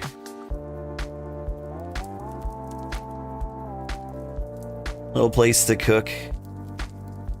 I like the fishing station over here. They've got the best water view. They get like the really cool waterfall and this nice little fishing pond here. Used to have fish in it. That's the thing about fishermen. Keep eating all the fish. But yeah. I tried to keep the settlement pretty open permission wise. Everybody who joins has access to the storage, which has not led to any problems, which is kind of surprising. You kind of think it would. At first I was giving everybody like officer and like builder permissions. I slowly started dialing that back as it grew. I'm like, one of these days it's gonna bite us in the butt. Like it's hard to be brave enough to like keep permissions open. Honestly, like keeping permissions open, like storage permissions, kind of keeps us poor a little bit. Like we just, like if I need food, I just go down to like the food chest and grab food, and it's always full of food and nobody's actually selling food. So they don't get money. And then I don't spend any money. I put all my money in like buy orders for settlement advancement. But like I keep giving away like stacks of leather, which are worth their weight in gold. And we just kind of like give up everything. But, you know, it's just still a nice and friendly place. One of the cool things about this zone, there's a traveler tree over on this island. Always pick clean of berries, but you know, you used to be able to sneak a few. Make a quick couple of $100,000. It was nice until like I broadcasted my secret live on stream like several times. Now the trick doesn't work anymore. Yeah, head out. Thanks for this stream. Be well. You be well too. Thanks for letting us visit your capital. It was very nice. I do sincerely mean it when I said you won the Tier 7 capital styling competition. I was not bullied because you were watching. I really liked your layout. Almost lost to the campsite though. It was a real good one. Anyway, sunrise, basically sunrise in real life too. I think I am gonna head out. Thank you so much for watching. I had a great time. Next week we're gonna play a lot more Date Everything. And then Saturday, I don't know. It'll either be more of this or the next cozy game on the agenda. Anyway, thank you so much. Have a great day. You feel like hanging out in the Discord or you have suggestions for games for me to play, you're welcome to join. Stick around for a little bit and we'll find somebody to raid. And if you're on YouTube, also stick around a little bit and we'll find someone to raid. Somebody's got to be playing games. Nobody's playing BitCraft. Who do we raid then?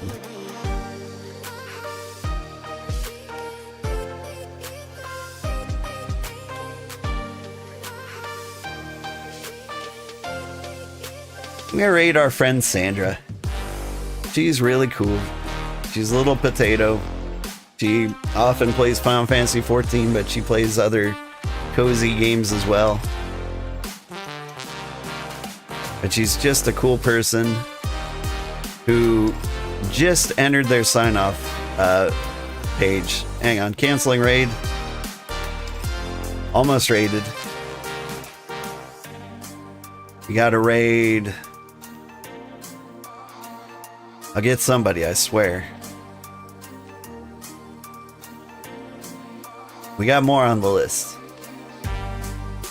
I know Tiz raided us at some point, and if his viewers are still here, one of our friends, Kenshin, is often playing some like cozy games. It looks like he's playing Elite Dangerous now. And I don't know what's going on, but it looks like he just landed somewhere cool. Have a great day, everybody. Bye-bye.